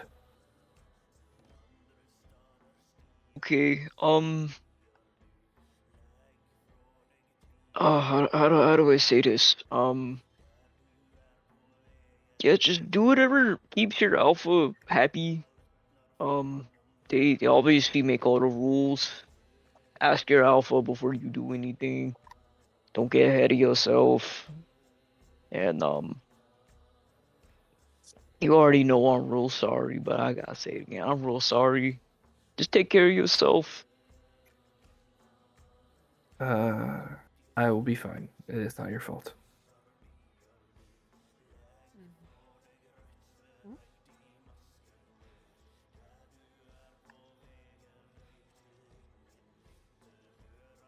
Alright, well, I will let Razor know. And we will figure something out. Might take a bit, but we'll figure something out. Understood. I hope to hear from all three of you soon. If my new pack willing.